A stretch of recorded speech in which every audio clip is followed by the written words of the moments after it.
Okay, you hear me all right? I hear you. Okay, spotlight on sports and events here at the Valley Bowling Center. Noon squad, computer glitch.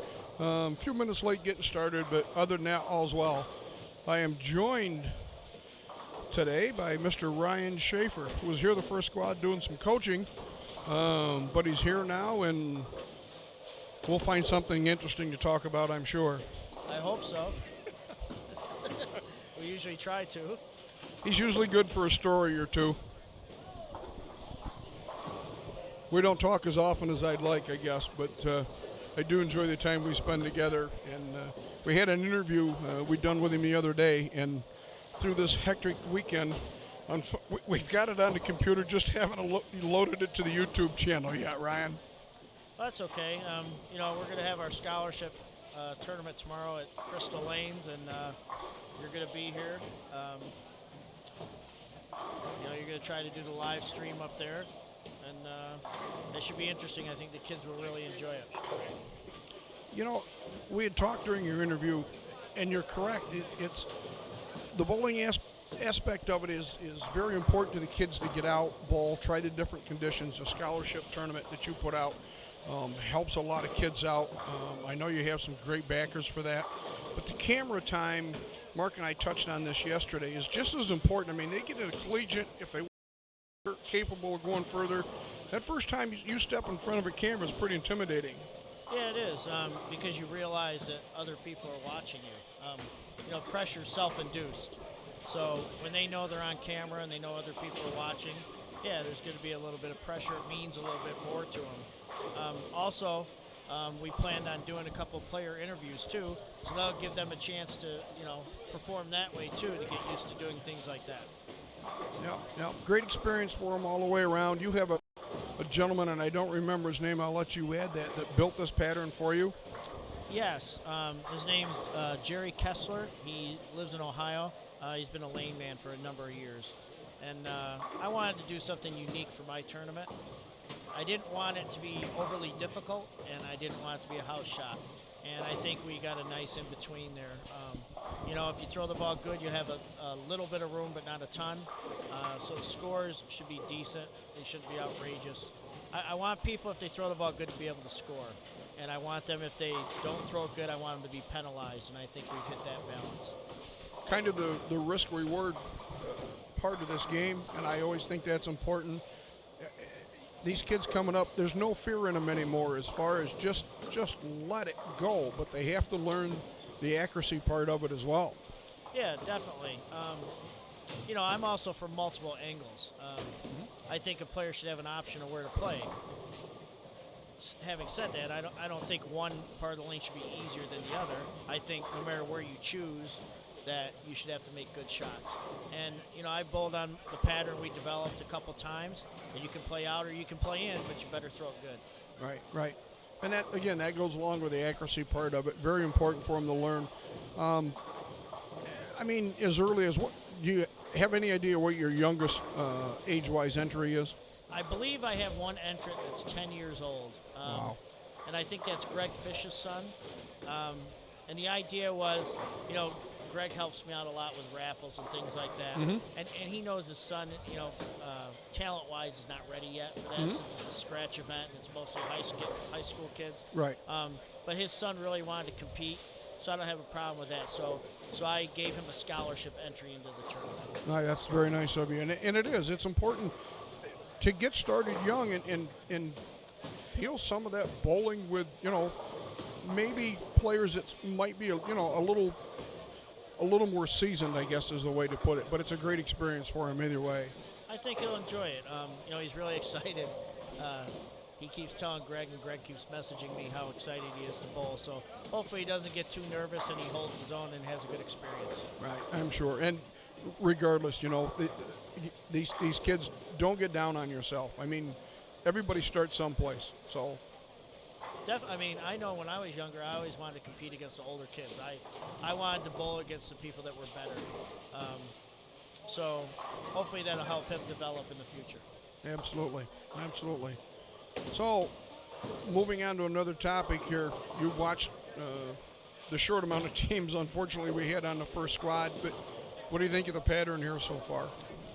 Plays a little different than I thought it would, but 38 feet is kind of a tricky distance.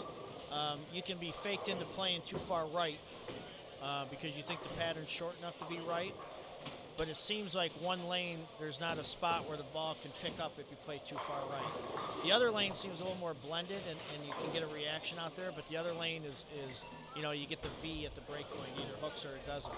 Okay. It seems like if you can trap it in the track a little bit, no matter how you do it, whether you take your hand out of it, whether you have good ball speed or whatever, that seems to be the most consistent place to be pair to pair. Okay. Mark and I touched on it a little bit here last night's squad, and even early this morning. We watched a couple people here right in front of us. It seems by the end of game 2, going into game 3, that if you're playing inside of it a little bit, like you said, multiple angles, all of a sudden you see like somebody missing the head pin 2 or 3 times in a row after a couple good shots. You think that's the carry down happening at that point? I just think, honestly, I think carry down gets overrated sometimes because generally when you're bowling on a pattern like this, your ball will hook a little bit before the carry down. It reads it before that. Mm-hmm. I think what happens is somebody gets a little comfortable because they see their ball react a few times and they get a little excited and they throw it through the break point. Okay. That's what I think. And then it acts like, wow, I found some oil that wasn't there. And I just think it's a ball speed thing where you gassed it a little bit and it misses the spot. So going back to what you said, you kind of trick yourself into trying to make an adjustment that's not really necessary? Yeah, and I also think it can be part of the ball. A lot of the guys I've seen have been throwing stronger balls and taking their hand out of it. And when they move left a little bit and they're still doing it, the ball reacts. But I think if you're throwing too strong a ball and you start to cover too many boards, it's going to flare out and it's not going to hook on the back. That can also be a reason why. All right. Well, it's always nice to have some eyes of experience up here and some thoughts on different ways to play the pattern. I know we struggled for about a month deciding what we wanted to put out. We didn't want to release the pattern too quick for the integrity of the tournament. Some people have different viewpoints on it. I just didn't want a lot of people, and I'll go as far as saying in this house, to practice on it on a daily basis. I think we rewarded the 1 and 4 on Friday night for the local support, which is greatly appreciated and needed. The 1 and 4 give you a little bit of advantage, so I think that was advantage enough for this tournament. I definitely could be wrong. No, I agree with you. I'm always for full disclosure because if you never release the pattern, somebody knows. I don't care what anybody says. Somebody knows, and then they have an unfair advantage. I think the way you did it, you released it in a reasonable amount of time where you gave people an idea. If they're traveling here, they could kind of plan so they don't have to have 40 bowling balls in their car. Right. And you didn't give the advantage to the local people. So I think you struck the right balance there. Okay. Well, I hope everybody's in agreement with that. Again, our first attempt at this thing. We've run a few smaller tournaments, but this is our first live stream. We were hoping for a little bigger turnout, but I'm always for the integrity of the game and the players. Always try to err on the side of the player. Hope everybody's comfortable with what we've done so far and looking for bigger and better things. Well, I think if you look around, you have some name players that people know of, like Anthony Pepe and Mike Rose and Liz Calkin and Derek Magno and Dan Vick. You see name players like that. You see Ryan Galley down there. Yep. But there are some people missing, and that's a little disappointing. I know there's a conflicting tournament in New Hampshire. Yes. But when you offer the amount of money you have on top here, and you have a bowling center like this who hosts other events that are very popular, it's a little bit confusing as to why the turnout wasn't as good as you expected. But maybe it's the first year. We'll build on it. I think you got a good thing here. I think the format is pretty good. Okay. Any suggestions are on formats that may change or help out? I always like to carry pins, and you're doing that until the step ladder. So I think that's pretty good. You had a team run them over last night that has a pretty big lead in Kevin Donovan and Chuck Pitts. I don't know what they were bowling on. Definitely different than anybody else did, or they're that guy. They're great players, don't get me wrong, but they had to look like none other last night. I asked Steve Wagner and Nick Messino bowled the first squad, and they bowled last night too, and I asked them where they were playing, and then I stopped them and I said, well, apparently wherever they wanted to. because they're 300 over. So, yeah, I mean, they're both great players. We like the kid Chuck that he never moves his feet. The only time he moves them is from the back of the approach to the foul line. But no, I mean, they must have executed very well, and they found a little something that nobody else had, and they took advantage of it. So, in your format, they're going to be rewarded for that. Right. And I think that's a good thing. I think it's a shame when somebody bowls that well and they get that taken away from them. So. Okay. Well, that's something that we have talked on in years past, and definitely tried to, make it work this time. So. And, if somebody wants to beat them in a stepladder. There you go. I mean, if they're going to run them over and they're going to take that lead all the way, I mean, you never know that. But right. If they're going to do that, beat them in a stepladder. One game, anybody can win. Right. And that's kind of, the viewpoint we took at it. Actually, a little bit of time restricting here because I would have loved to see the match play 2-game matches or best out of 3. But again, Greg has a business here to run, and he does a great rock and roll business later at night. So time restraint. But if the tournament gets bigger, I'm sure he'll cooperate with us, maybe get an extra day in here, however it may work out. Yeah, I mean, whatever works for the center and works for you as a tournament director, that's you got a lot of things to consider there. Right. Well, practice is over. We're in the first frame here. Watching Mr. Fran Lizzie here on lane 16. Fran is very sneaky. Yes. He doesn't look like much, but he's pretty accurate. He's a good spare shooter. And at the end of the block, he's 100 over, and you don't know how it happened. Yeah, I've had the opportunity a few times. I can remember back here quite a few years ago when Greg's one of his scratch actions. Fran came in the building and we're all looking around, and of course we were a little younger, and you walk by a certain guy and go, well, okay, there's one I don't have to worry about. This guy really throws it good. Be careful of him. Keep your eye on the scores. And like you say, at the end of the day, say, okay, I didn't bowl well. Who made the cut? Well, Fran Lizzie's in like 4th, and I'm going, where'd he come from? Yep. He a few years ago he beat me here. I think it was around the 8 he beat me here. You've been pretty successful in this house overall. The topography of the lanes and stuff. What do you think of the building? I think it's a great bowling center. I think Greg does everything here for his league bowlers to create scores, and I think and I say this unbiased, he has the best pin spotting I've seen in the nation. It's one of my pet peeves in bowling. I cannot stand when pins are off spot. There's a reason why there's dots on the deck, because the pins are supposed to be on them. And this place here, if you find a pin off spot, it's a rarity. I think Greg takes pride in that. I think his mechanic takes pride in that. They do, for sure. End to end here, it's different like any bowling center is. And I think bowling, the Howie scratch actions that they have every other Sunday nights when I get the opportunity, I've learned some of the nuances of the bowling center. So, we bowled the scratch action here, we bowled the over-under tournament, we bowled the Shamrock tournament, things like that. Yep, big supporter of the building. Yeah, I mean, you learn the different nuances of the building, and it can be your advantage. Sure.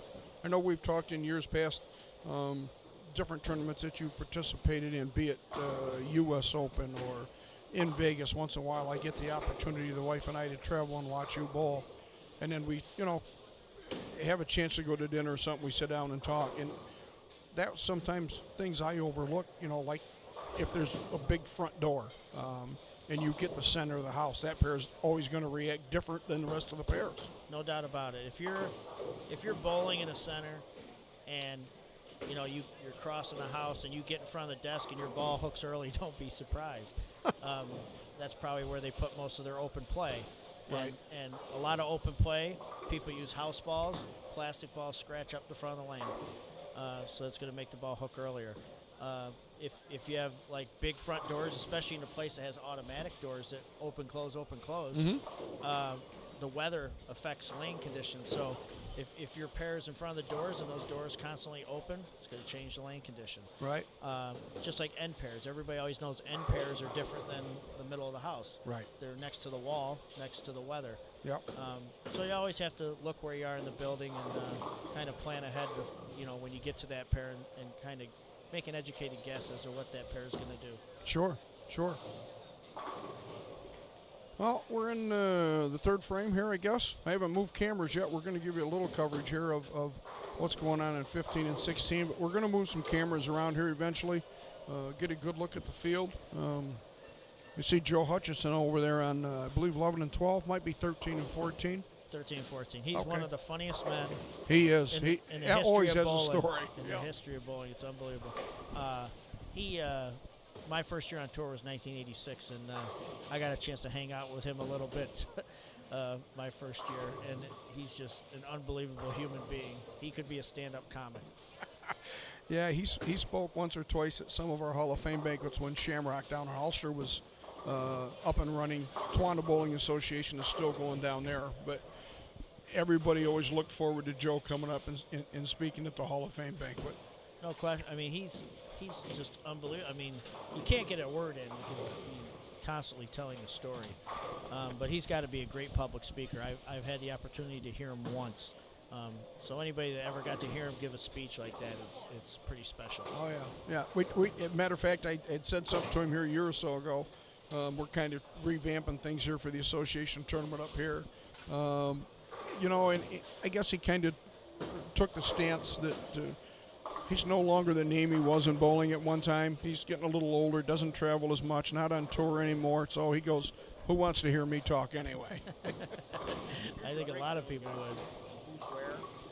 Okay, Marky, you want to step in here and ask Ryan a few questions, or all right?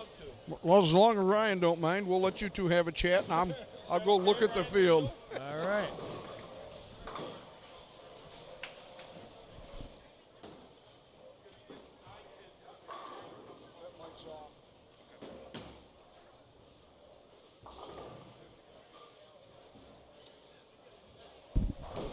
Well, first of all, Ryan, I want to say thanks for taking time out of your schedule to come up here and sit with us in the booth.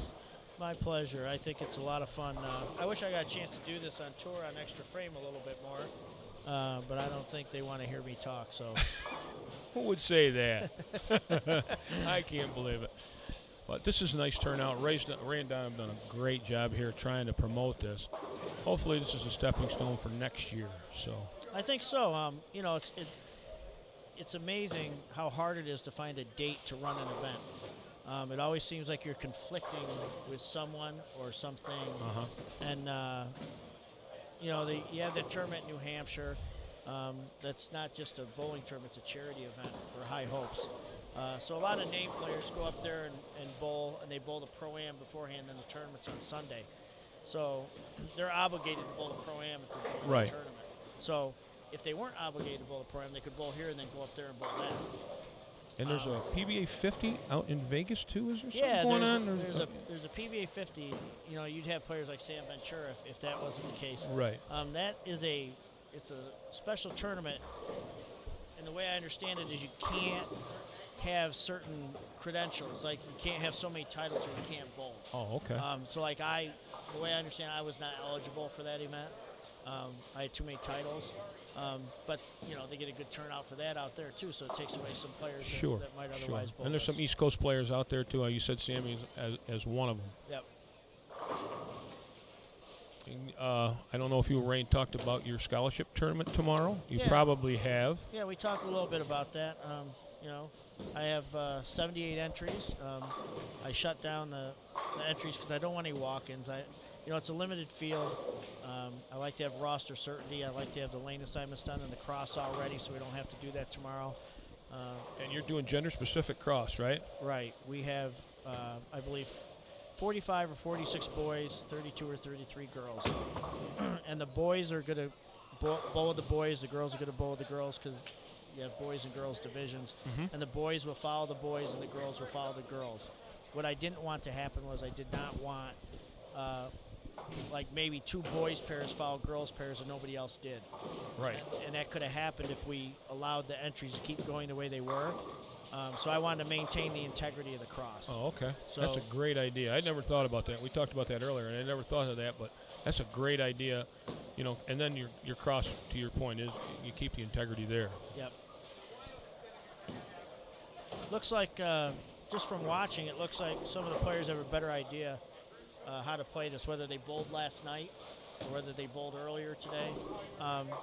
The lanes don't look as sensitive, this squad. I mean, not that they're easy, but the lanes don't look as sensitive. It looks like you can make a little bit of a good shot on the fresh and you're rewarded. I know on the first squad when I watched, they were pretty tough on the fresh, and then they blended out a little bit. Yeah, but it looked speed sensitive, amazing on this condition, I think. But right now they're looking really. Again, we're all bowling fresh here, so we'll see how the crosses move. But to your point, they look like if you make a good shot, you're being rewarded right now. Yeah, and I also think that on the first squad, you had one team on a pair, so that when people move pairs, they weren't going from fresh to fresh to fresh. Right. And I think Ray made the right decision there. Now you have two teams on a pair, so they should transition a little quicker and they should blend out a little quicker. So you might get some high scores, games 3 and 4. We did notice some quite a bit of push towards the last 2 games where, they if they didn't catch the transition quick enough, the ball would go about a foot longer, maybe 2, and it just wouldn't make the corner. Right. So Ray and I talked about that, and I think it came from a couple different things. One, a lot of people have chosen to take a stronger ball and maybe take their hand out of it and throw it a little firmer. And if you have to move left and you're going left or right doing that, the strong ball can flare out and all of a sudden not make the corner. Okay. And I think also because your ball speed is amped up from trying to keep it on line, and now you've moved left, if you move left and you're lined up and you get a little bit excited, you can throw it through the break point. Right. Yep. And it's a good opportunity for some of these younger bowlers on this to be on this camera, on TV, which is something they may need down the road. Should they decide to do this as a career. I know you've been on camera so much time it doesn't even bother you anymore that it's just another day at the office. But some of these kids are a little, get a little nervous. They're amped up to begin with because they're bowling with some of these big shooters. Yeah, you're always, the first couple shots you're always a little anxious, no matter how many times you've been on TV. If you don't feel it, then you shouldn't bowl anymore. You're always a little bit excited. A little jittery, but after the first shot, it kind of goes away. But it's like anything else, as many 300s as you've had. If you still don't get excited when you got the front 10 or front 11, there's no sense of playing anymore. I agree with you. Even on house patterns. So, but it's nice to see this. We got a nice turnout this squad anyway. We have 20 on this squad. So who are we watching here? We're right in front of us. We're on 15 and 16. Blair Drury's up here. Ooh, almost a 7-10. Yeah, and a shot like this, you can pocket 7-10 a lot. Just the way the ball enters the pins, the ball can catch more of the 5, but it's not flush, so the 5 goes straight back, and it doesn't get to 7. Get to the 7. It doesn't get to 7, but it's a flat 10. Yeah. Well, hopefully you get one or the other out at that point. Yeah. Well, Greg has pretty good sidewalls here, so hopefully a pin rolls across and gets it out of there when And that Greg happens. takes great pride in, having good racks here and the whole bit. Yep, Here we comes discussed Joe that. Hutch. We discussed that. Yes. Yes, Joe Hutchinson just told me that Liz Culkin's swing looks better. And it does. We worked on that a lot after the women's tour season. She had gotten into a bad habit of, she was trying to get more ball speed. On the women's tour, it's a little different than the men's tour. The women's tour, they really want you to on the fresh, beat the crap out of 8-board and go kind of straight up it. And her rev rate was a little high to do that. So you kind of got a choice there what to do. You can take your hand out of it and try to play there, or you can try to get more ball speed. And she was trying to get more ball speed, and what she was doing was, instead of letting her swing drop at the end of her push away, she was pulling it back and pulling it through. And it was making her swing get out of plane, and then she was away from her ankle at the foul line. So it was causing her to have a different set down point every time she threw. One would be closer to her leg than the other one. And sometimes her hand would be around it a little sooner because she was away from her leg. Right. And I noticed, I was watching her bowl one day, and I was watching from the side, and I really noticed how she was pulling it back and pulling it through. And I said, Liz, that's not how you bowl. You always let it drop. You've always let it drop. I said it's more important to be accurate and repeat than to try to get more ball speed. And she started throwing it good instantly. She corrected it right away, and the results have shown. She had the women's world record of 890. Yeah, that's incredible. She won the Bud Light Eliminator up in Syracuse. She won a women's regional in Hornell, New York. So her results have been really good since she fixed that. And that was after she fixed it, right? It was Yeah. after she fixed it. And, she's a little disappointed because she felt like she wasted an entire women's swing. But there's always something to learn. There's always something to learn. So, hopefully, she doesn't fall back into bad habits and she can go out there and be the top 5 player that I know she is. Very nice swing, and again, we touched on that earlier in the first squad that she's the world record holder now with 300, 290 at Town Bowling Academy. Is that in Schenectady? It's in Schenectady. Schenectady, yeah. Yep. So again, a big shout out to Liz Culkin for that. And the guy that owns that place, Marty Capullo, he's really a big benefactor of bowling. Anybody up that way that has a PBA card or goes to tournaments and wants to practice, he will let them practice in his bowling center. He puts patterns out for them. Oh, really? Yes, That's really nice. He's really good about that, and he's really helped her out that way.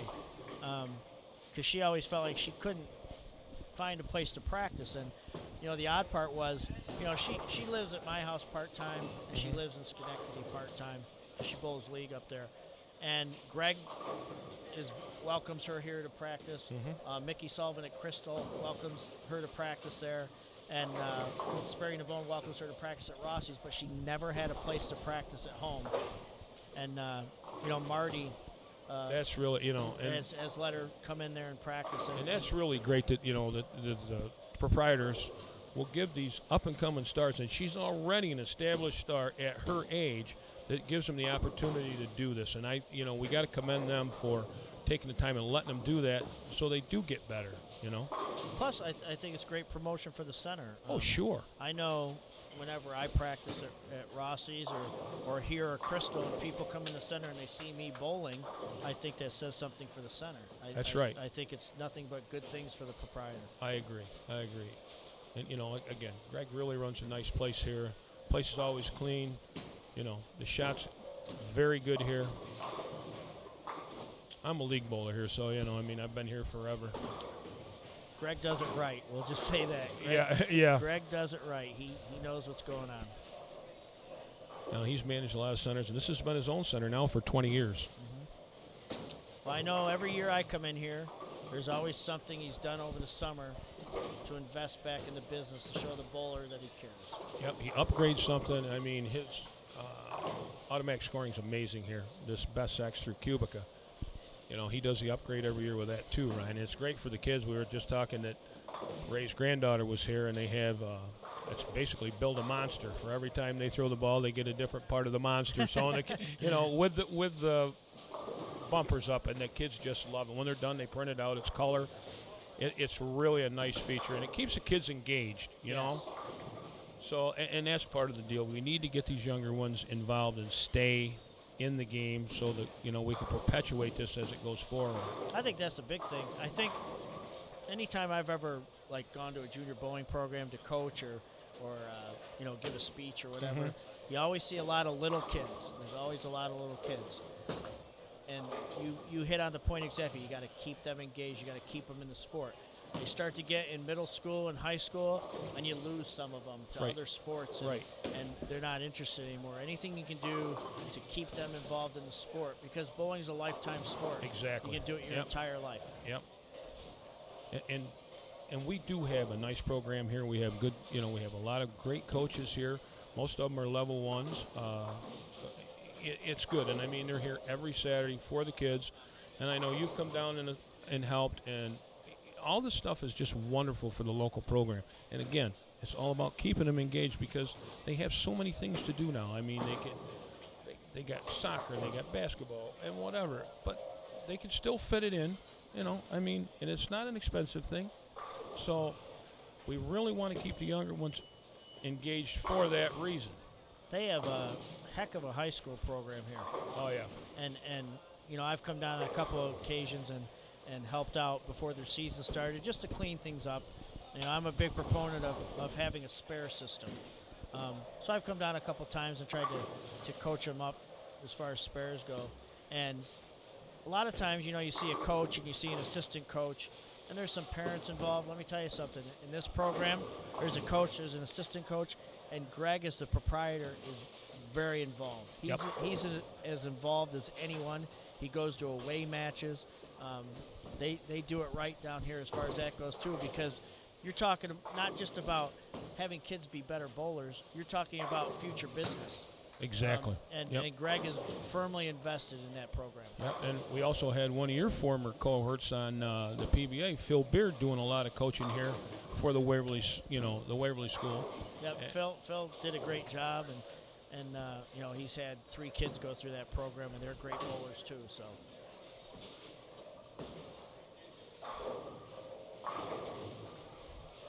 I don't know, Mark. What do you think? You think lanes are blended out a little quicker this squad? I think so.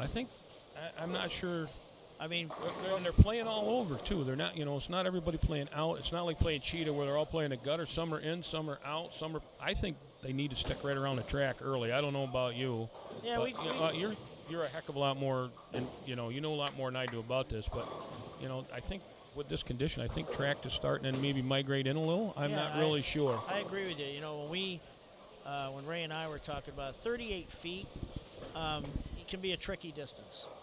And the reason I say that is because you're thinking it's short enough to play out, and you're thinking it's short enough where the middle is going to hook if you get too close to the center, because it's 2-to-1 ratio, so it's close to flat.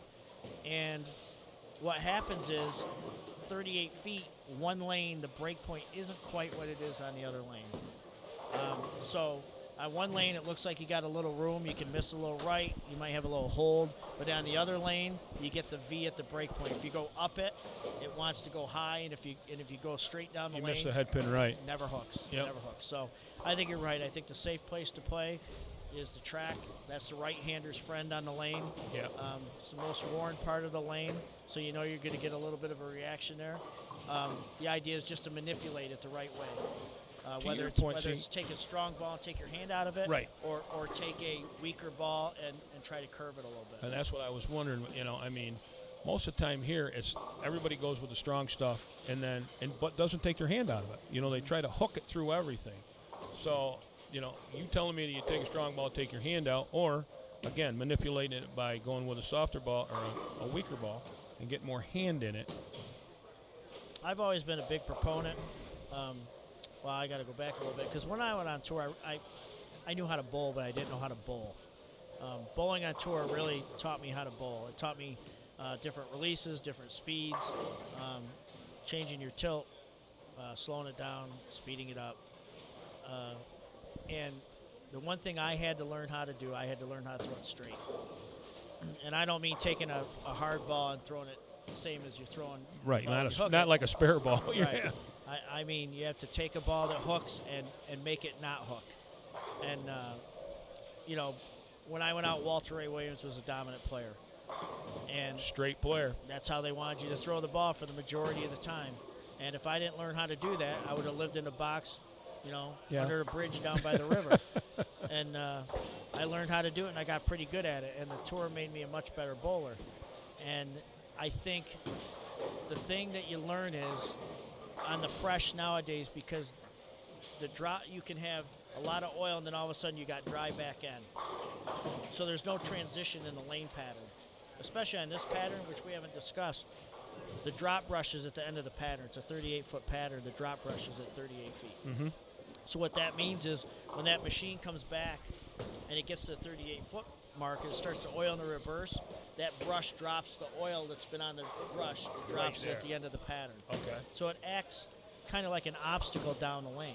Mm-hmm. Now later in the block, it can actually become hold when they blend out.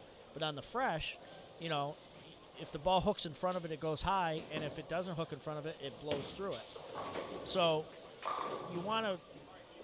the idea is to make the ball not have change of direction. You want the ball to read the lane. You don't want your hand to make it read the lane. You want the ball to read the lane. Yep. And just repeat that release. I think that's the safest thing to do for a game and a half. And then when you start to see the lane blend out a little bit, then you can start manipulating, making it the a little moves, bit more. and And of course, spare shooting is, I watched, the 3-6-10 is, it's just in the wrong part of the lane. Everybody, I swear. If you throw right at the 3, it chops it right straight back, and if you give the 3 away a little bit, it just misses it. Yeah, and then you leave the 3. You take the 6-10 and leave the 3 by itself. And I not that I've never done it. I mean, I missed the 3, 6, 10 plenty and blown by the 3, but you can't make it unless you hit the 3.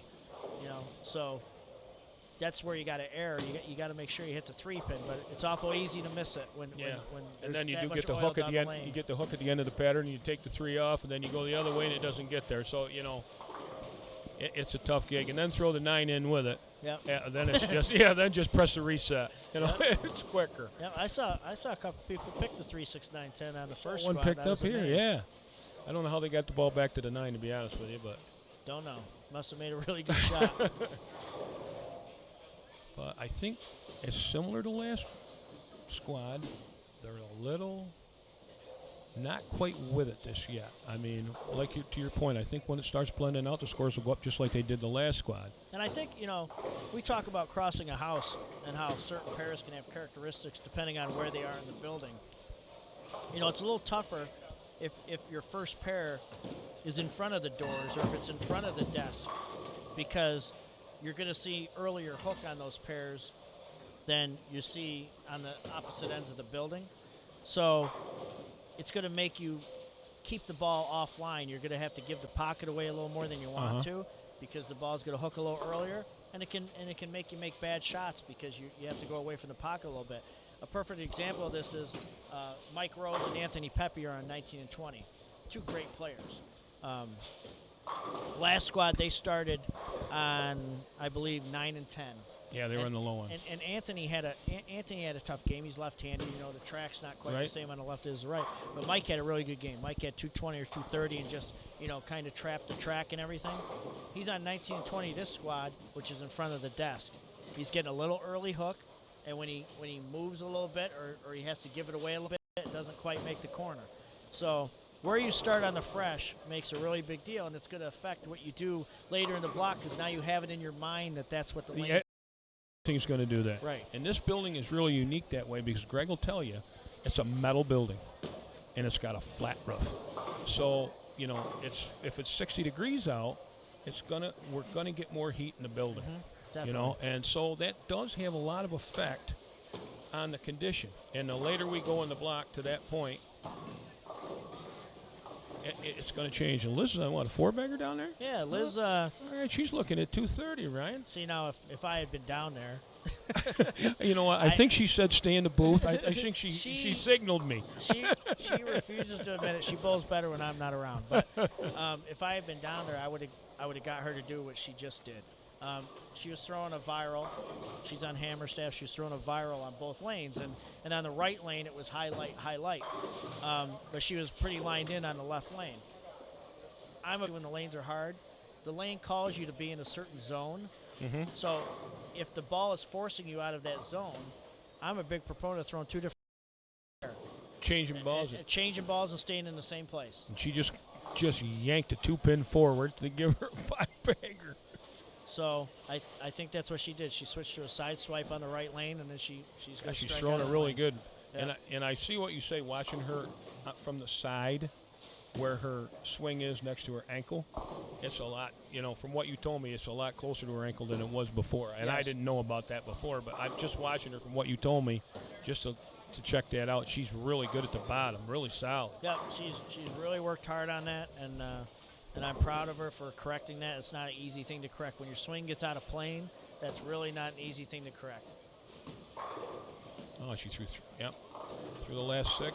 She had a great game there. 239? She's bowling with Tim Becker, who's a lefty, and Tim had 210, 211, I think. And, like I said, the lefts can be hard on the fresh because there's no everybody Okay. talks about the left-handers having an advantage. And this house, quite frankly, proud of her, too, because I actually thought, not that she bowled bad the first squad, she was 20 or 30 under, but she was a little disappointed in herself because she missed some spares, like we talked about the 3, 6, 10. Yeah. She missed 2 or 3 of those, and I think she missed 1 10-pin. And she was 20 or 30 under, and I thought, maybe she had enough. She didn't want to bowl, but right when she got done, she wanted to re-enter. So that's a good thing. Yeah, and you can tell she's confident in her swing now. She's confident in her bowling. A couple outs here and there didn't deter her, and But you can see how much of a difference spares are making here. Just looking down the lane, you can see, people who shot 160, 170 have 2 outs. Yep. And they're not necessarily splits either, Correct.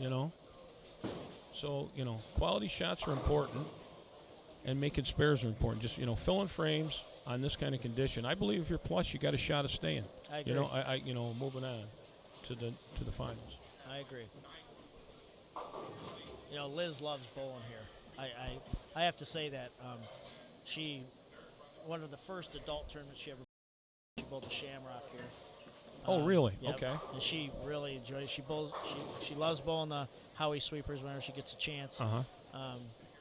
She just loves this bowling center. It's her favorite bowling center in this. She really enjoys it. And that's good to hear because Greg does try to do good by everybody. And that's a big thing in this valley. Greg's got kind of a audience of his own, but he still does it right.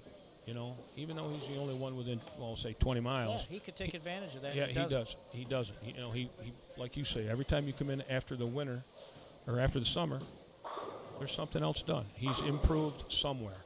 And that's a big deal because people like to see, that the money they spend over the winter is invested in. He's bringing, improvements into the center to help the bowlers. He's got some good things going on too.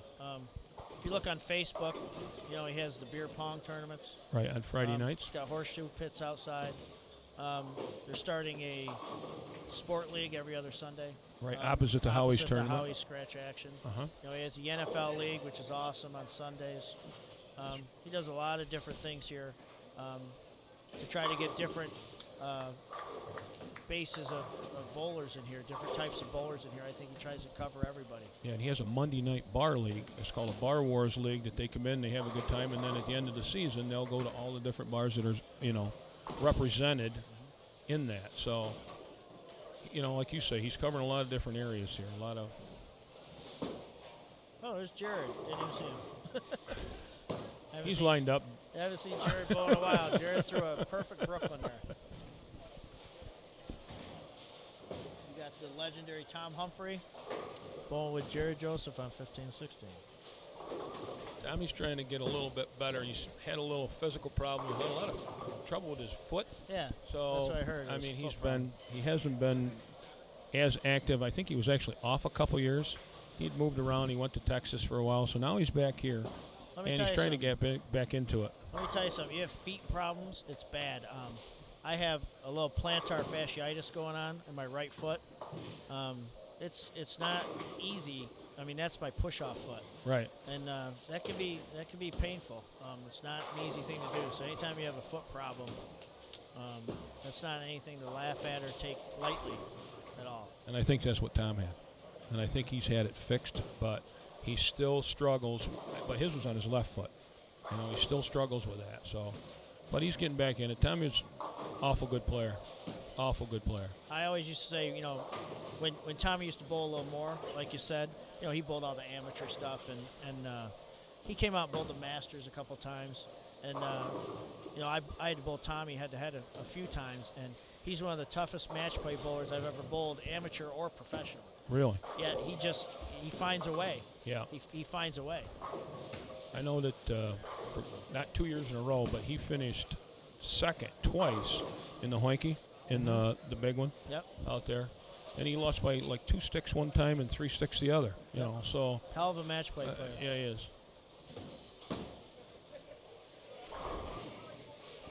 It's nice to see him back, though. Again, we've got some really good players here.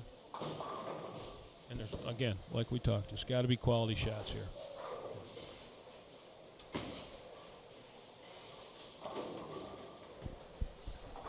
Got Brett Cunningham over on 13 and 14. He's from around Syracuse. He bowls on tour. Oh, okay. He's a pretty good player in lane 14. I always like the way Brett threw the ball. Brett stays right up behind it. Very solid at the line.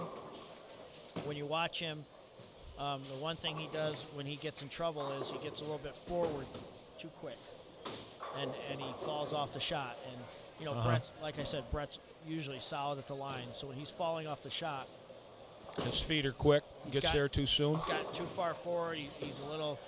I don't want to say he's quick because that's not quite. He's choppy.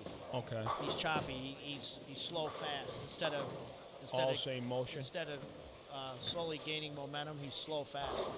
So he gets a little choppy. So he loses his balance. He gets a little too far forward.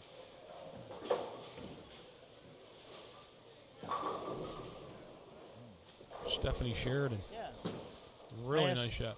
We've had she's several. going with Michael Marcus. I asked Liz about her, and she said, she knows her from college. She went to Delaware State.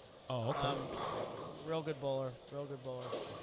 Last night we had Jackie Malone bowling, and she made the top 4 that we kept off last night's squad, and she bowled with Steve Hardy. She threw it really well.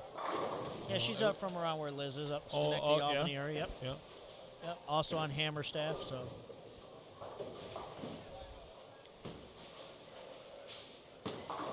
Looks like the old Tommy Humphrey to me. Yeah. Tripping the 4. I see that a lot. Last night, he had to say he said the last game he just kind of struggled all at once to what you were saying, Ryan. He was a little far forward, and he was just spinning it. The ball wouldn't hook, and he had a heck of a time the last game, which is unusual for Tom. But I'm glad to see Tommy back bowling good again. Now, I'm watching Liz on 17 and 18, and I know from personal experience when we bowl Howie's action, lane 17 hooks. Yep. That's usually where we bowl the step ladder. And by the time we get to the step ladder and you bowled all those games and you're on that pair, 17 hooks. So hopefully she realizes that.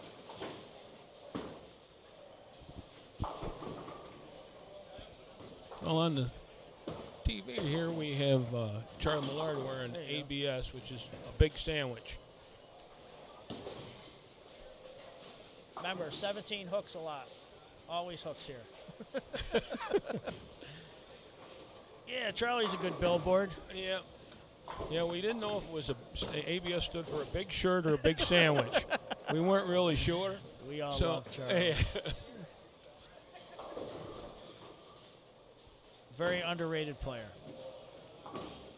We all like to pick on Charlie. Charlie can bowl. Yes, he can. Charlie won the Mick Ultra tournament earlier this year up in Syracuse. Not an easy condition. Outbowled everybody. And he's bowling with Paul Bryant out of Mansfield. Yes, Paul is one of my, students, maybe. I can't think of a better word. I've taken him under my wing a little bit. Paul really likes motive equipment, and I've helped him out a little bit, and he's been a big promoter of that brand in this area.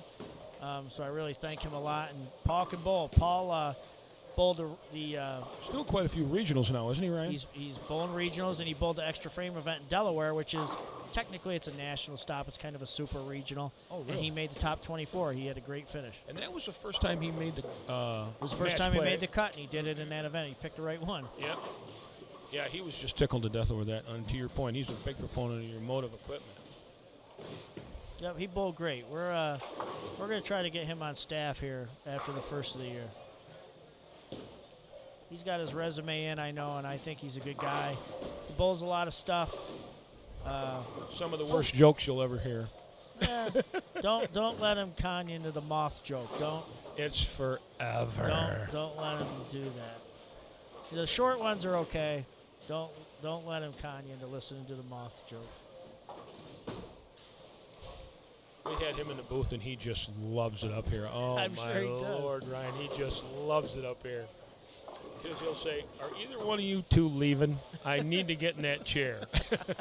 I think we turned him into a junkie. But he said when he was in high school, the reason he has all the experience, we thought it was because he was in a heavy metal band. Uh-huh.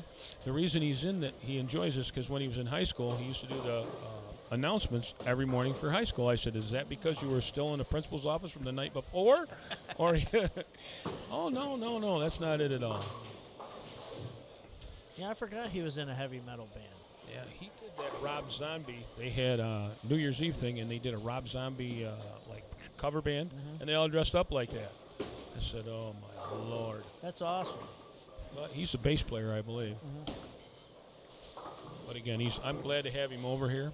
For years, he used to come over, and when they had the Sunday night tournaments, he used to come out with a bunch of them from Mansfield. Now he's here. He's pretty much a regular here. Yeah, he bowls everywhere. He bowls here. He bowls at Mansfield. He bowls at Crystal Lanes and Corning. He bowls everywhere. Yeah. Does he bowl at Crystal regular? Bowls Crystal Thursday nights. Oh, okay. I know Fleming's up there on JR's up there on Thursday nights too, isn't he, Ryan? Yep. Well, that's good. I mean, it's nice to spread the wealth, and you get a little different looks and so on. And we're going to be up there tomorrow for your tournament. So if Ray down to figure out if we can get enough speed to run the live a crack at it one way or the other. Hopefully we can. I think the kids will really enjoy that. I think that we would be one of the few tournaments for youth scholarship to have something like this available to them. We have some player interviews set up.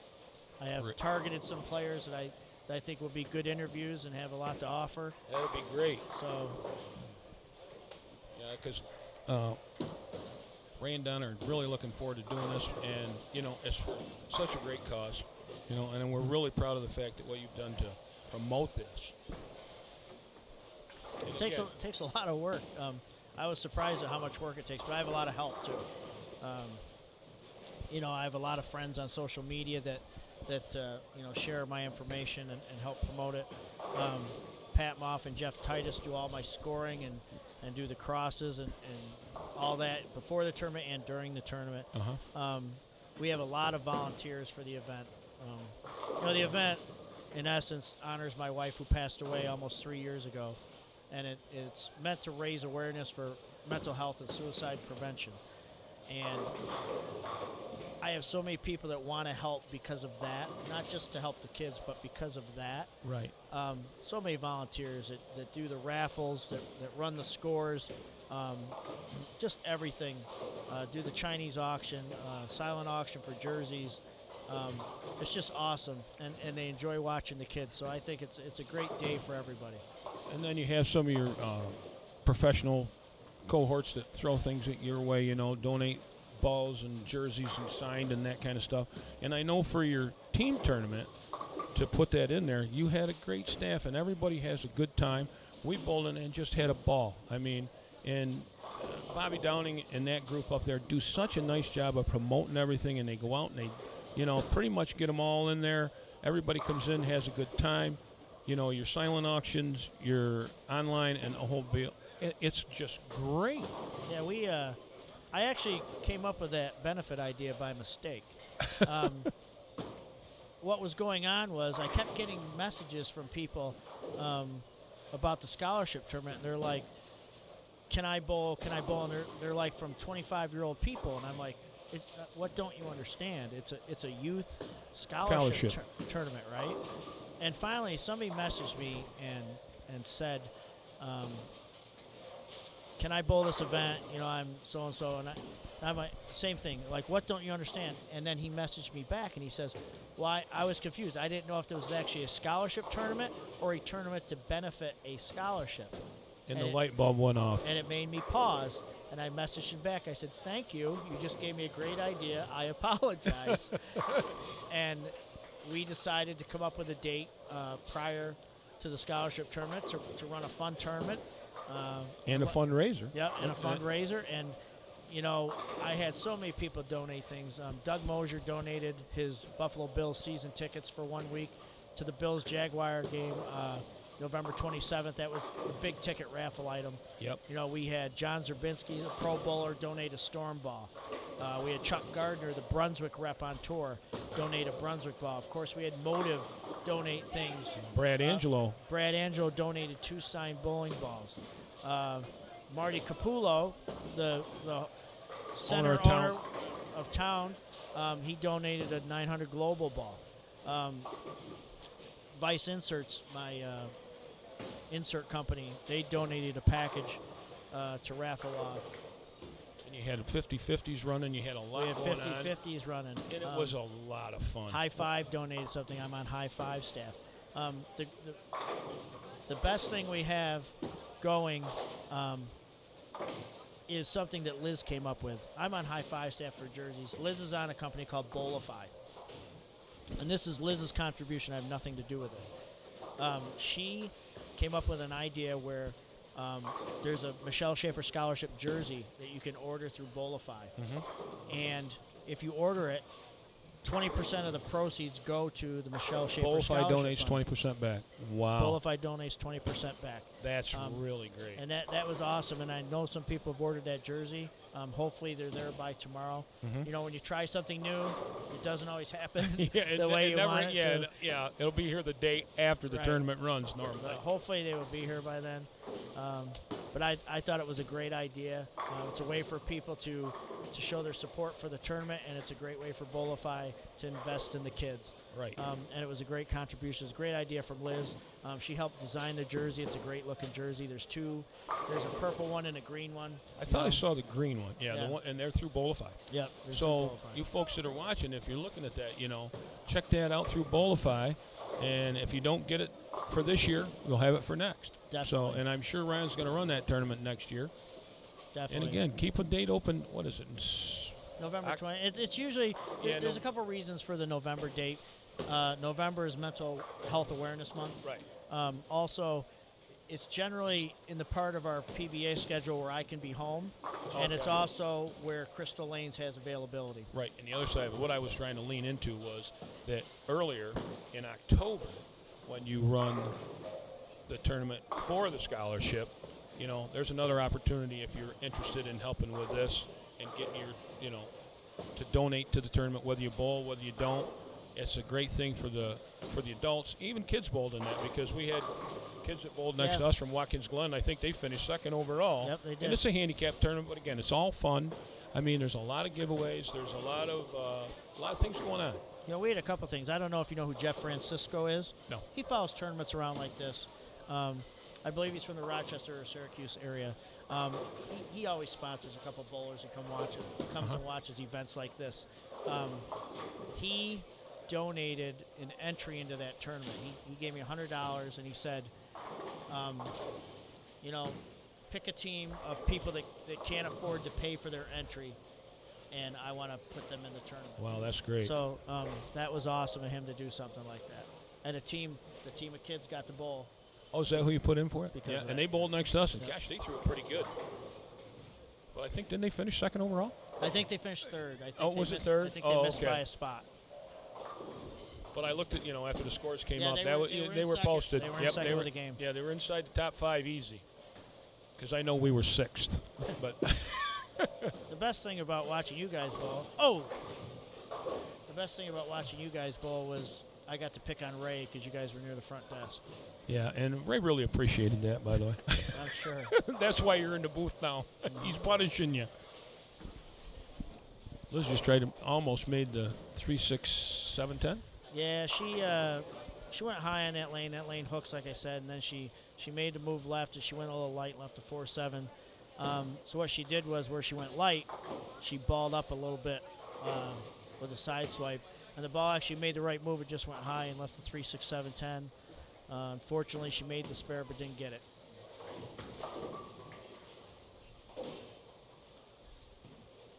And that happens sometimes. Yeah. You make the right move, and it's not quite the right move. You got Brett Cunningham here with the front 5, ball on lane 14. And the announcer's curse again. He clouded him. I think he missed that one off his hand. Didn't quite have the same shape. The first 4 or 5 shots, he was pretty aggressive. Even though he's going straight up the lane, he was aggressive through the shot. That one looked just a hair tentative, and that's all it takes to make the ball go offline here. Well, Ryan, I'm going to get out of here. I'm going to give you Ray back. Ray Scribbins, the tournament director of, again, this is Spotlight on Sports and Events with Ryan Schaefer and Mark Walters. I'm going to give you Ray Scribbins, the tournament director, to take over. And thanks again, Ryan. Sure, Mark. Thank you.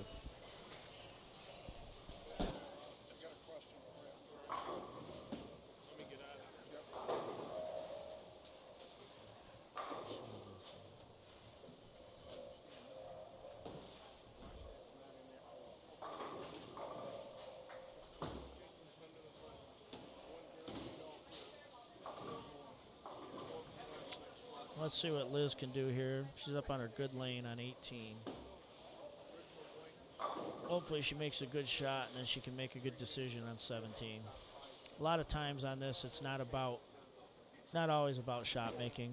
I mean, you have to make a good shot. but you have to make the right decision too.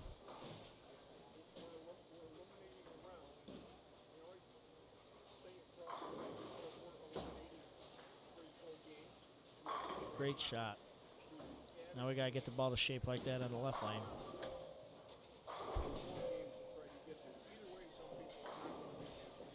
Liz.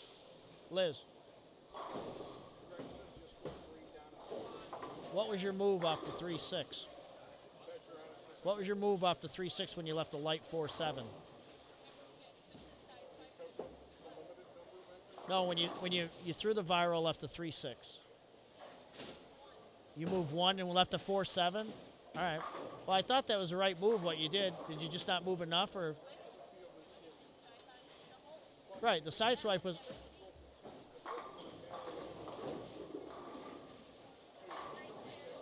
I know, that wasn't nice.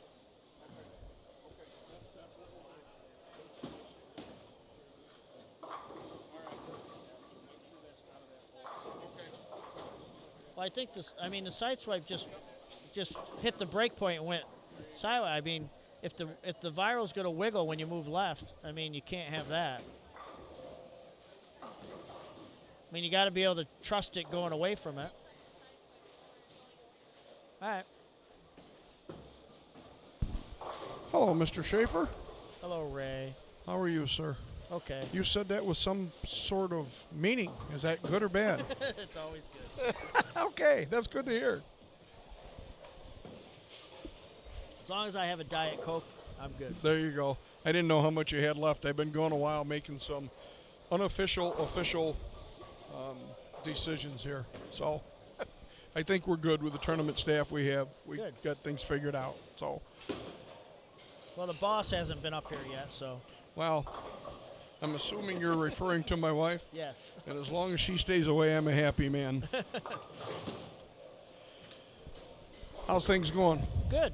We're trying to get some scores back there, but like I said, we had some official business to take care of. So I'm assuming here in a few minutes we'll have some stuff taken care of. Nice spare by Tim Becker there. Absolutely. Picked up the washout. Yep. Usually you make it and you don't get it, it wraps around it, but he converted that one. That's part of the unfairness of this game. Sometimes you make a great shot and not rewarded. I'd rather leave a solid 8 than wrap a washout. Yeah, absolutely.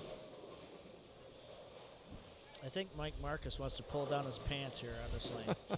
He can't seem to. He's highlight Wow. on 15 and 16. You know, it's funny with Liz bowled first thing this morning, the 830 squad. And on that pair, she struck every time on the right-hand lane. The left-hand lane just, for whatever reason, seems to be really different. Yeah, we, these pairs, they're near the doors and near the front desk. There you go. And, we discussed that. Good shot. We discussed that and how the front of the lane can be different lane to lane just because of how much open play is on them or how the weather affects them. Right. And when she was on 15 and 16 earlier today, she was trying to play out. Yes. And I was trying to get her to play in because I'd been watching Mike Rose, and Mike was being pretty successful trapping the track. Now, Yes. Mike rolls it a little better than Liz, but to me, if you don't have quite a consistent break point on the right side, the track is your friend. You can always manipulate it somehow because you're right-handed. Yep. Yep. And you're going to find a friction spot there, and so I finally got her. She actually got the ball to shape a couple times on 15-16. It went high. When she made the move, it went 120 feet and never hooked. So at least I didn't have to say a word. Right. She convinced herself to move in. And she actually found something and shot 2-0. She got a bad break. She left a swisher 7. Else she could have had 220. But so she learned something. So when she started this squad, she actually started in there. Okay. And kind of find the right balls to manipulate the track with, and had 230 the first game. Right. So right. And that's okay with me because, like I told Mark, I got her in brackets. So there you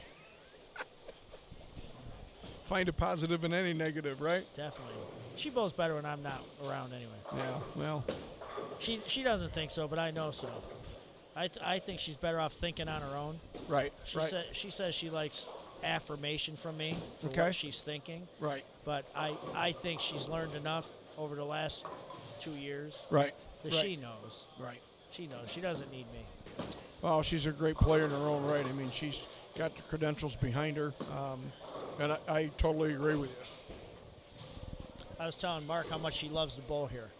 Really, This that's is good to hear. This is her favorite place to bowl in the area. Okay, I mean, she bowls a little bit at Rossi's when she's here. She bowls a little bit at Crystal. right.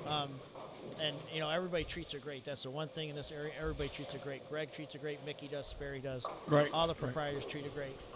But she really loves this building. Her ball reacts really good here. She really likes it. Well, I guess I always looked at this, even way back, just out of high school, when they got involved in bowling.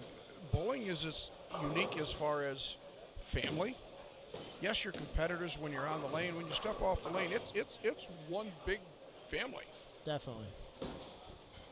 Most definitely. Good shot. There's a Lizzie. Swisher 7. Good shot. Her ball strikes way more than mine. It's absolutely disgusting. So the voodoo roll is now out, Ryan, or? No, I think just you need a different type of voodoo. Okay. I think my voodoo lost a little bit of magic here. Okay. Well, speaking of the voodoo roll, we have a fellow here in front of us on lane 15. Tommy Humphrey was out of the game for a while. He's still battling a foot injury, and I don't know if it's unique, but it's similar to your roll. It's similar, but he doesn't cover as many boards. Correct. His hand actually comes around at different. My hand is in a weird position underneath the ball. Okay. And then it kind of comes around it. His hand comes around it, but it kind of creates the same roll. Mm-hmm. Mark and I were talking about Tommy earlier. Tommy is one of the best match play bowlers I've ever seen. For sure. He finds a way to get it done. He's a pretty smart player. Yep. He can trick a ball, and I know there's a lot of guys that can. But over the years watching Tommy, like you say, in match play, he has a way of tricking a ball like very few people can, in my opinion. Plus, he's not gonna hurt you. I mean, he's gonna keep the ball around the pocket. Yeah. I mean, a lot of places that's not valued anymore. PBA. But when you have lanes tough like this, Yes. that's a pretty valuable thing to be able to keep the ball around the pocket. Yep. And I talked to Charlie a little bit because he stepped in here at the end of this morning's squad and commented similar to what you did. That's the Mike Rose as far as trapping the ball in, not giving the pocket away, make sparrows. Yep. Mike is a hell of a player. Mike could be on tour if he wanted to be. I think so. He's got 2 kids. He's got a relatively new wife. He's got a job with Ace Mitchell. He doesn't need that. Right. He enjoys doing this. He has a job. Yep. He enjoys bowling against these guys on weekends when he gets the opportunity. He went out to the U.S. Open because he had the chance. Mike's a hell of a player. Yep. He'd compete with anybody. Here's another one in front of us, Michael Marcus here. Mike has a unique role, and Mike is kind of an odd player in that, like, he goes through streaks where he bowls a lot of stuff, and then he doesn't bowl at all, and then he bowls a lot of stuff. I've seen a lot of Michael lately. Right. And he's a not just a good player, he's a strong player. Yes. He's very capable of throwing the ball over 20 miles an hour and then slowing it down to 16 or 17. Yep. Get over. Okay, first game. I know we're into the ending of game 2, and I'm trying to pick up on our numbers here. Are they in order? I don't even have my glasses on, Ryan. Age. Yeah, we has got things to do with Mentos it. and Cunningham at 470 the first game. Then Ferraro and Zarnik at 467. Okay. Somebody named Scrivens and Zanone Who's that guy? had 450. And Becker and Culkin had 449, so they had a Okay. good start. I walked down to the snack bar picking up your Diet Coke so I could keep you in the booth a little longer the first game. And I looked down, and Jesse was on 3 and 4. Him and Ricky Zanone each had the front 5. Wow. And my son looks at me and goes, "Get the cameras down here, look out." And he immediately ate 10s. Well, And I go, well, that's called look karma. out. That's called there you karma. go. But I think they both shot like 220, 230 the first game. So Yeah. And Steve Meyer and Derek Magno had Yeah. 407. They were 5th. yeah, Very underrated players there. Steve Meyer, very powerful player. Derek Magno can bowl on anything. Derek Magno Okay. can play, and when I say the lip, I mean the lip. He can play 1 or he can play 25. Wow. He Wow. is a very versatile player. He's fun to watch. I've crossed with him a couple times in events like this, and he's a hell of a player. I'm trying to put a face with the name. I probably know him if I seen the face. know The him name if you saw doesn't. him, Yeah. Yep. We've got some people that made, a couple-hour drive here for the weekend. We appreciate that coming out. All the support we can get is always grateful. Liz and Timmy had 388 that game. Liz had 203 that game, which I think is a pretty good game on that pair. On that pair's been tough all weekend. Right. I watched people the first game bowl on that pair not bowl very well. So, Right. she went high the first shot in that lane, and I reminded her the lane 17 hooks Okay. pretty good. And then I think she moved a little too much with her viral, and she left a light 4-7. So she did what she should have done. She switched balls and went where she went light. Mm-hmm. She went to a little bit, I shouldn't say a stronger ball, probably a similar ball, but it had an extra hole just so it would pick up where the other ball went light. Okay. And she went high in 3, 6, 7, 10, and then Right. she wrapped it. She should have made it. She wrapped it. Right. But then she threw a 3-bagger. The shot in the 10th, I thought she threw pretty good. I just thought it kind of peeled off the break point a little more than the other shot had. She might have end over ended that one a little more than got around it. Okay. So the ball picked up a little sooner. But her trajectory was correct. I just think her roll was a little different. On that Okay. one. Now you mentioned a hole here, there, whatever, up, down, high, low, and I struggle with this sometimes. Knowing equipment is a big part of this game. Drilling sequences in as far as related to pattern lengths. Thoughts on that?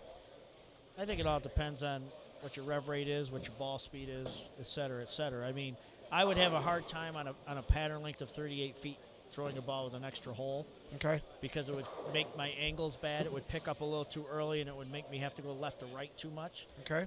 Maybe when the lane blended out a little bit, then it would work. But usually on the fresh, on something like this, I would tend to take a pin down ball, which is archy, Right. and kind of take my hand out of it and trap it, kind of like Mike Rose was doing. Okay. Archy meaning obviously smoother. Yes, smoother. It's not going to hook early, but it's not going to make a big change of direction on the back. Okay. I think any time when you're on a condition like this on the fresh, you want to kind of limit your change of direction on the back end. Okay. Because then your angles get bad and your window gets smaller.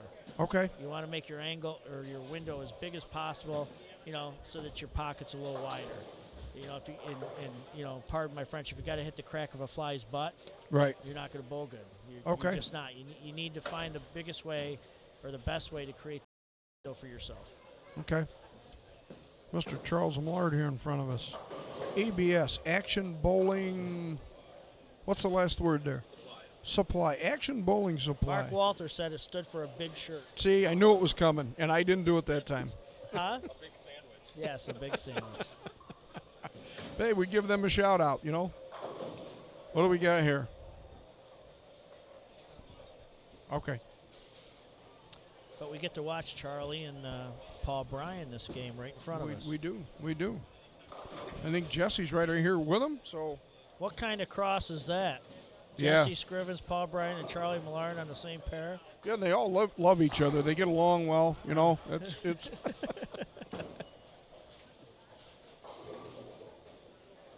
No, they really do. Like we said, family is, you're always going to get a different opinion on any given subject, but the family seems to work through it. Uh-oh. Chipotle. Oh, no, it's Kevin. It's Kevin Popcorn Shirt Donovan. There you go. I hope he has it on today. Yes, he does. He does. Very nice. It's also Kevin, nothing bad ever happens to me, Donovan. There you go. Yep. You two want to sit down here and chat a little while? Yeah, I'm up for that. You all right, Ryan? You okay with that? I guess I can put up with There Kevin. you go. See, there's that family thing again. Everybody loves everybody.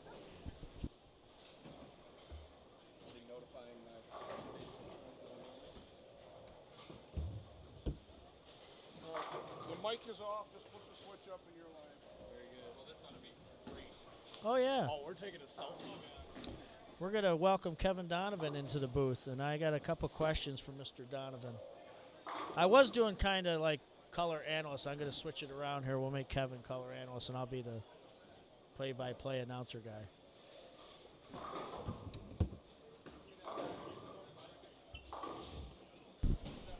And it looks like I'm on now. What do we got going on here, Ryan? What are scores looking like? I got the sheet right here. Not too bad. Not as good as you, obviously, but not too bad for the Fresh, I think. I mean, I think they learned based off last night and this morning where they should be on the lane, and it's just about executing and finding the right ball to go through the pins. Good shot, Paul Bryan. I'll tell you right now, Paul tells a pretty mean moth joke. We already talked about that. Paul is a comedian. Don't let him con you into listening to the moth joke. That is, It takes too long. I can recall John Zerbinski and Dick Allen really appreciated the moth joke. That must have been in Delaware. That was in Delaware. Yeah, we were talking about Paul and how well he bowled in Delaware. And he, for a rookie regional season, I think he did pretty good. Paul had a great year, definitely. It's the learning process, the first few tournaments, and then by the time Delaware came around, he was really in the prime of his season, and he really came to play. Good shot, Charlie. Okay, I got a couple questions for you, Mr. Donovan. First of all, Ryan? you were Rookie of the Year in the Eastern region a couple years ago. I would like to know how you believe your career is progressing to this point. Well, it's an interesting question. Career's progressing. Well, I think it's kind of, I haven't, like I said, I finished higher in a few regionals, but, I'd like to do a little bit better in the national stuff. World Series coming up. I did manage to check at the Masters, which was nice, but it's about the learning curve. I think I've made a few changes to my game. I'm trying to get softer with it, and working with Chris Lamb up in Rochester, I'm just trying to get better and think of ways that I can progress to move on to the next level. Obviously competing against guys like Belmonte and Marshall and all them, trying to keep up with them. It's been challenging, and definitely up to learning and trying to get better. Talk about some of the work you've done with Mike Jasnow out in Reno on lane 81. Yeah, Mike Jasnow, actually he was referred to me by you. And Mike and we've talked about picking up my ball speed and getting softer with it at the bottom of my swing to help the ball really turn down lane. When the drop rush is at the end of the pattern, I've always had a problem trying to get the ball to turn down lane. I'd go 10-pin, 2-pin, 4-pin combinations. And Mike and I were really working on trying to get a more defined motion to help the ball hook down lane. And so far the results have been very good. I've had a few tournament wins this year. I won the Brockmeyer and the Energy Savers tournament down in January, and I finished third at the PBA event in Maryland. So the results are getting better, and it's just about building things in and trying to make good shots as best I can every frame. You talk about the drop rush at the end of the pattern. Obviously, the proof is in the pudding because this is 38 feet and the drop rush is at 38 feet here. Yes. So obviously you've had a learning curve and you've made some changes that are successful because it worked here last night. Absolutely. We were going 130 over last night, and Chuck went 170 over last night. So we definitely matched up, and it's great to see it. It's a great confidence boost for tournaments coming up. Chuck doesn't count. Chuck, it's like on tour when I used to be on Storm staff, and they used to say, "Well, Weber did this or Weber did that." Okay, that has no bearing. It doesn't count. No, Chuck had the nut. He was able. He hit with his little loft. He got the ball through the front, and then it was turning down lane. It was turning hard down lane. Chuck had a very good look. Talk about some of the new Storm equipment that's out. I know you've been on Storm staff for a few years now, and I've seen some good things from that stuff, and you put it to good use recently in league. I've seen you had a couple pretty good 800 series. Yes, actually, I've been throwing the new stuff all the time. It seems like I can't get it out of my hand. The Storm recently is coming out with the Code Black. The worldwide release date is next Tuesday, as well as the Roto Grip Daredevil. The Code Black is a asymmetric pearl, and this ball, I'll tell you right now, it recovers from anywhere. I've missed right, even last night, I've missed right a few times, and that ball still comes charging back. Ball is very, very impressive, and shooting 850 in it with the league, and a couple of 299s, and I had another 814 with it. The ball is very, very good. And then once the Code Black starts to become too much, I just ball right down to the Daredevil, and the Daredevil is very clean, almost reminds me a little bit of a Marvel Pearl. I see a little bit of the shape, but it kind of like a high wire too. It's it's cleaner and really turns the corner down lane. So when the lanes really break down, it's a ball I like in my hand. I know at the U.S. Open, I bowled next to Andres Gomez, who was also on Storm staff. And, that's a high volume pattern. It had a lot of oil on the track, a lot of oil down the lane. Mm-hmm. So, your angles had to be kind of up the lane the first couple games. And then in game 3, he jumped and was sliding in the left gutter and was slow hooking that Daredevil, and it just It does. opened up the lane very much for him. For guys that like to open up the lane, I'll tell you right now, the Daredevil is I feel like that's got to be a must-have in your bag. It just shapes differently than any other ball in my current bag right now. Well, I can tell you, I think Storm is pretty lucky to have you on staff. I appreciate that. Not just because of your ability, but you do. I see a lot of your videos on social media. You do some ball reviews. I think you're a pretty valued staff member there. I appreciate that, Ryan. Thank you. I try to do the best I can. I love, throwing Storm's equipment. I love representing the company, and I mean, heck, I have a popcorn jersey with Storm on it, so I think that speaks to how much I enjoy representing Storm and just trying to do the best I can, trying to have good showings and trying to represent them as professionally as I can. Now tomorrow we're going to have in your home house at Crystal. Yes. We're going to have the Michelle Schaefer Scholarship Tournament. You coach a couple youths. Yes, I do. You want to talk about them? Yeah.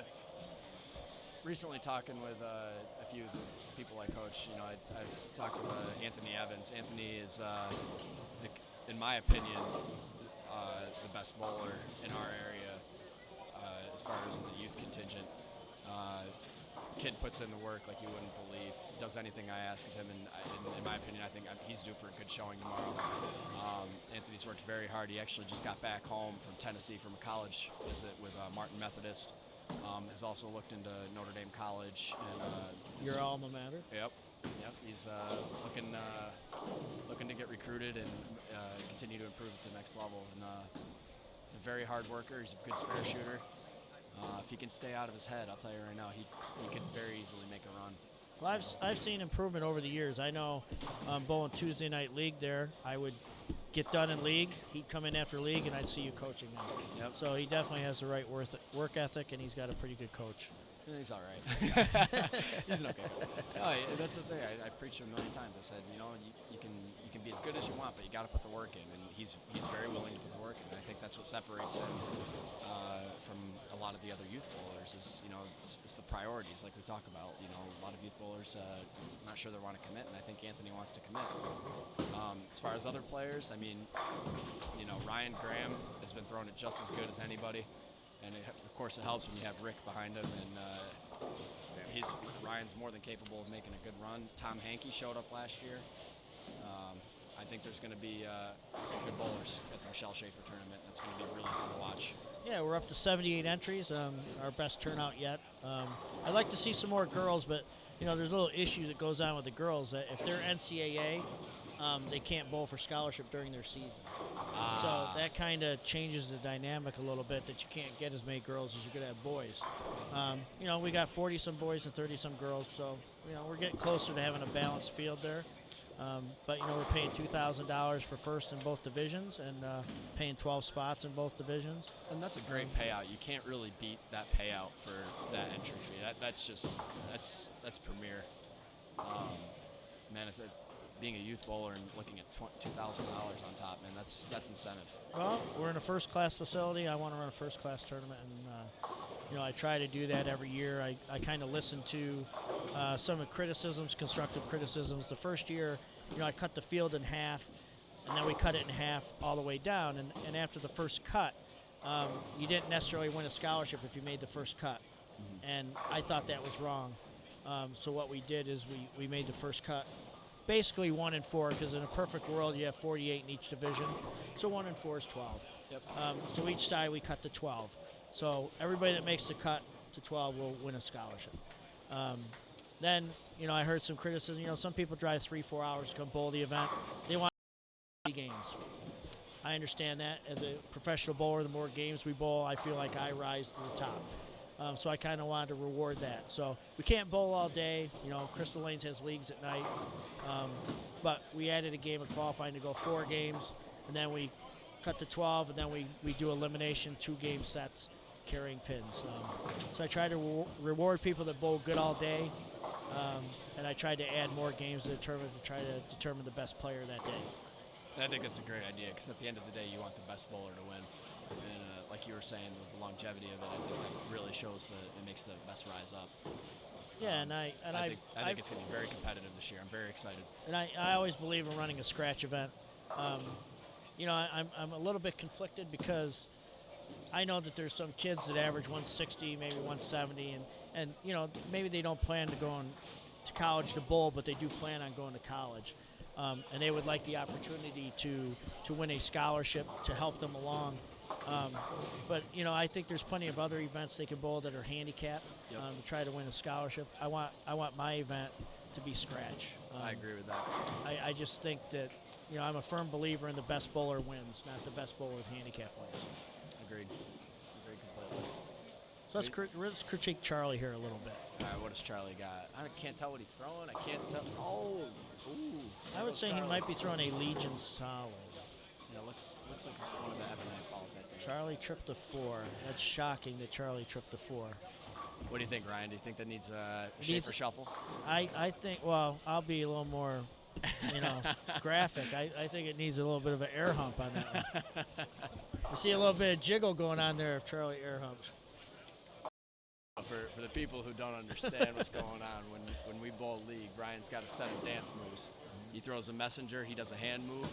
If he trips a 4, it's the Schaefer shuffle, as I like to call it. Mm-hmm. So Ryan's got a set of dance moves, and I think Charlie's should be implementing a few of them.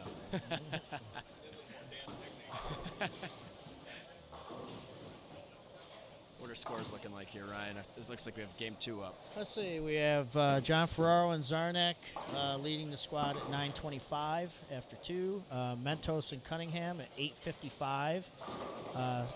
Is that Spadine? Is that how you pronounce that? And Decker at 8:43. And then Tim Becker and the beautiful Liz Culkin at 8:37.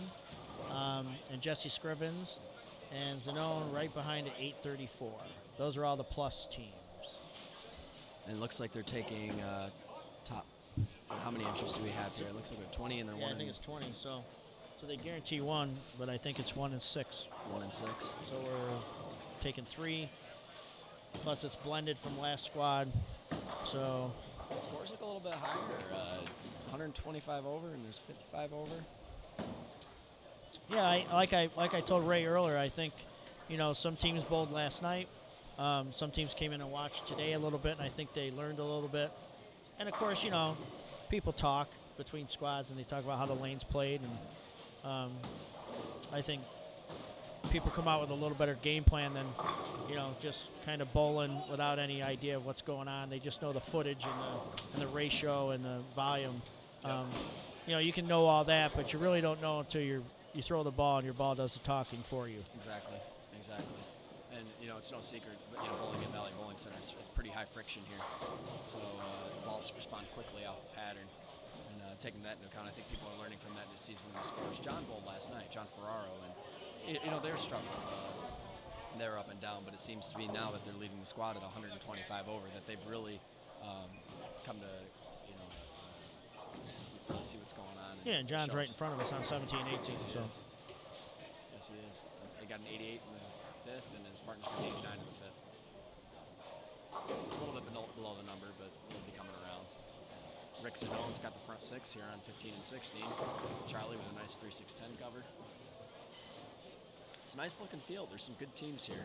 Yeah, definitely. I mean, we were talking earlier about how it's not quite what you'd like it to be Yep. in the first year of an event and offering that much for first place. You have a couple conflicting events going on, but, I think we'll build on that after this year. Yeah, I agree. Given the first year, that certainly plays a part. I think that I could see this event getting much bigger too. It could always be because you guys shot 300 over last night and you scared everybody off. I don't think that's the case. Certainly a good start to the weekend, no doubt about that. So what do? We make the cut, and then you bowl 3 more, and you carry pins. Yeah, pins carry over, and they cut the field in half. And then I think we bowl 3 more games. Stuffed 8 on 15. 3 games cut in half, and then they cut to step ladder, which is the top 5 teams. So they're rewarding bowling good all day. Yep. We got a long day of bowling ahead. Finals at 3 p.m. And it's going to be a very long day of bowling. And here comes Mr. Anthony Pepe. Do you like? Obviously, they're not going to re-oil. Yes. So you bowled last night. So you kind of have an idea of what the transition is like. Do you like the fact that you bowled last night and you didn't bowl today and coming in kind of blind, or do you like coming in and watching and knowing you're already in with a pretty good lead?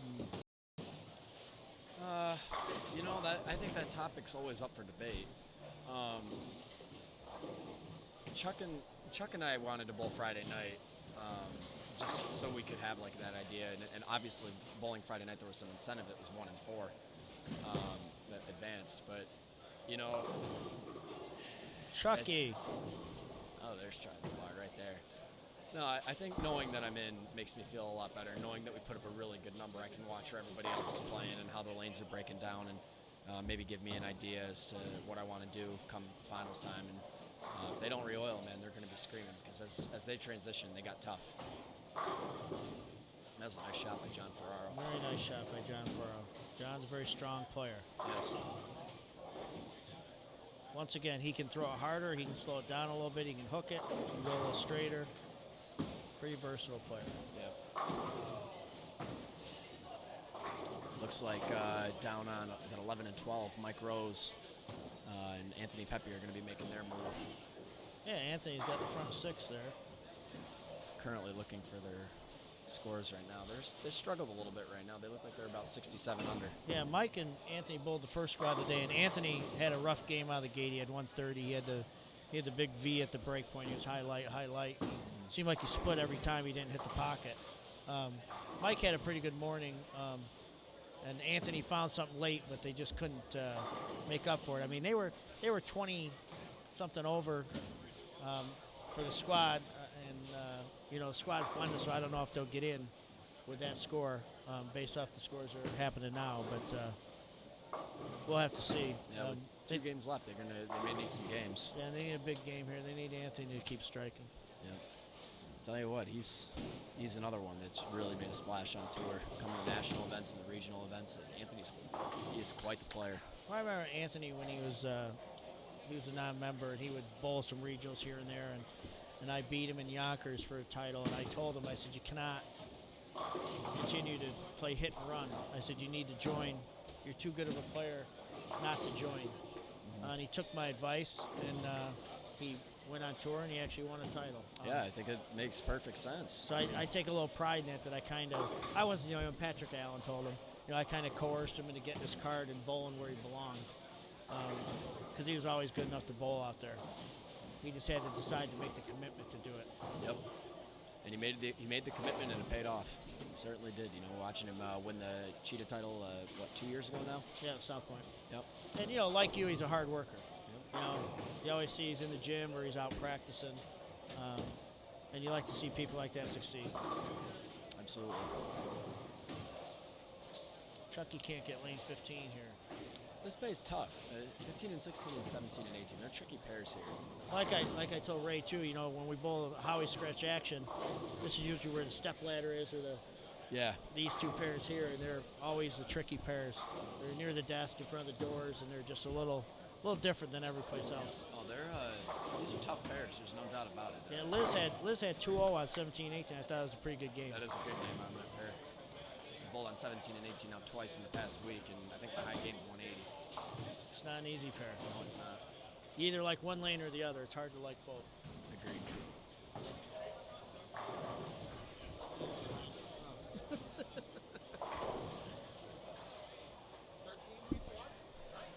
Trevor Campbell asked how many teams are on this squad. Looks like we have 20 teams. I'm going to have to post something on Facebook here to...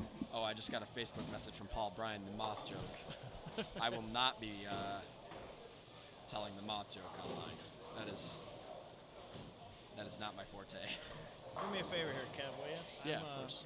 I'm watching Liz down here on 3 and 4, and she looks like she's needs a little word of advice, so I'm going to run down there real quick. That is fine with me. I will leave you here, and I will fetch Mark or Ray to come up and help you out. Very good. Okay? Thanks, Ryan. Yep, thanks, Kev. Yep.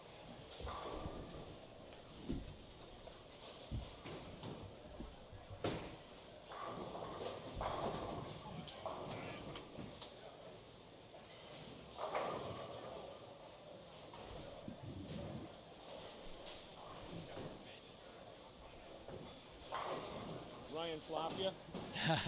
I think Ryan went down to help Liz for a little bit. So let's go on to see how she's doing. Currently watching Paul and Charlie. They it looks like they're needing a big game.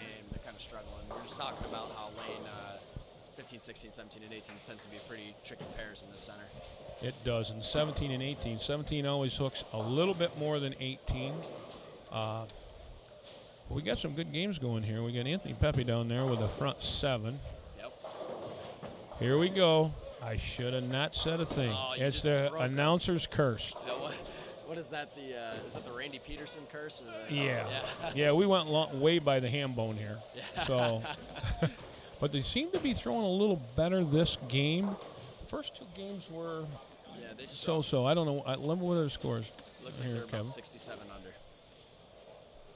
So, did I get that right? 67? Yeah. Ferraro and Zarnik are 125 over after 2. We have Paul Bryan bothering us, and Paul we- wants the moth joke. He wants the yeah, moth joke. told we by, have Paul Bryan last bothering us. He's trying to get Kevin to commit to a moth joke, and we don't have 2 hours because this will be well over by then. Holy cow, we got 1, 2, 3, 4, 5. 5 over right now That's a with good 2 shot, games to go. That's a big shot by Charlie Millard right there. That's a big shirt, too. That's what that's. ABS is a big shirt. Ryan said he makes a nice billboard. So, how you hitting him, Show? Yeah, so-so. I'm talking to Mike and Anthony, still making a run. Pepe can go out for 279, and looks like Rose can go out for 235. That'll put them 100 over this game. That'll get them right back in the cut. Now, the last squad, they shot 28 over, and they chose to bowl again. And by what looks like right here, that may have been a good choice. Because I believe we're taking 4 off this squad. That's what the tournament director told me. Again, this is Mark Walters and Kevin Donovan for Spotlight on Sports and Events. We want to thank everybody for being on here. One thing I noticed, a lot of the big names really came today. You know, we have Mike Rose and Anthony Pepe, Derek Magno, Mark Scuderi, Dan Vick, John Yeah. Ferraro. We have all kinds of big names in the squad, so it's nice to see a lot of the great bowlers. And you around got Brett here. Cunningham. Brett Cunningham, yes. It's nice to see a lot of the great bowlers. Here to And you got support this some great really event. good local talent here. You Yes, know, we do. Jesse just whiffed the 2-8.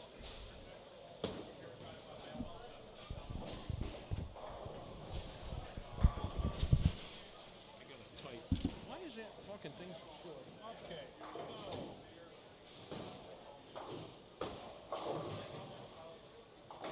Paul. Paul just missed 2-8. Let's looking at 190, 197. Shoot.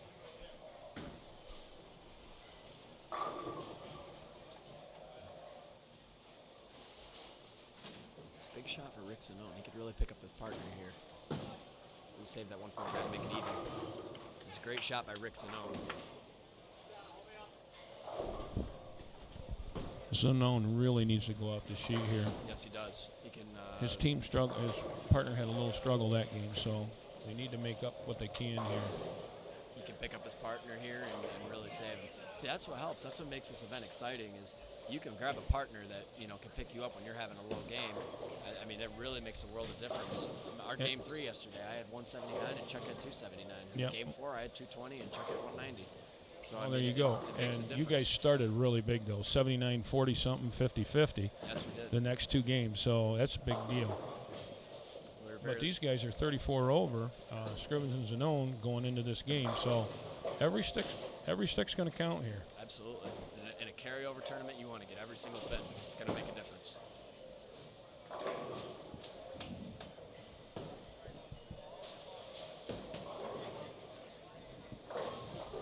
And right now, Ricky Zanone can shoot 241, 41, 49. They're only going to lose 10 overall, so that not a bad deal. 49 from your partner. They're only going to be 10 under, so they're going to go to 10-24. That's really not a bad game given the 149 game. No. That's Ricky. Understand that too. On the first squad, Kevin Anthony Pepe started with like 130 something, and Yes. Mike shot 221. They come back to end up 28 over, which is a big deal. I mean, Oh, absolutely. Well, and the two of them, I mean, they're great players, and they can, and they're grinders, Yep. and that's what you got to do They'll here. make It's the all about adjustments. grinding. they're very talented. You know, Other Jeff stuff they- Rippick on a 5-bagger just smoked it and left an 8-pin. That's the second one we've seen in this area. Saw one on lane 16 earlier. Rick Zanone, 674 through 3 games. It's a pretty good set. Yeah. The other thing I noticed, I've been looking around. Jerry Brunetti just made the cut. I haven't seen too many overly staggering left-handed scores yet. I mean, granted, Pepe is coming off a huge game, but and Jerry Brunetti and Ricky. But other than that, I've been looking around. I haven't seen what the Dan numbers Vick are. seems to be throwing it pretty good this game. Is he? I don't know what he had early, Uh-huh. but they're at 770, so they're close. I mean, Not a they're bad only game. 30 under, so Not a bad game. so Rippick's going to shoot 238 here. Mike Rose making his comeback right here. Through the And, last one, dead flush Brooklyn. Made a nice adjustment. Yeah. Mike is throwing the Roto Grip No Rules. It's a very strong asymmetric piece from Roto Grip. Is he a Storm staffer? Yes, he is. Okay. Both him and Anthony are members of Storm staff. Okay. I'm not sure what Anthony is throwing currently, but I know Mike is throwing the No Rules. Very strong ball, and it's become very popular around the area. Got a lot of Storm players here. You also have a lot of Motive players. Yep. But again, you got Hammer staffers here and J.R. Fleming and Liz Culkin. Hammer staff. You Liz got has been bowling very well lately, Yeah. too. Liz, she just had 890 a few weeks ago during her league. Liz has been throwing the ball very, very well. Mike Rose with 234. Pepe can shoot, what, 58? 68. 68. It's a big shot there from TJ Mentos with Brett Cunningham. Jim Zimmerman's got a game going. Zimmerman, a couple years ago, got I think in Greg's tournament, got all the way to the finals, I believe. He may have won Greg's tournament, actually. Wouldn't surprise me. I'm not I mean, really sure. Really good player. Two-hander. Yep. When he gets locked and loaded, man, look out. He's going to be tough to beat. Let's see if Pepe can edge him and Mike and go 100 over. Oh, looks like he checked up on him. Yeah, that's a pretty good break right there, only leaving a 4-7 for Anthony Pepe, but he's going to shoot 240 with a spare. Again, missed what ball he threw. Galley through the face. Ryan, low backswing galley. Oh, I'm sorry, the low backswing just barely misses some monitors in this house. Oh my gosh. Who was I just talking to? They said they call him the 607's version of Mike Fagan. Jeff Rippick. Yeah. Oh, and he misses my a spare gosh. outside. Oh my Takes gosh. just a 7 off the 4. What do you shoot, 45? 245. Still not a bad game. 79 over for those two. Nice Oh, cover. that's Ryan Galley. Ryan Galley just makes a 6-7-10. Puts him in the 230s with a good fill. So they're both going to shoot 230. They're going to be 70 over after this game. Just this game alone. And they need it. That'll put them plus.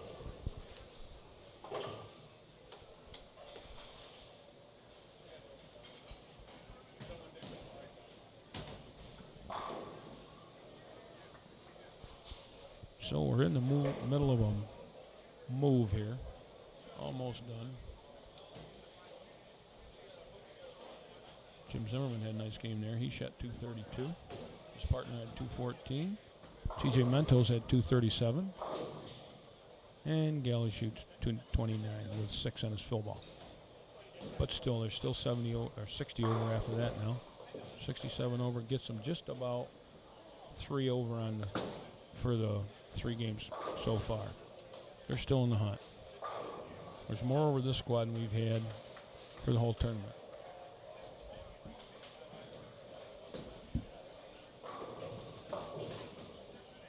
And Brett Cunningham washes out on his fill ball.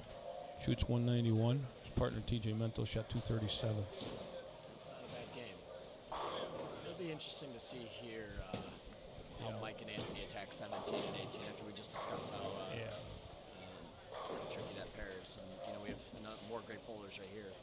Steve Meyer and Derek Magno, Dan Vick and Mark Scuderi. This is going to be a fun few pairs to watch.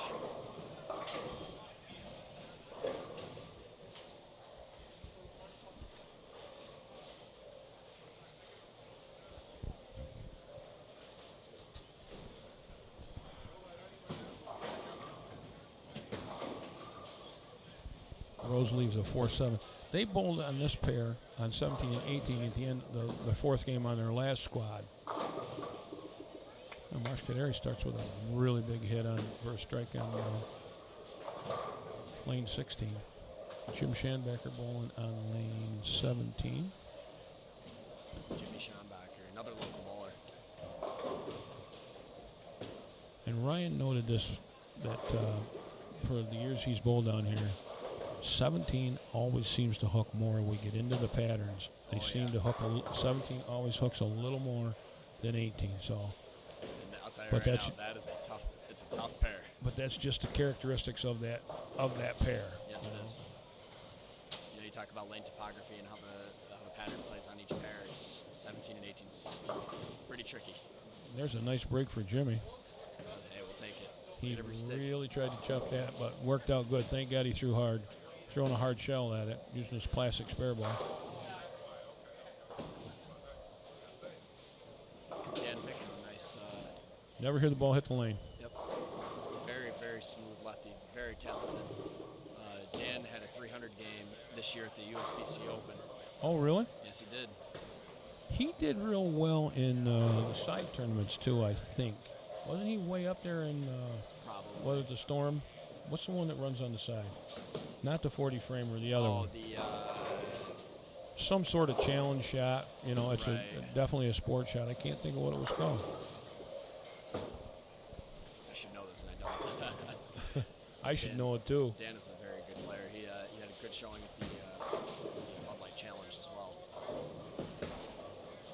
He's a very good player, very smooth left-hander, and he's very capable of putting up some numbers. This year, this upcoming year for the USBC, I'll be bowling with Mark Scuderi in the doubles. You are. Yep, that's myself, Mark, Brian Stotts, Josh Kierbeck, and Where's this going to be for the USBC? For the Open? USBCs, yes. Yeah. I can't think of where I fit this. It'll be fun bowling with Mark. Mark does that a lot at the USBC Open, I'll be very happy. Showing at 19.5 miles an hour. Two-hander. Two-hander, and I tell you right now, you see him shoot at spares, he'll go to one-handed and he'll fire it right down the lane. I watched him throw it a 10-pin, and I'm not sure it touched the lane, but I think it burned all the oil up.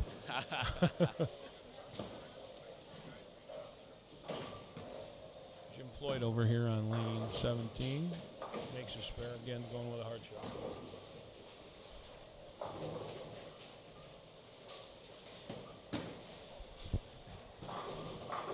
Looks to me like this pattern's really opened up.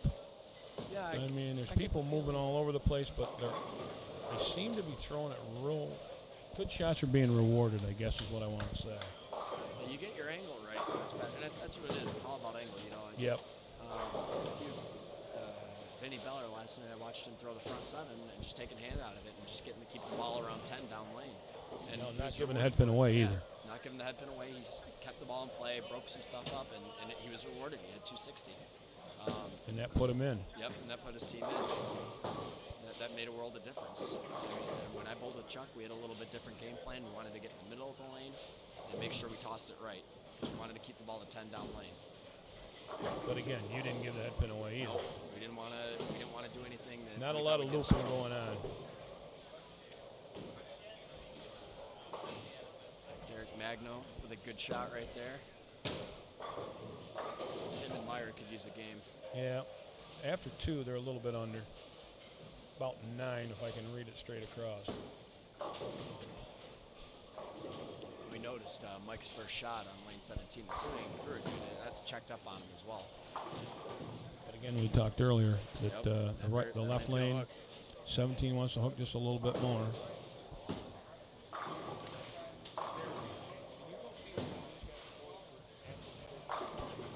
After first 3? After the third shift, yeah. I want the third. If she's got after the last shift, after the last game, see if she's got those done. Is she in the office? Yes.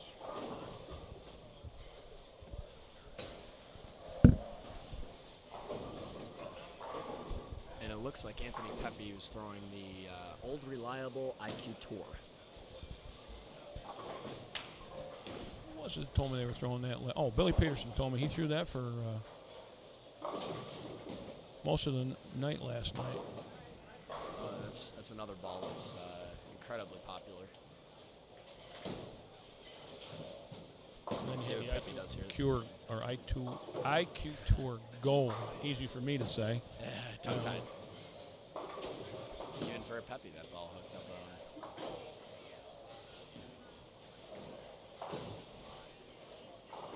Jim Floyd with his spare. Mark Scuderi up here. Fastball. Predictions Wow. 27-4. Tw- 28?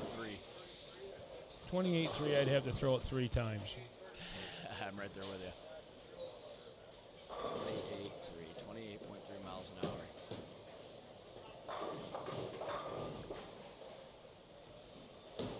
No, he made the tough 3 out of that. Yes, he did. Okay. And it looks like we got scores after game 3. What do we got? All right, the team of Ferraro and Zarnik are leading with 13:02. They're 102 over. Mentos Cunningham, 1283. Spadine and Decker at 1281. And then Scrivens and Zanone at 1224. There are 6 teams over with, looks like, Rippick and Galley are at 1201.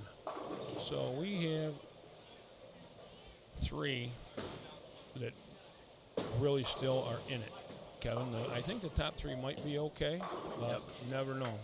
Well, and we they said got to continue. we said what, the top 4 are guaranteed. top correct? 4, yeah. And with that said, Pepe and Rose are at 12-24, or excuse me, 12-12. They're 12 pins out of the cut right now, and they're on 17 and 18. So Right. let's see if they can conquer this pair and get a run and get that guaranteed spot.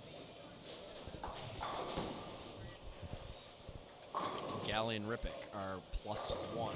+1, and they're, 80 out of the cut. So they could use a number. Actually, they're only 23 out of the cut because 24 is 23, over. yes. Yeah, 24 is the the cut. correct number. Ferraro and Zarnik are bowling really well. It's nice to see them. Like we bowled next to them last night. They struggled a little bit, but it seems like they really figured it out. And I think bowling multiple times really helps. Yeah, they came back and threw it. They were throwing it really well.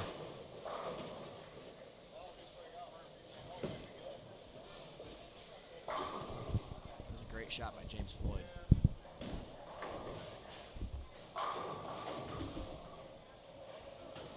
So again, we're watching Mark Scuderi here Yep. on lane 15. Just flushes it. And his first ball speed is just about the same every time. 19.5 to 19.5. Yep. Great shot there by Anthony Pepe. That was a great shot.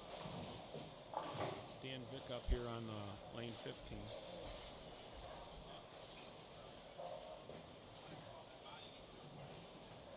see if Mike Rose can figure out. He this. clearly moved in, and it's still checked up on him. He clearly made the move in, and the no rules still checked on him. I That just wonder what really Mike's wants to thinking hook. right That last 15 feet are just going. Yep. Mike's shaking his head, and that's unusual to see Mike. Mike usually throws it without a doubt, knows every pitch. Dan Vick with a real nice shot there. That's a Derek great shot. Magno working on a three-bagger. And you know, Mike's going to stay clean. It's just as long as he fills frames, I'm sure he'll figure this out shortly. Yeah. Maybe the move is to ball down or even make a bigger move left. But there's certainly that lane 17 is not nice. And it doesn't matter what side you're coming from, right or left. It looks like they're really struggling in 17. Look out. Okay. Mike's a great spare shooter.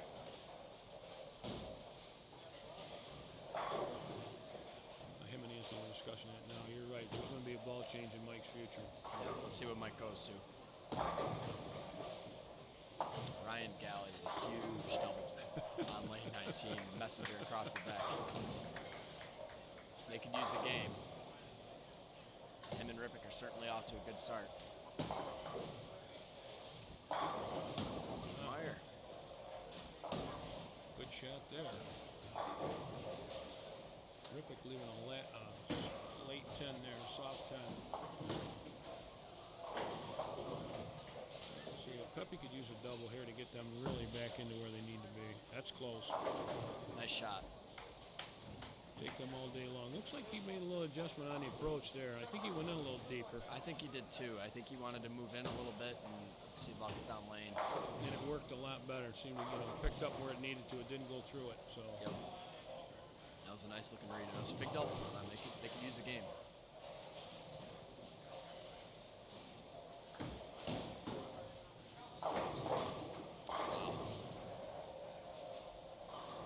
Still in that same range though, Kevin. He's right around the same amount of speed. 19.3 or 19.4 to 19.6. That's 19.52. It's impressive, isn't it? Yeah, and it's repeating shots. Yep. And he's sitting where he's looking. Nice shot there by James Floyd. That's a double. We got some real quality players here, though. You really do, and they're making their moves. They're doing the right thing at the right time. That's at the end of the day. There are some phenomenal players. You get PBA champions, PWBA champions, Eagle winners. Yep. And on top of that, you've got tournament winners here that are have won some big tournaments. It's a great group here. 29.08. I bet Mark could hit 32. I bet he could. He really winds up. Well, it's no wonder the pattern's burned up. Gosh, he's had to take the oil, he's got to set the oil on fire on the way down, throwing it that hard. Mike Rose with the big ball change. It looks like he went to the new Storm Code Black. The ball comes out next Tuesday.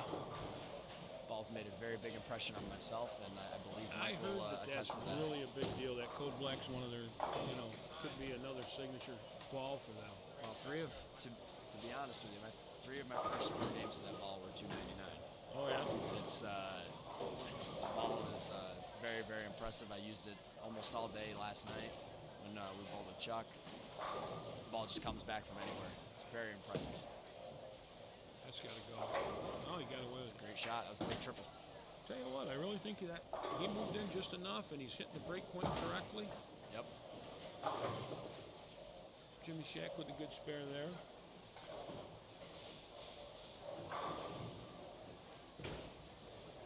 Dan Vick, another really good spare shooter. Love to watch these guys, these left-handers, or even right-handers, so you don't even hear the ball hit the lane. Even with as much hand as Galley gets, you don't hear the ball hit the lane. Yeah, Galley's another one. He's a very, very good player. Rippick with a strike. Jeff's another one of them old-school guys. Pretty much down and in. He can play anywhere, but if he has a choice, that's where he'd much rather be is straight up the boards.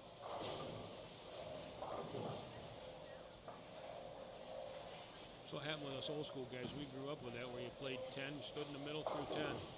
Second arrow down and in, baby. That's the only thing you had, Well, and you threw rubber. It's funny. We talk about old school back in the day, and in some aspects, a lot of those things back in the day are coming to the tour now, or even back to bowling now. You know, the re-revolution of the earth game. Yeah.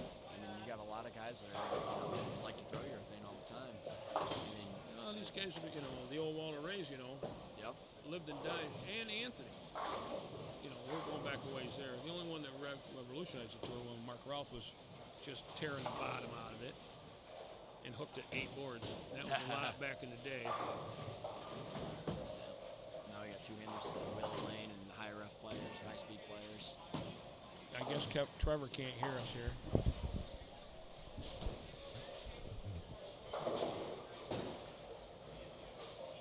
Let us know here, Trev, if it's any better with me this way.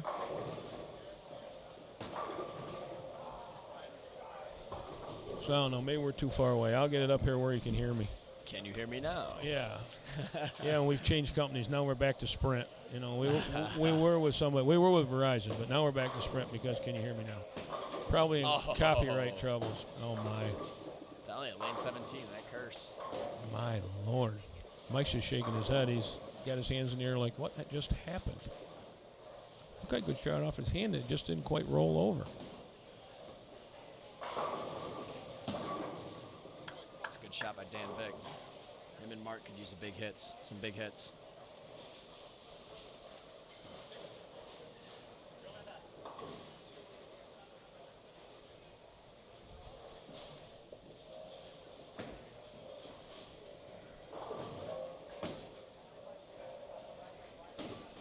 Are you serious?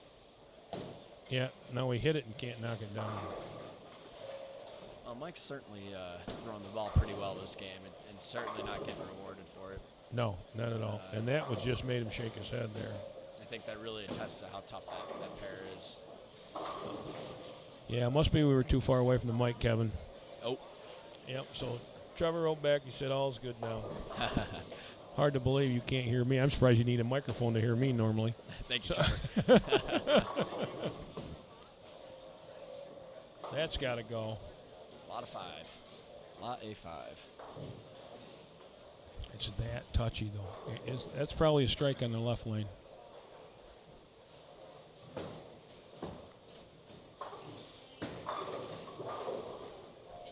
Pepe leaving a solid 7.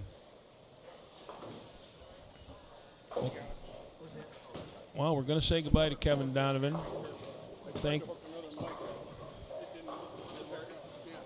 Thanks, Kevin, for coming in and helping us out.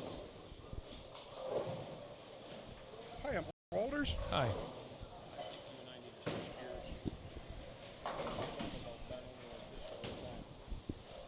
Oh, for the headphones?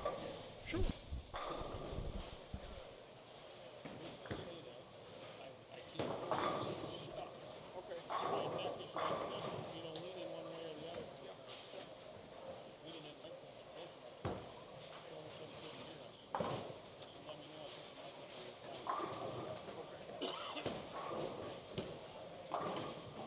So, stepping back in the booth here. Yeah, it's Mark Walters and Ray Scrivens back. How's the scores look? Have you looked? Or The scores are high. Okay. Well, we got a team that's leading. It's 102 over after 3. Okay. So Right they're now figuring the- the pattern out. Right now, the current cut's 12-24. Okay. So it's coming. I Right, mean, these guys, most of them have bowled one other squad. Yep. So we're, I think the players have figured out, you got some really good players here. And that's how, I mean, they're that good that. Right. But I think Ryan made a good point that, you give them enough options at this or enough chances, they will. Right. They will beat this. So.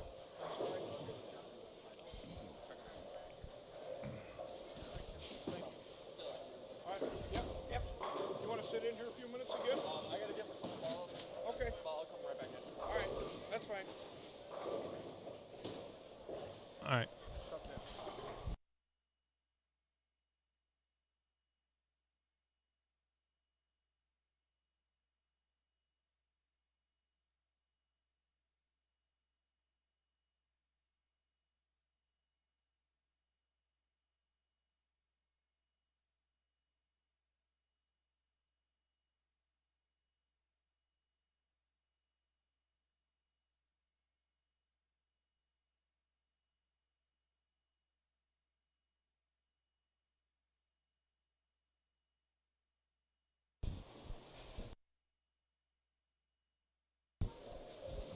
Again, this is Mark Walters for Spotlight on Sports and Events.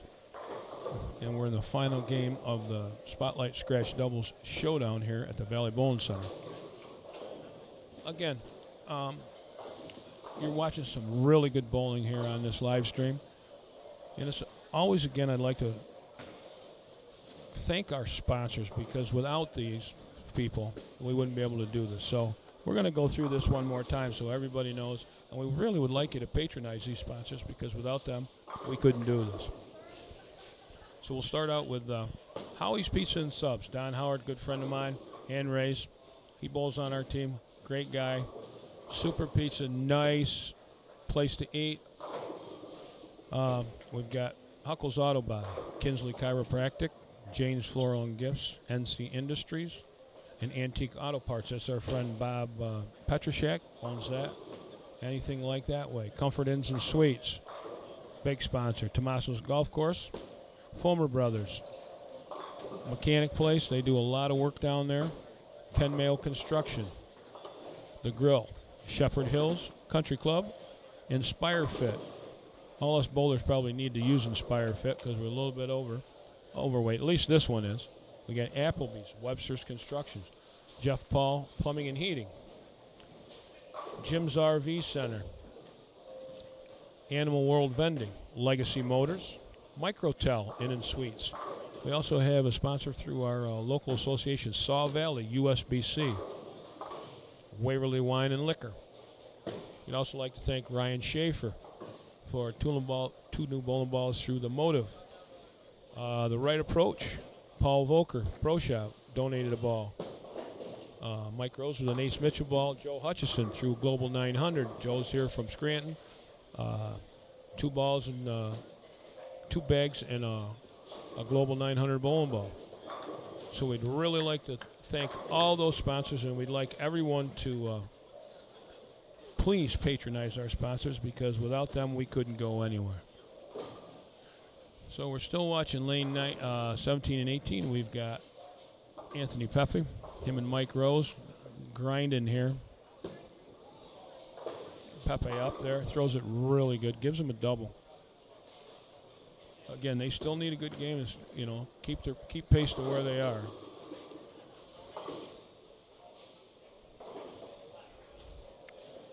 Leaders after 3 games are plus 102.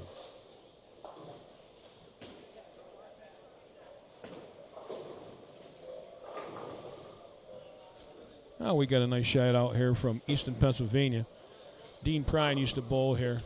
He's down there working now. He gives us a nice shout out. He says he thinks we're doing a great job here. Nice to hear that, Dean. Thank you for your support. We really appreciate it. That's what keeps us going.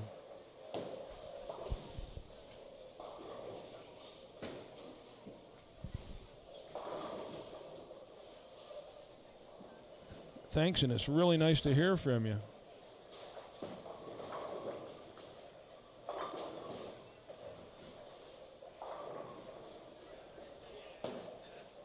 So tomorrow we'll be in Corning for Ryan Schaefer's scholarship tournament.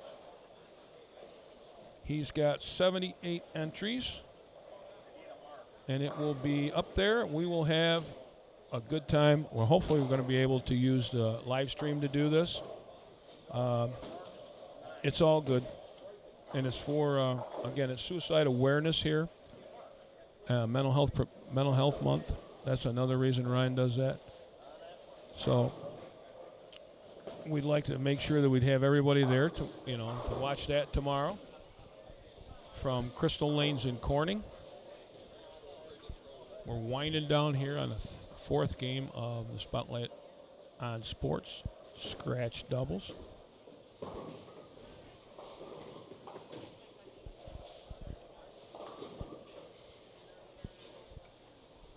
Just a shout out to Dean Prine again. Tell your brother he's still not very good at golf. He plays every Tuesday with us. The only reason he wants to know, the only reason we take him is because the 3 old guys he plays with can't see where the balls end up. So that's one of the reasons we take him. Other than that, he's okay. Hey, we've got Kevin Donovan back. He must have went out and got his equipment. I did.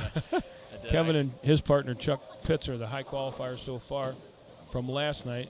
They were 307 over, which is just nuts. With Kevin shooting, what, 180 in there someplace? Yeah, I had 17 and 18, man. 17 and 18, there you go. That pair does But- not like me. But here's the deal. Up until that, him and his partner went 270, 240, 250, 250. So that 170 didn't hurt you near as bad. And then your partner shot, what, 279?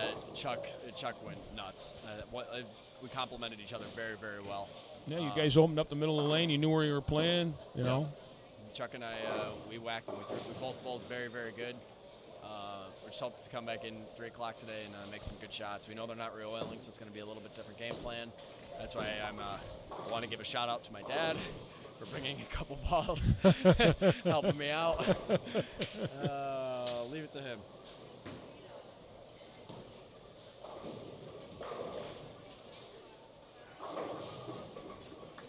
Dan Vick really got around that one. That's a lot of hand for Dan.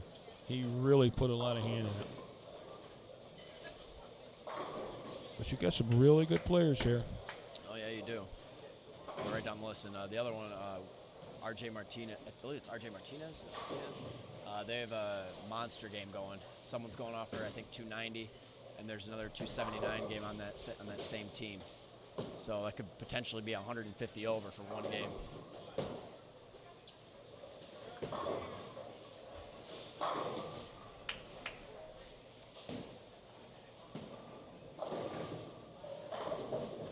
Right here. Where'd you tell me? Who'd you tell me it was? RJ's. I caught the first name. Maybe it's not Martinez. It's RJ something. RJ. Is it Blanchard? Might be Blanchard. That's why I thought, Blanchard because I think Zimmerman. he's bowling with Jim Zimmerman.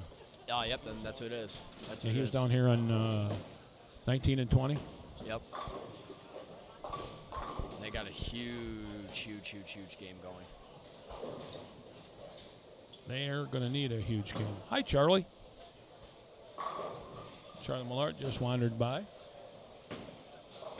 Charlie, wave at the camera. Wave at the camera. Wave at the camera. Yeah, there's Charlie. See the top of his head. Oh, Charlie. Ryan said he makes a good billboard. I don't know what he meant by that. I don't know either. I don't know how to acknowledge that. Mark Scuderi going Brooklyn and loving it. Gave him a double. He's going to shoot 217 with 10 here. You know, not that I would wish ill will on Mark or anybody else, but I would love to see him shoot a 710 because I'm willing to bet. Well, it's he- his he fill could ball, make so it. you're not going to get him to shoot at it. So Oh, well, maybe if they makes the finals, maybe he can make one. I think that'd be pretty cool to see on the live stream. Steve Meyer, baby. With the fist bump. Yeah. he's got that storm working for him. Yes, he does. Well, see, Scuderi went Brooklyn in a fist pump. And Steve Meyer threw it pretty good, little high, carried the 4 late, and that worked out great. The two of them are goofballs. Under a lot of pressure, but they throw the ball really well and still have time to smile, so that's a good thing. Oh, there, take that. That was a good finish by Marcus Scuderi. Yep. A lot of 9. Holy cow, no tap 300. And he immediately got paid back for that Brooklyn. Throws it high flush, 10 pin. Yep. That's how it works, right? The bowling gods are in. Yep, that's how it works. Well, that ain't going to make it. Yeah, he knew that when he let go. He said, whoops. In a little. Still a good game, 210. Jimmy Shack with 187. Looks like Mike Rose is going to shoot 179 with 10. Yeah, it looks like he never really got a hold of that. No. That left lane in particular. Maybe. I'll tell you right now, Phil ball always strikes. Yeah. 79. That is a tough pair. Pepe needs to throw a couple here, I think. 92-22, that put them at +1. Oh. It depends a lot what Zanone and Scrivens do and Decker and Spadine do. Yep. And Could be, Scudder. it could be tricky. Oh, Scuderi and Vic had what? Oh, Dan can shoot 72, 230. They're going to be 46 over if Dan goes off the sheet. So And that'll put them in. that could be a little bit of a change there. Depends on what. The other two teams do. Yeah. I think it's going to come down to, well, I shouldn't say that. Spadone and big pitch there, 92. He can shoot 22 off. They can stay over. He goes off the sheet. 22 gets him what? 401, right? Yes. Derek Magno with a nice visitor. Chasing out that 10 pin.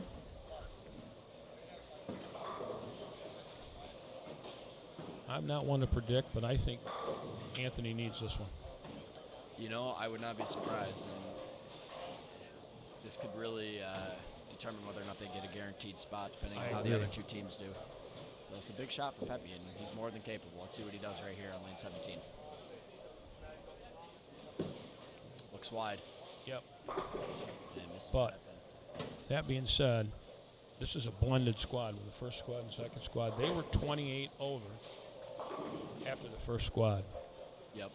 So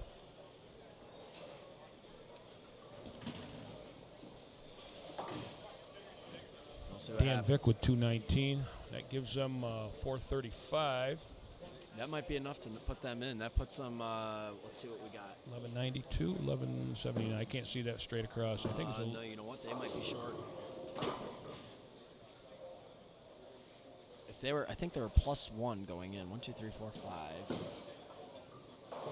No, they're 7th. They're in 1192. That might not be enough. I don't think that's enough. What's that? 20, 35 over. 25. Oh, 35 Yeah. over. So that makes them That puts them 27 up. 27. Well, I know It's a that's tricky one less pattern than out those there. guys that had the first. They had Yes. 20. They were Pep 28 Rose. over. Yeah, they're first 28 squad. over. It makes it tough. I don't think. It's not I don't easy. think that's going to be enough either. I really don't. It's certainly not easy. There's, you know, when you can whack them, you got to take advantage, and you got to avoid the low games. And it's the teams that do that the best that hang on. Yeah, looks like Dan Vick and Marcus Scuderi finished 27 over. I don't see anybody else. Looks like everybody's finishing up.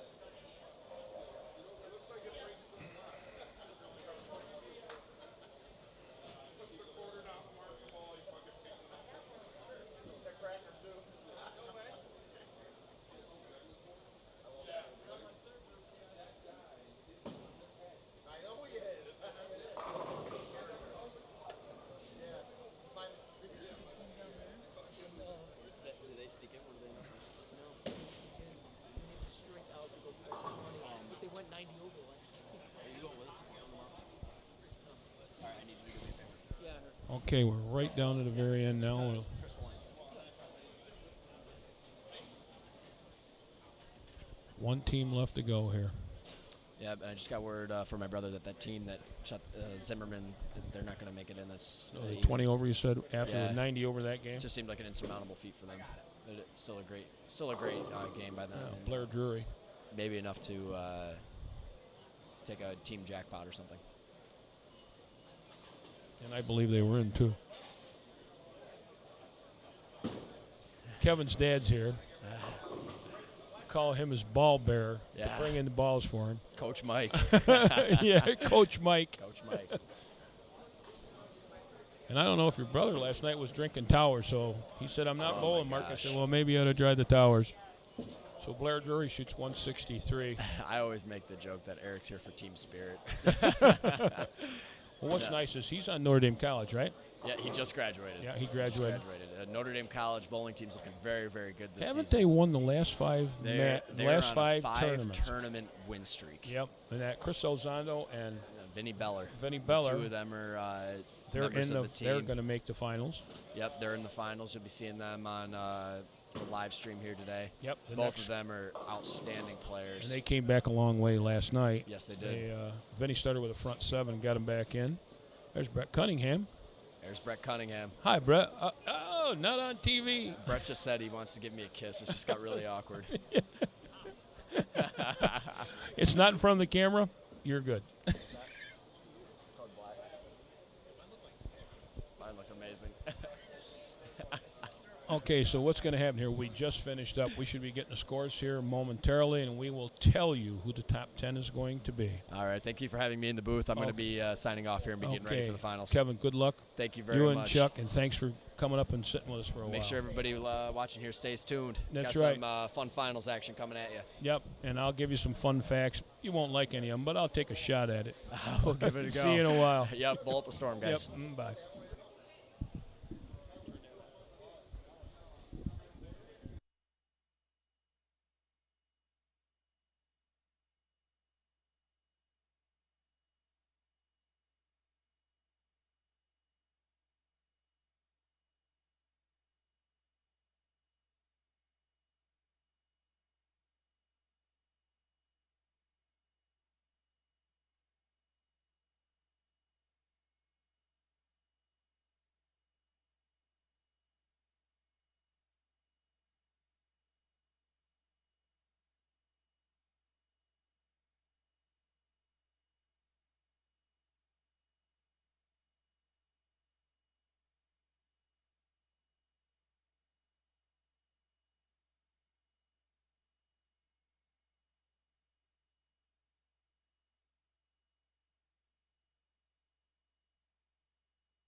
Okay, I'm back here. We're waiting on our statisticians. We're going to give you the top 10. We'll give you who we have off this squad, which we're taking 4. The blended squad, we're going to take 5 total, or 6 total. I mean, 4 from last night. We're going to take, there'll be 10 going to the finals.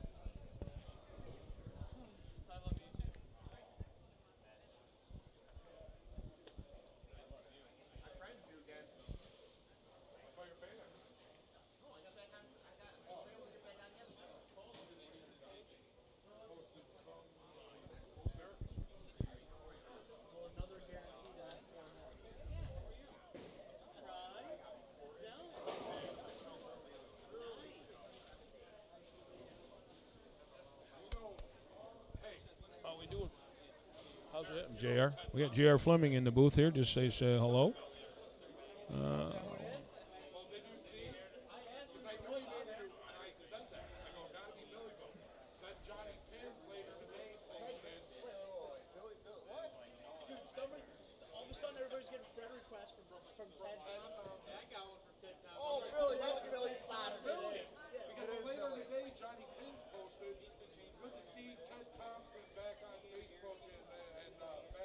I thought maybe it was you because you were kicked off. Yeah, no, it wasn't me. Oh, no, they shut us all like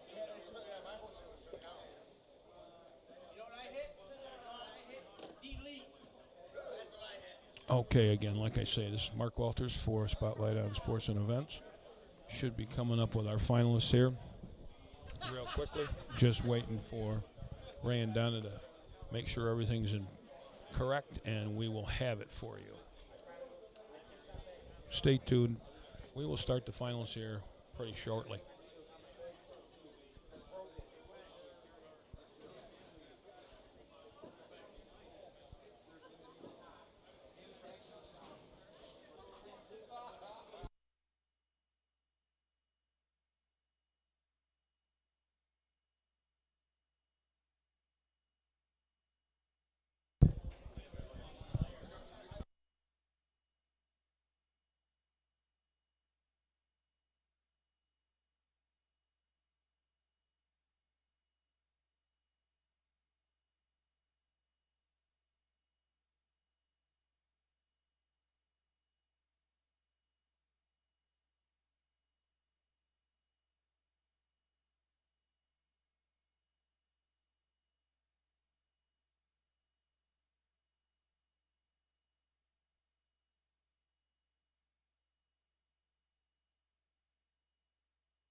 I have a young man in my booth right now. Derek Canfield just turned 15, so we'd like to give a shout out to him. Derek's going to be starting on the Waverly bowling team this year. So we want to wish Derek a happy birthday and many more. And hopefully you have a good season this year, Derek.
Okay, it's Mark Walters back here on Spotlight on Sports and Events. I'm going to give you the update of we end up having 10 teams make the cut because of what we had in entries. We have the team of Donovan and Pitts, Spadine and Decker, Ferraro, Zarnik, Massino and Wagner, Cunningham, Mentos, Scrivens and Zanone, and Rose and Pepe, Vic and Scuderi, Fleming and Jerry Bernetti, Malone and Hardy from last night, and Elizondo and Ballar from last night.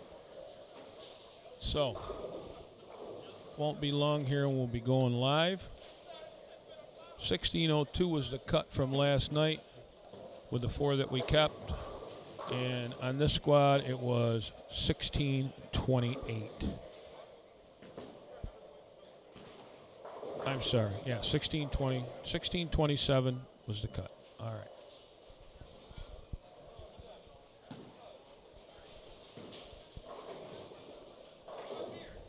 We should start here in about 10 minutes. What we're doing here, folks, is going to be the top 10.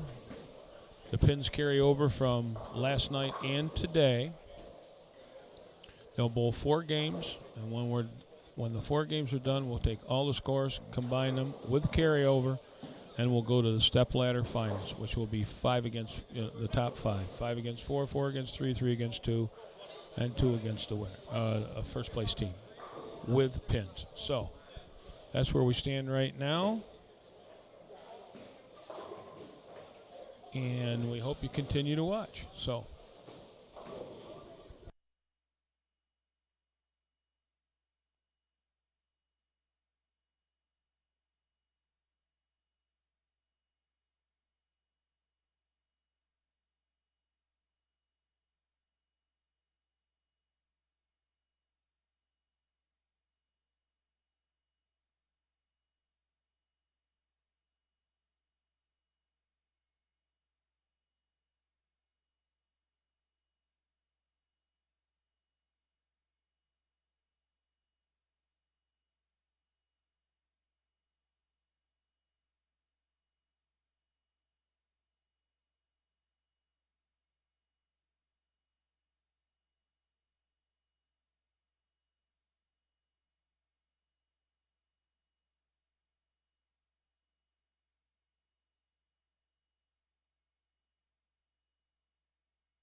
I guess we're back here. We have Steve Hardy. We're going to pick up on lane 12. Left-hander leaves. A 3-pin.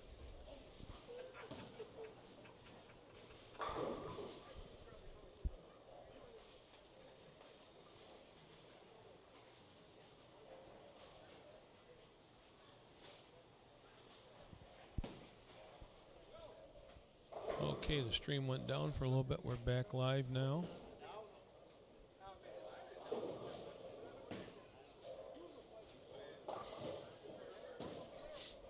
Hardy makes a spare on lane 12. He's bowling with Jackie Malone. We had a lot of females bowling this tournament this weekend. I think we had 5. Nice to see one of them make the finals. J.R. Fleming in the frame on lane 10. That gives him at least a double on that.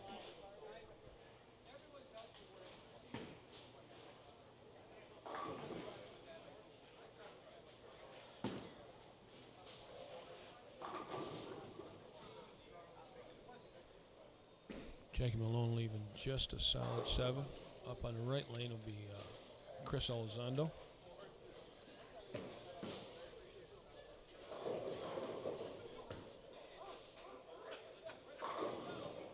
Chris made a nice shot there.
Okay, we're back with a learning curve. Jesse Scrimmons leaving the washout. 1, 2, 8, 10. Anthony Pepe in the frame with a Greek Church on lane 10.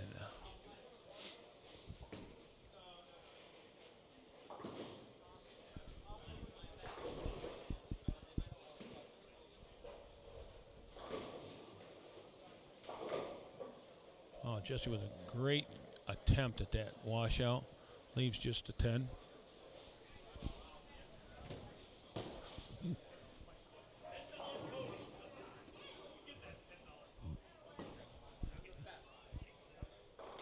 Ricky Zanone coming up here.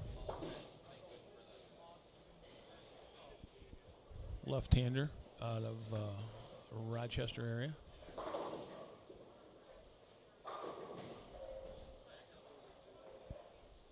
TJ Mentos also on that shot. Solid 7 for him. You can see Jerry Bernetti here on lane 9. Smidge high leaves a 4-pin.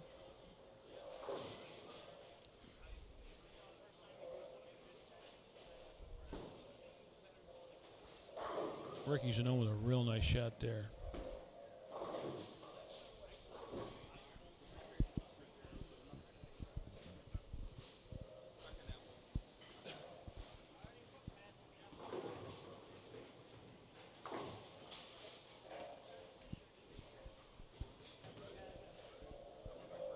Again, we're down to our final 10 teams here. They're going to bowl 4 games with pins from their qualifying. They're going to take their qualifying scores plus their 4 that they're doing right now, and then we'll cut to the step ladder. We're going to cut to 5 teams, and right now we're just finishing up game 1 of 4.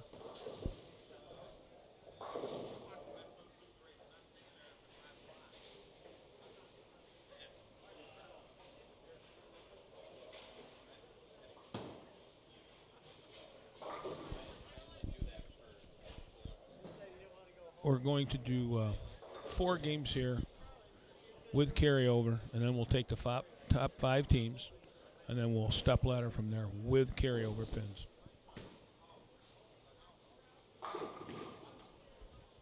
So there's an opportunity to make up quite a few pins here over 4 games if you can get lined up, you and your partner.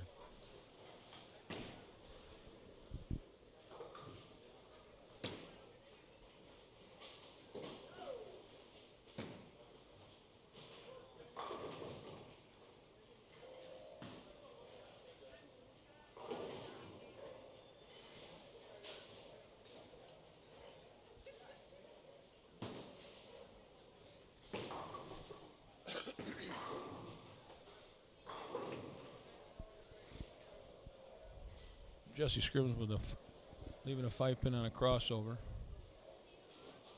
Right now we got TJ Mentos up on lane 8.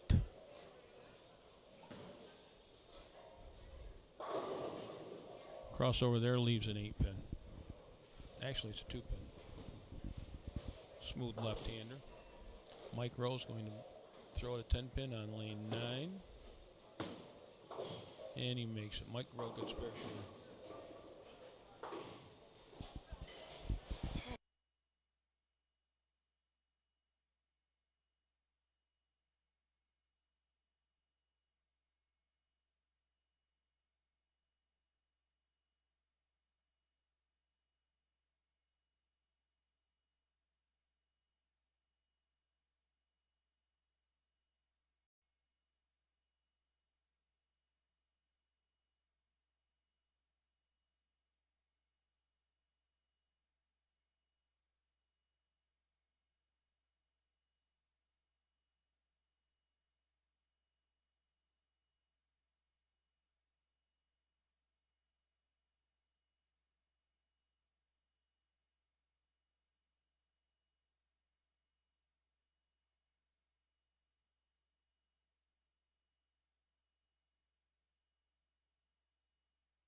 Let's try this again. Marky has been keeping you informed on what's going on. We got the prize fund figured out, technical difficulties figured out, not technical, brain difficulties, I think. People's been really, really good in understanding about a little low turnout, but again, it's our first one. So we'll work our way through it. Hopefully it'll get better. Yeah, it's like anything else. I think it takes a little bit, but, 40 teams, I really figured that we wouldn't have any trouble getting 80. But, Yeah, right. And without a lot going on this weekend, so maybe it's the weather. Gosh, I don't know, Ray. I mean, Right. it's a tough gig, but, I know you said you committed to try to do it again next year and see if we can Yes. make it a little bigger. So, Yep. hopefully.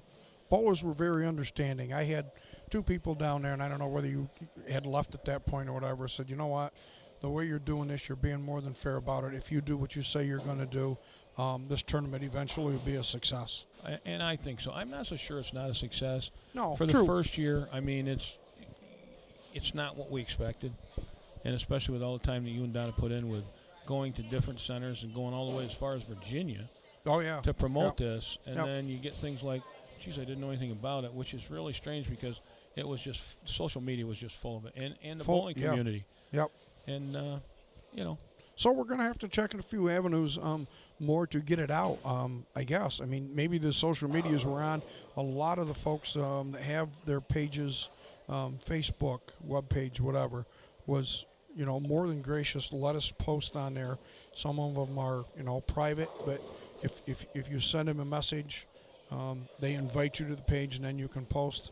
I know, Ohio, Harrisburg, the Ithaca area a lot. Ithaca area, absolutely. They accepted us with open arms, and I think they understand it's for the bowlers. So we'll see.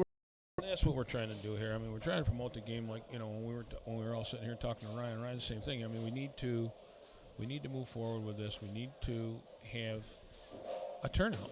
Yes. And hopefully, Yes.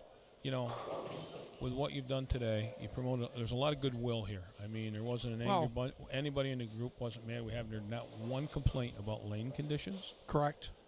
So that tells me that it's equal on either side, right or left. I believe so. Yep. And it's quality shots were rewarded, bad shots weren't. Right. It's just that Right. simple. And I'm looking down through the field that we got left here, the 10 teams. I see 3 lefties for sure. So you got 20 guys out there. There's 3 lefties here for sure. Yes, and there's a couple lefties that I can't see even. So Could very well be. 4 for sure. Ricky Zanone is left-handed. So you got Brunetti, Zanone, Pepe, yep, Hardy. That's 4. Yep, that's 4. So we'll see what the tournament results are. The numbers are for the cut. The actual number, because the way we done Friday nights 1 and 4, I think was like plus 22, 24.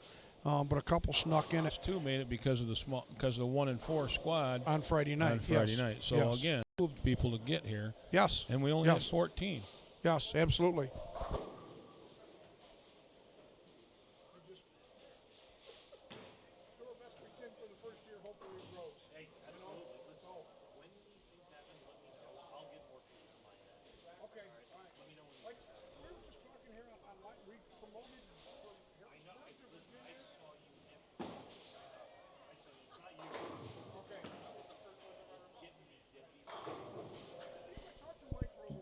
Jerry Brunetti punched out there for a big game.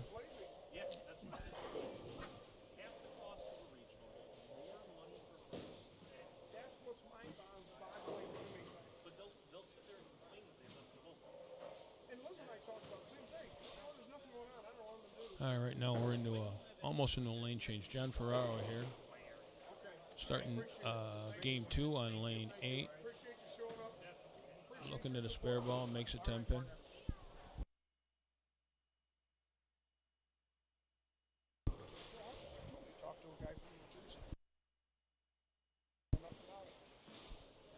We just got some nice accolades from Mike Marcus. Yes.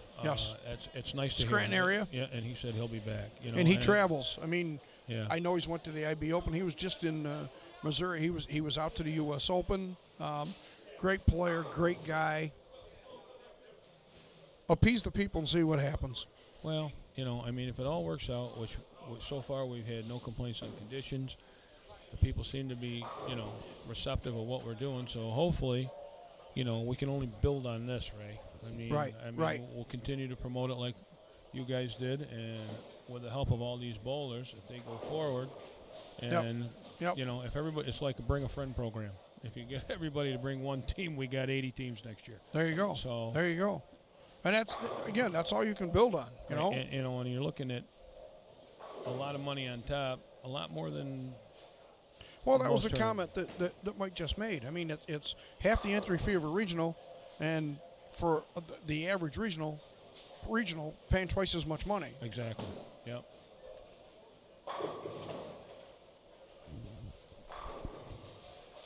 Okay, we must have lost sight of what we're doing here for a minute on the streaming side, but streaming is continuing. So if you lost it, it'll be right back up.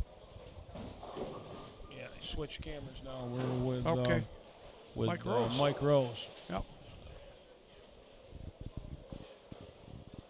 So we got to, upload speed here, bandwidth, whatever. It's again, first attempt. Obviously, mistakes will be made. We try to keep them to the minimum, and like I said earlier, always favor on the side of the bowler. I think we'll be fine. I think so too. Ricky's an own left-hander down there, down a little further than where Mikey is. I don't know what's going on in lane conditions. I see a ball change for him, and just Jerry Bernetti. making good shots. Yeah, he threw the last 4.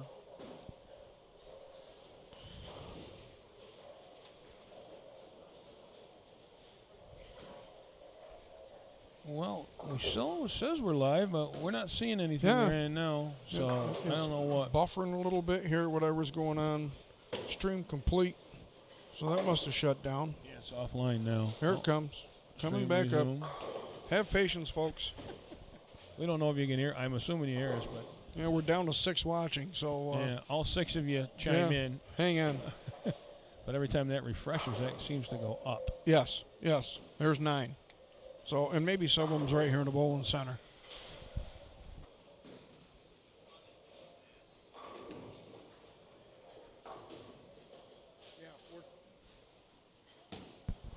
Just had one of the bowlers check in with us. This says we're going live again, but the feed was horrible. We understand that. We have no control over that here. No. Internet, we have been up for 4 hours, 4.5 hours. I wonder if we may want to hit that refresh key again there, Ray, up on top. I don't know whether it would help or hurt us here, Marky. We can Well, try it. Certainly can't hurt because we're not getting anything out on there. That There one you right go. there. Yeah, that one. We'll see what happens.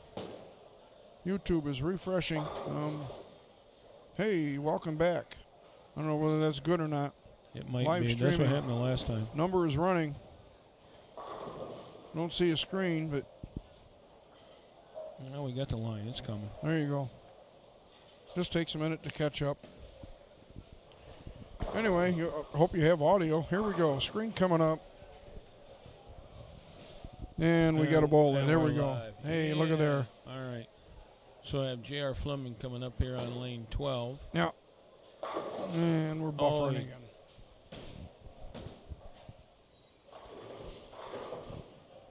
There we go. Yeah, we're getting there. Fleming just threw a really nice shot. Yeah, he did. Asked it to back off. It stopped, blew the 7 right over the top, almost went over the top of the 7. Absolutely. Want to send out a shout out to Donnie Howard. He got a nice dough today. Did he? hurt. Good yeah, for him. Yeah, it didn't hurt his truck much. You know what I mean? So, In case, did it cost him 20 cents for the shell? yeah, 20 cents for the shell Nice. after he hit it with his truck. I'm just teasing. Donnie got a real nice deer. Nice Good, dough. good. About 140 pounds. You know, and that may have something to do with this weekend. I know there's a lot of hunters, a lot of outdoorsmen. In this area, yeah. Yes. So Another thing, maybe. too, it's been a beautiful day.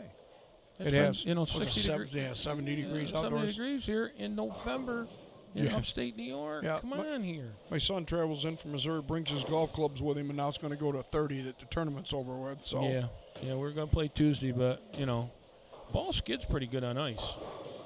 Well, they play all summer long or all winter long where we play, shovel the That's snow true. off the greens and go at it. That's right. Not this cat. No. I think I'd done that once in my life. Long johns, gloves. No, that's enough. Yeah. Anthony Pepe with the spare.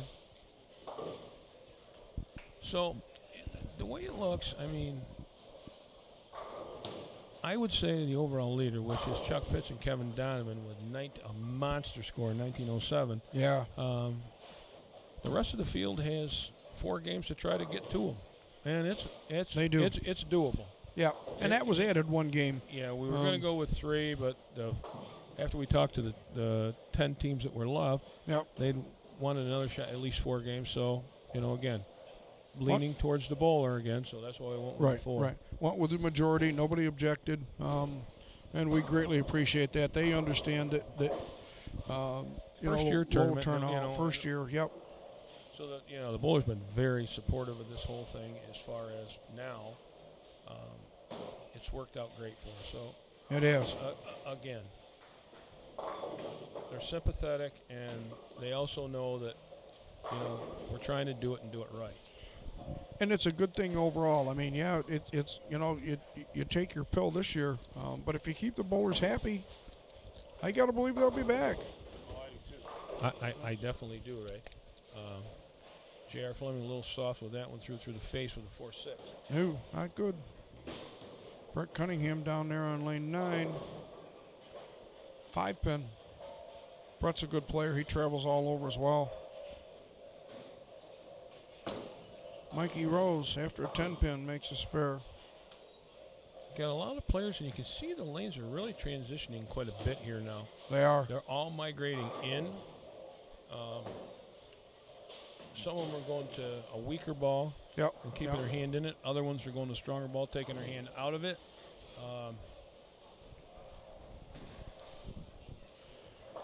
And after we get through today's experience, guess what, folks? We're going to be back and visit you again tomorrow. Yeah, we're going to be Crystal. up in Corning tomorrow, Crystal Lanes, for the Ryan Schaefer Scholarship Tour. Yeah, going to be an early day. I'm even thinking about sneaking up if he's open late enough tonight, get packed up, maybe take the son and granddaughter and the wife out for a little dinner and There you go. at least get some of the equipment in the building. Yeah. So that check-ins at 9:30. 9:30 tournament start. Yep, you're Tournament right, Mark. starts at 10. There's going to be 78 teams. Yes. Ryan had the breakdown. The girls will follow the girls, and the boys will follow the boys. They've got the lane moves Yep. already in. Yep. They've got a lot of surprises on board. Jerry Bonetti leaving a 10-pin. 7-pin. Oh, a 10-pin. I'm Yep. sorry. Yep. Anthony Right Pepe idea left- from the other side. Yeah, Anthony Pepe left a 7-pin, other lane. There you go. So So does that make that the 7-10? it does. But it's closer together than the original Wouldn't 7-10 matter. would be. I still couldn't make it with a broomstick, so it doesn't really matter. Oh. Hey, live stream health is back in good shape. 11 of you still watching. Appreciate your patience.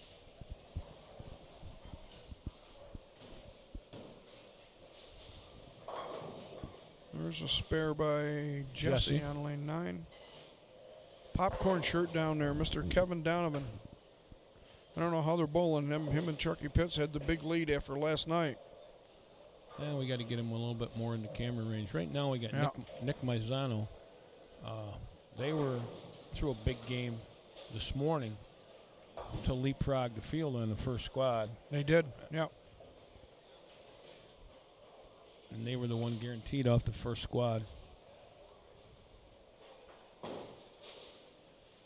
Mike Rose coming into frame, maybe. I don't know. We're on 7. See the ball anyway. Yeah, we're on 7 and 8 here. Yeah. This is Nick Maizano here. Another guy, 4 PBA regional titles. Nick Yes. has. Yep. He's bowling with Steve Wagner. Must be the live stream caught back up. We got 14, Mark. We gained 3 or 4. That's good. Hey, there's my buddy Denny. Enjoying the beverage, coming out and seeing the Sure, action. he's getting the adult beverage. There you go. I've had no adult beverages in 2 days. No, that's. Unusual. I'm getting thirsty. Yeah, no kidding. I'm drinking water. Remember, early morning tomorrow. Yeah, it's just like back working again. It is, but it's only 3 days a week. Yeah, that's good.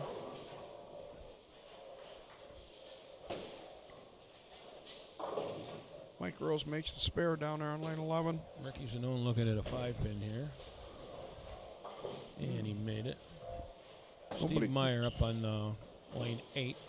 Nobody's looking too over anxious, I guess, to say here. No. You know, enthusiastic. Don't see a whole heck of a lot of smiles either, so I don't know if that's good No. or bad. They're in the grind mode, I think. They are. They're grinding. Yeah. You know, even we took 10, and we Steve- looked at the scores. Other than the big leader, you know, Yeah, those they're- 10 are within 100 pins. So you got 4 games. You know, 30 pins a game is 120. So, you know, the math is there. Yeah, you know, theoretically you could get there. Depending, you know, maybe Yes, you never know. yes. The leaders could bowl bad. You Right. never know. You know, 30 pins a game is basically one shot. You miss a spare, you gain 20. Yep. We're into the buffer now. So that's the grind. There. Here we are. Here it comes. We're gaining. Oh, Jerry Bernetti with a real nice shot. Nice there. shot there, Jerry Bernetti. He's Again, bowling- PBA 50 player. Got bowling J.R. Fleming, Hammer Staffer. A lot of cashes last year. He's out there. He made the West Coast run. Trips a 4-pin. Jesse Scrivens off. Yeah, I guess he is on camera. Yeah, just barely. And Nick Yeah. Maizano got his. Big ebonite shirt, and I believe he's throwing an ebonite piece of equipment. It's an overseas ball, Game Breaker 2 Max or something like that. Best bowling pro shops in Missouri. Not that they're a sponsor, but we'll give them a shout out. They had a great warehouse event this weekend, as they do every year on this weekend. John Ferraro with a nice shot there. Give him a 3-bagger.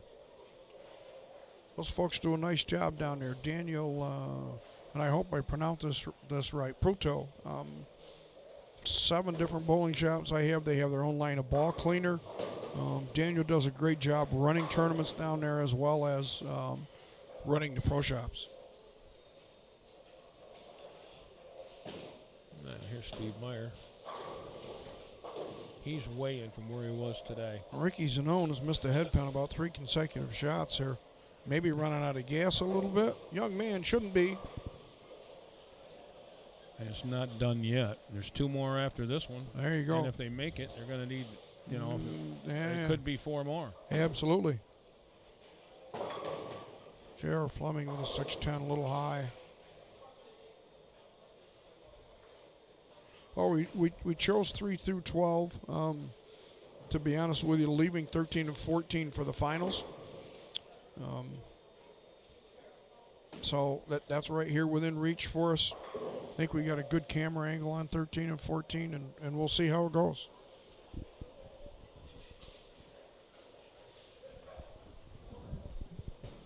Prize fund is done up back there. Hasn't been revealed to the bowlers yet, so I'll keep that a secret. But pretty good prize fund for the entry fee, for sure. We realize these guys has got some travel time, hotel, gas, meals, whatever. So I will tell you this, 10th place, $220 entry fee. They're going to double their money today. And again, that was due to getting all the teams together, deciding to take a little bit off of first and second. And that's greatly appreciated, helped us out a bunch. They know we're doing it for the bowler, so them doing that helped us pay down, and you're going to double your money for making the cut here. Jesse Scriven goes Brooklyn, leaves his 10-pin. Yes, he did. Yep. I thought he doubled there. One of those scrivies again. Yeah, true, and it didn't fall. Yeah. Nick Maizano up now. He's working on a double, a 3-bagger actually. He is. Hey, we got a big check all made out. We're just waiting to put names on it, Mark. Oh yeah, I like the big check. Absolutely. I saw it down the office. It's really nice. Yeah. We're going to have you go out with us and help present that, you know. Oh, really? Oh, the wife said, well, she'll get in the booth as long as nobody can see her, so she's not afraid to talk. I've heard it for 36 years. I'm staying out of that. Thank you. That's a good choice. Yeah, in case she's listening. Love you, Donna. Yeah. Okay, let's see. Jerry Bernetti, 6-pin. Good shot, too. 6-pin. Jesse throwing at his 10. 10-pin. He makes it. I heard a noise. Yep, that's a good thing. Nick Maizano looking at a 10-pin also. I think that was Chucky Pitts off screen, or off to the left of Mazzano. Yeah. He just stoned one, a solid strike. Nick makes his spare. I actually think Nick won a regional in this house. Hey, we got a little chat coming in here. Mark's better half, listening to her two favorite guys announcing. Gotta love her, you know it? Yeah, I'm not going to go any place with that because I see her 2 nights a week. She knows how I feel about her. Depends on how I'm bowling. So I'll give you a shout out. I'll give you a hello. And if I don't carry when you walk in the building Tuesday night, you know where I stand. Some things never change. Okay, Marky, I'm going to sit here and try to type left-handed as well. Yeah, well, you're, So- you're so- normally left-handed So tell me anyway. where we're at here. What do we just start typing? No. We got to mouse click and on say something, huh? Yeah, click down there. On All the say way something. down here. Yep, click there. And Click it should there. get a line. There you Click go. there. Say something. Something. Okay. You know, that's a good idea. Would she know what I meant by that? Yeah. I'm sure. She's handled kids our age for years. She was a 4th grade teacher. So, you know, she's in pretty good shape then with you and I. If I put Miss Walters MISS, will she understand where it's coming Yeah. from? Oh, yeah, because she's going to see it come off there. Hey, there's Paul Breon, our Mansfield transplant. I have no idea. So then what do I do? Go around this here and click on it, Just Marky? hit the enter key. Just hit the enter key. Yeah. Can't be any Perfect. easier. There you Look go. at there. Look at that. Says something about say something, so I did. You know what? I'm going to get out of here, and I'm going to for a little bit, I'm going to let Paul Bryan sit in. God, you're a nice guy. I What are you going down? know Get me a it. drink of water or something? Sure will. Thank you. Okay. Okay, my second favorite announcer. Can I say that? Yeah. Okay. Mr. Paul, I don't want to say Breon. We went through this last night. Byron, I believe, is the correct pronunciation.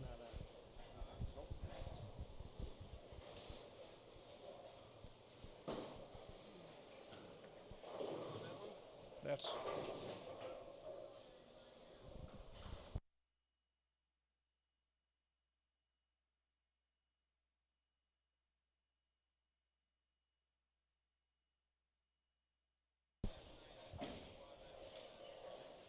Greetings, Greetings, fellow Americans. Nanu, Nanu. Nanu Nanu. You know who we're talking about Yes, there. I do. That old boy. Robin Williams. One of his first sitcoms, wasn't it? Yes, I do believe it was. Mork and Mindy. Mork and Mindy. Yeah, it's kind of like the Paul and Ray show. It is. Okay. That's a good show. It is. It is. So who are we watching? It looks like Mike Messino. It is. I'm sorry, Nick Messino. Nick That is Nick Messino. Messino. And that right there would be Brent Cunningham. Yep. He just left a 4-pin. He did. And Doesn't that- look too happy about it either. That's Mike Zarnik No. Is that a left-hander? on lane 8. That is not a left-hander. Oh, I believe that is. I believe you are right then. That's Mike Zarnik. I He's had him- bowling with John Ferraro. Yep, and I had him mixed up with Mr. Hardy. All right. So what do we got going on here? I took a little bit of a break earlier. Well, I Ricky's left- in own. I don't know whether he made a ball change or not there, but I think that's the first shot in 4 that he's hit the head pin. So ball change or readjusting.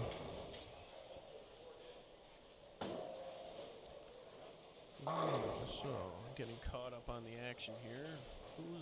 Who's leading so far? You know, I haven't had the scores updated here after 2 games. Okay. Their wife is out after being stuck in the office for like 5 hours today. Oy. She thought she'd like to look around, say hello to some people, thank them for coming. So I think we're going to hold off on the tabulation and surprise the people. All right. And I don't know whether they'd appreciate that or not, but How is the chat line going? the chat line, there's a few here. Mrs. Walters just made a remark. Mark's better half, Yes. listening to her 2 favorite announcers, and that was before you stepped in. It was before I stepped in. It was. Well, I would love to see what she has to say now. I mean, So, Mrs. Walters, yeah. we know you're watching. We have Mr. Paul Bryan in here. Yep. He would like a little bit to talk about, so send us a message. Yeah. I can't tell a joke. Well, I could probably tell a joke, but not the moth joke. Did I just see my son down there on lane 8, I believe, just pocket 4-9? Ooh. I saw a lot of bad breaks when I bowled earlier today. I also saw a lot of good breaks. Yes, absolutely. That's what it takes to make a game, right? Absolutely. I do believe, though, that this was, even though I didn't make the cut with my partner, Charlie Millard, he bowled a bit better than I did. Okay. But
So, okay. Ricky Zanone sneaking up on the lane there. Ricky Zanone is he's a heck of a good bowler.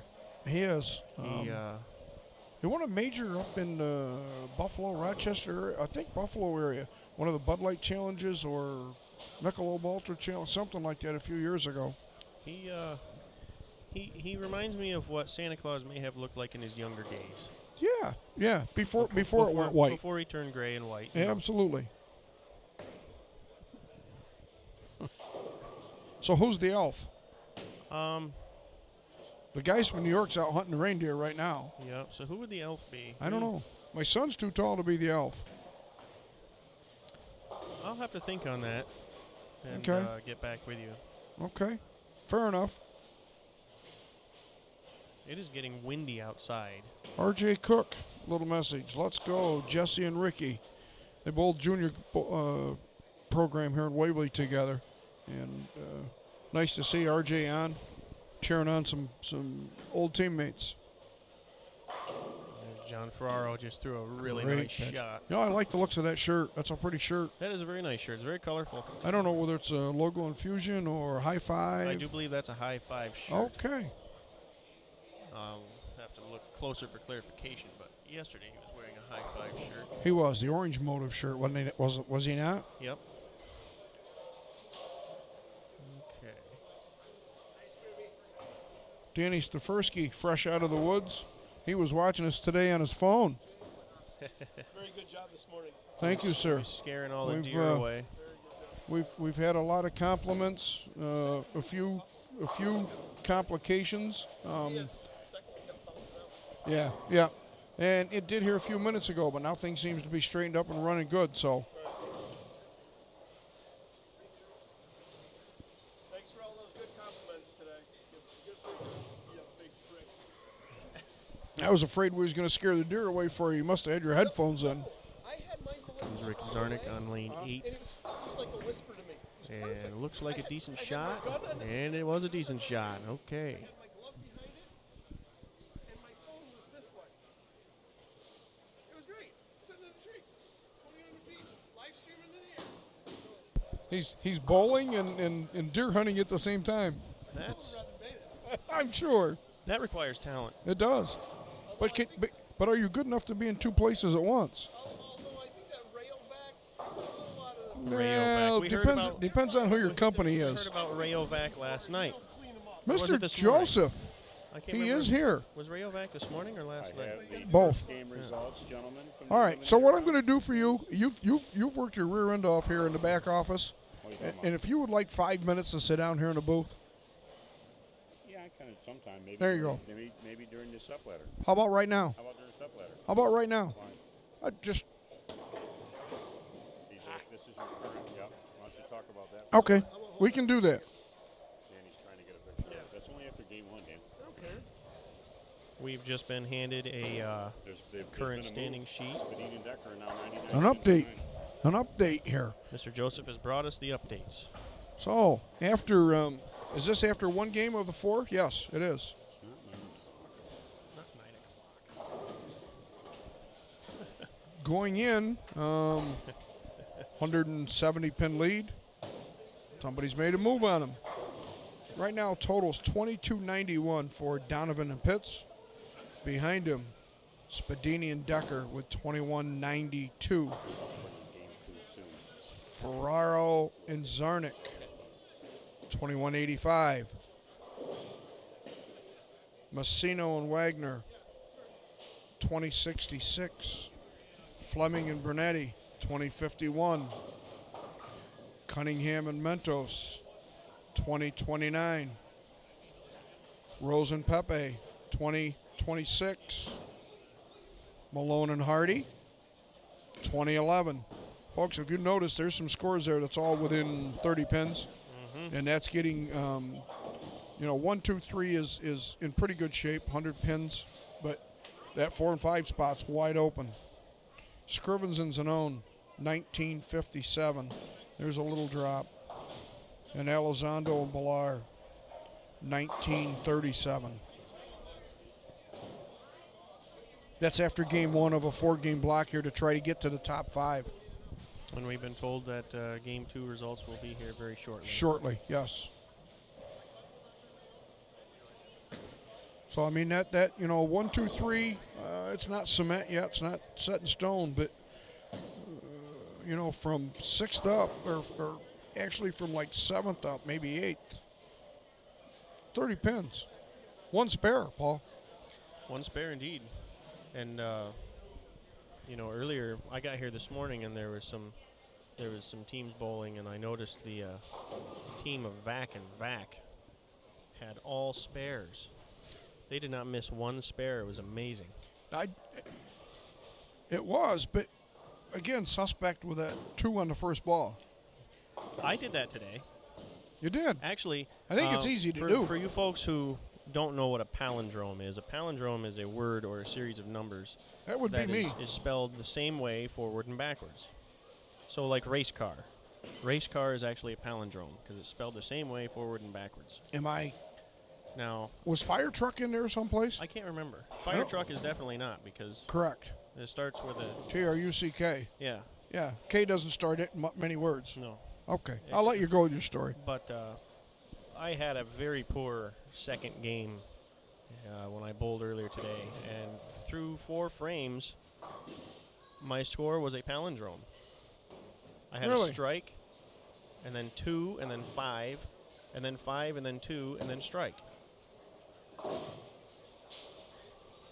I couldn't believe it.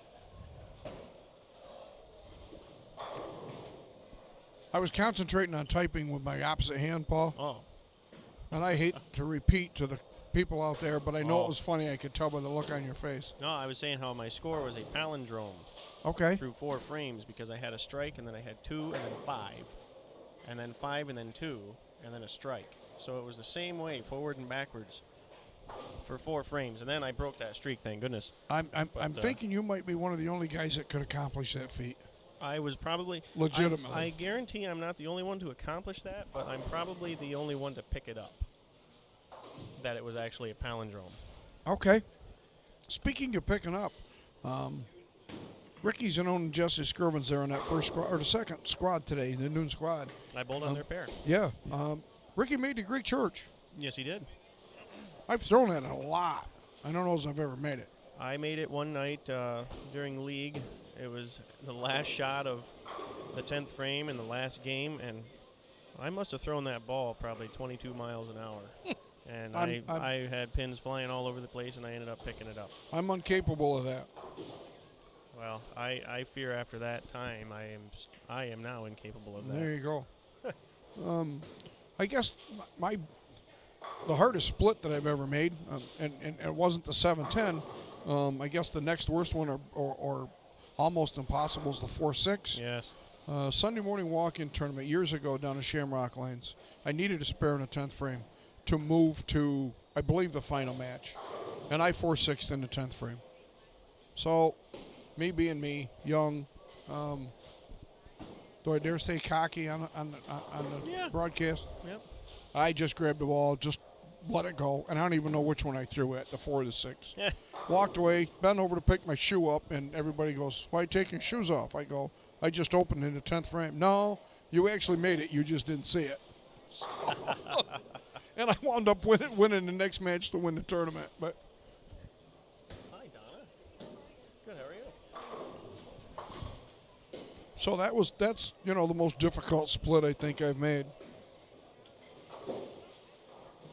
Steve Wagner just Yeah. lightly makes that spare. Did George Stiers make the cut? That's got to be our friend from DJ's Golf Center. Well, that's what it says right there. DJ's Golf Center It is. in Bethy's Place. It is. I don't see any Stiers in the. I don't believe so. George is a coach here for cut. Joel on Tuesday nights. Mm-hmm. He has that picture sitting there. Yep, he's Coach George. He uses that for Motivation. motivation for the team. Absolutely. That's his motivational Yes. photograph.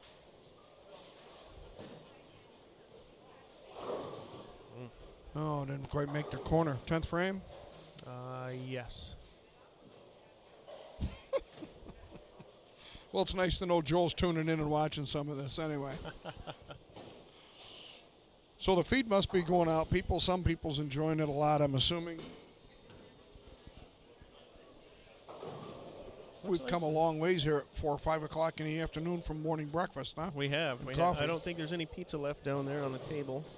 Yeah, it was pretty good It's pizza. all gone. It was pretty good. Jesse Scrivens just chopped that spare. In the 10th frame. Doesn't look like too big of a score. Ricky Zanona's partner struggling. They're losing ground on the field here, folks. Looks like they are. Quickly.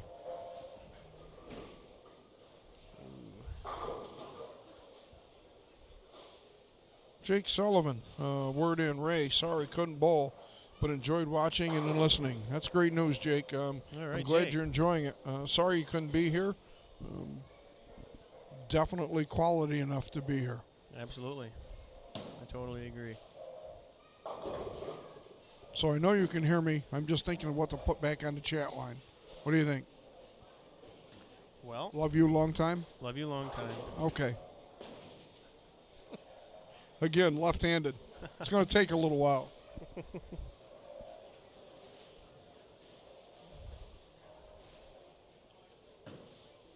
There comes Brett Cunningham with a very nice shot.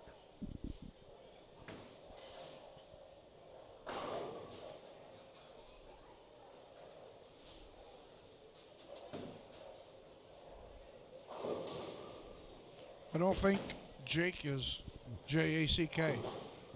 Jake. Yeah. Is there backspace? Yep. There is. Wow. That's how well I know the keyboard. That's part of the reason it takes me so long.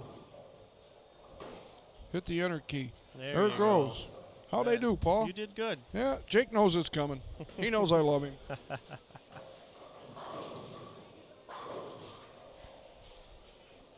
There's definitely a tough condition out there. It doesn't look like it's getting any easier. For sure. A lot of guys balling down. Yep. Some balling up and trying to trap the ball back in the ball track area. Not sure.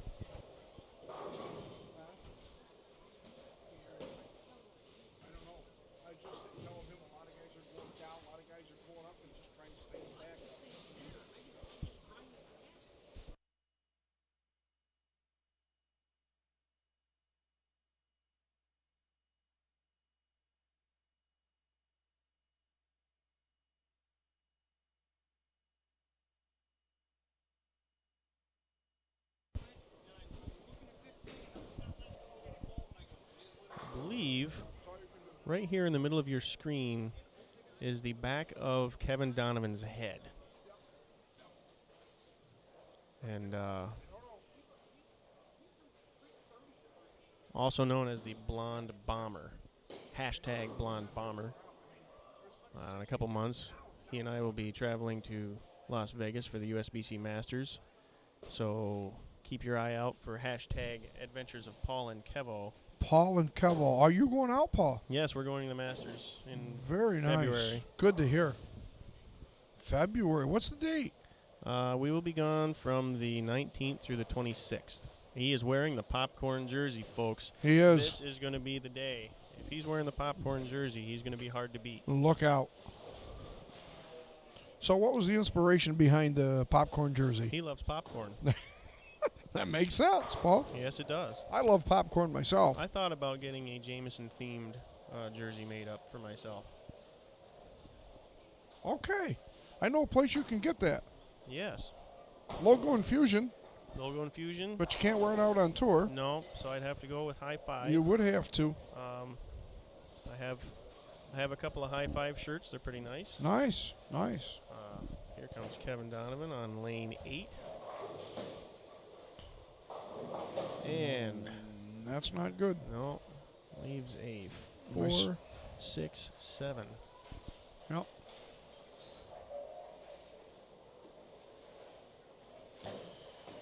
These guys has got. This is game 3 or game 4, Paul? I believe this is game. This must be game 3. I left the building for a little while, so I was kind of out of the loop. And I sat back down here. Yeah, they look to be getting touchier and touchier as the day goes on. Yep, yep. Oh, nice spare by John Ferraro. Very nice. That's awesome.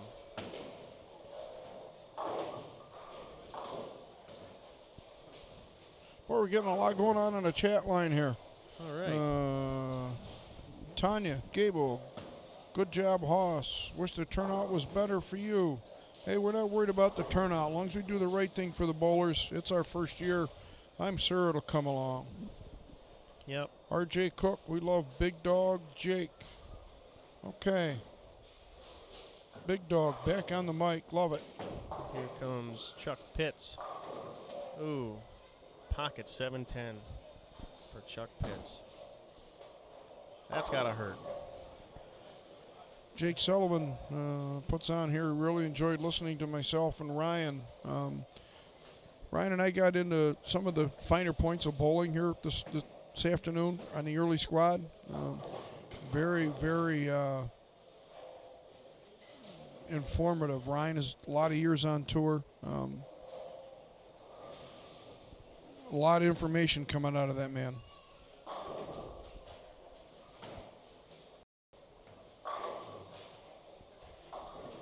Very Ooh. knowledgeable. Big 4 by Kevin Donovan. Kevin, not good. Let's see what Chuck can do with this 710. I believe they're still in the lead after game 1 here anyway, and we're now into game 3. So game 2 results, we're lagging just a little behind, folks. But we'll have scores up here shortly for you. Got a pretty good crowd here watching the action, guys. Ooh. Chuck Pitts almost bounced it out. Unfortunately, did not. Yeah, there's a pretty decent crowd out here watching the action. There is. We've got the best seat in the house, though. We do. And that's going to continue the theme. The camera angle, I believe, is sitting there on just on the other side of the pillar, so it's on 13 and 14. So we went 3 through 12 with the 10 teams, 5 pairs, and we saved 13 and 14 for the finals. Okay. Hey, Jesse Scrivens with a great shot there. I don't know whether he's on camera, but looks like he got something in front of him, cut the angles down a little bit and struck. So Yep. maybe they get something going. That's just what he did when in our last game when we qualified on the noon shift. Mhm. When we were in the last game. He started throwing something, keeping it a little straighter, and very subtle ball movement.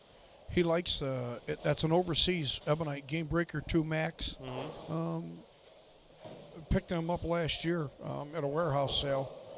Best Bowling Pro Shops out there in Missouri, and he uses that ball quite frequently in league as well for that reason. Ricky Zanone with a 3-6. And Chuck Pitts with a nice strike. And John Ferraro, light strike. Lots of good bowlers here today. There is. And there last is. night. Yep. Through the weekend. I mean, there's names that people will recognize, some maybe not so much, but in their own right, travel. Weekend grinders, I like to call them. Yep. And that puts you in that category, Paul. It's just a matter of time. You've seen enough, been around enough, made some money at the game, loved the game, dedicated to it. I can't honestly picture myself doing anything else. Absolutely. Yep. It'll come for sure.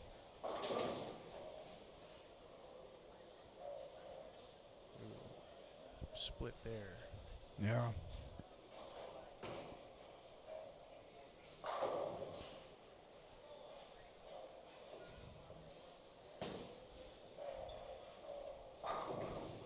It looks like this condition is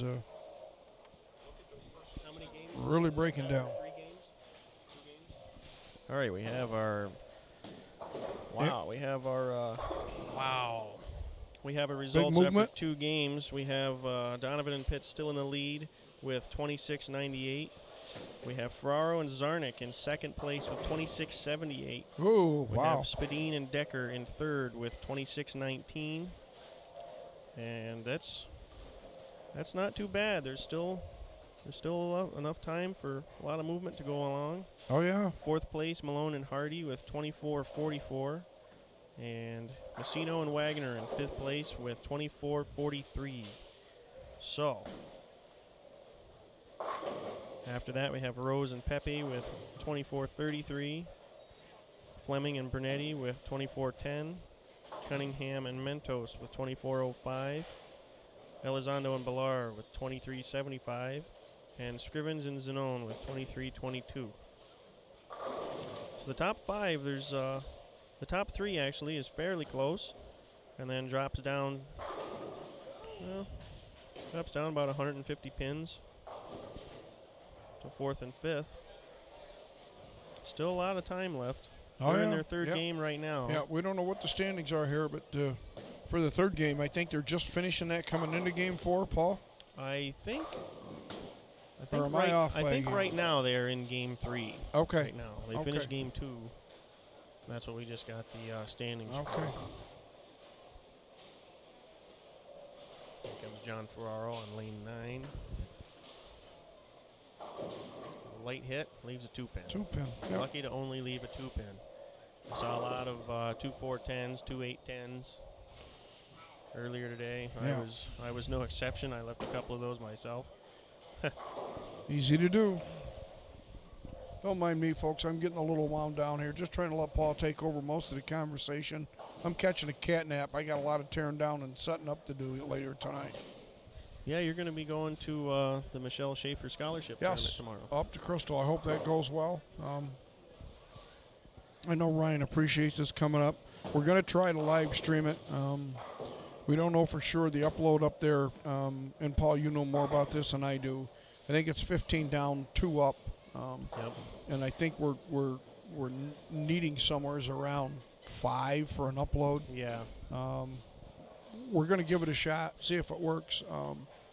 If it don't, then we're going to video a lot of it, do some interviews with some of the kids up there, and we can post some of that footage after we run it through our video.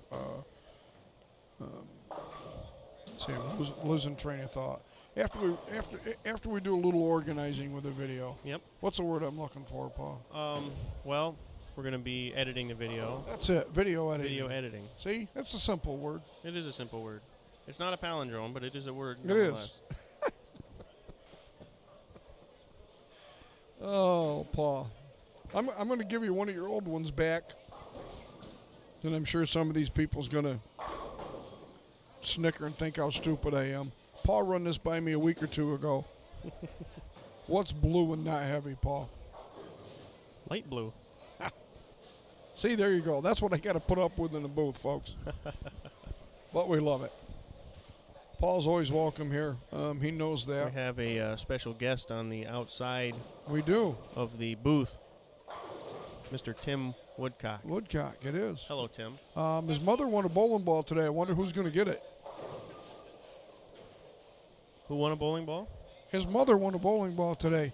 And Tim actually won the bag last night, or his girlfriend did, and a ball. We also have another Wow. guest in the booth, Charlie Millard. Charles. Say hi, Charlie. Hello. That was Charlie Millard, folks. 14 watching. Oh my goodness. 14 watching, and some chatting going on. Some chatting. I've answered. Jake Sullivan, I I've see answered that. a few, yeah. Jake, sorry couldn't bowl, but really enjoying the broadcast. So it's nice to know people pay attention and get out here and tune in on their computer, phone, whatever they're at. I was telling the folks earlier, he was deer hunting today. Tuned us in on the phone, watched about an hour of the coverage. Imagine that. Yeah, Scared all the deer away. well, as long as he couldn't see my face, he was all right. Well, I've got a face for radio. That's why I'm in the announce booth. Says offline, Randy. Correct. Yeah, we're it's coming back up. Every once in a while we get that lag. It'll refresh here in a minute. Hang with us, folks. Chuck Pitts. Here we go, coming back up. You miss a minute or two of the action, but we have been on for a little over 5 hours today. Yep. Chuck Gable watching. We've been. There is, yep. Now we're going back into that buffering mode again, and here we come back again. The stream has just been resumed. It has. Yes. Is that like that other thing you were talking about? No, resume is not a palindrome. I filled out resumes before looking for jobs. Me too. Yeah. Yep. I never made out too well. No. No. So who's your picks? Well, right now we've got the standings after 2. I think we're going to see a little bit more transition here going into this fourth game. And the field is so close now. A couple teams has made a big jump. It's going to be tough to predict. I think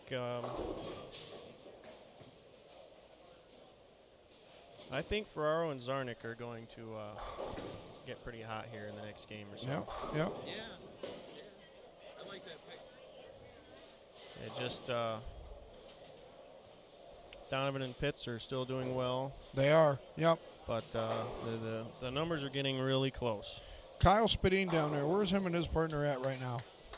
Spadine is 26-19. They're in 3rd place. Okay, keep an eye out for them. I've seen Kyle the last couple tournaments out and about.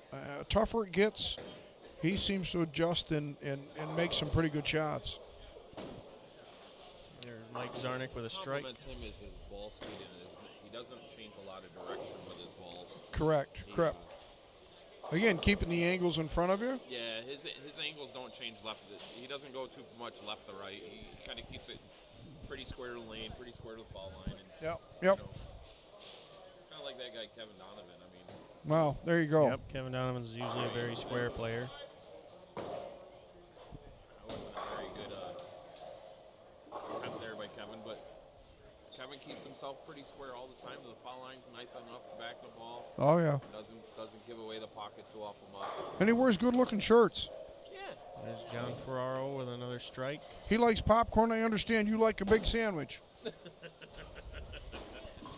No, in all fairness, Charlie is wearing an Action Bowlers Supply shirt. Good-looking shirt. Company still around, Charlie? Matt Fazzone drill is the guy who drills out at Schenectady. Okay. That's his pro shop. It's called Action Bowl and Supply. Okay, okay. He does your drilling as well? Yes. Okay, correct. good. Give him a shout-out. Did I see him, Syracuse, Yeah, Yes, you for the did. Bud Sure Light did, Challenge? yeah. We went to dinner? Or one of his yes, employees? it was his birthday. It was his That was birthday. Okay, That it was. his It was. birthday. Yeah, great kid, great guy. Yep. At the Clam Bar. At the it was at the Clam Bar. Yeah, We it's went to the Clam Clam Bar. Bar. The Clam You was Bar's- with us, Paulie? I was there. Wow. Yeah. I didn't have any adult beverages and don't remember you being there. I didn't Are you have any serious? You adult don't remember beverages that? either. Wow. I had a glass of water. That's what I drank that night. Answer Chuck Wow. Gable's question there. Oh, Chucky's You up got, there. Donovan and Pitts is still leading there. You know how to type, Charlie? Donovan and Pitts, Chuck, Oh, he'll hear you. are Yeah, leading but after we'll 2 set it out on games. the chat line. There's There you go. only Chuck Gable, if you're listening, there's only 20 pins between Ferraro and Zarnik and Donovan and Pitts. So it looks like Donovan and Pitts might be struggling a little bit this game. Possible. Ferraro and Zarnik seem to be stringing some Coming on. pretty good frames together. So we might see a lead change after this game completes. Very possible. Charlie, you want to look at the spelling and names here, or? Here, we got a guy up here doing some typing for us. That's always a good thing. There's Kevin Donovan with a messenger. Yeah. That was a very, Getting it back on track. that 10 pin was taken out with authority. Absolutely. There's a light strike for Steve Wagner.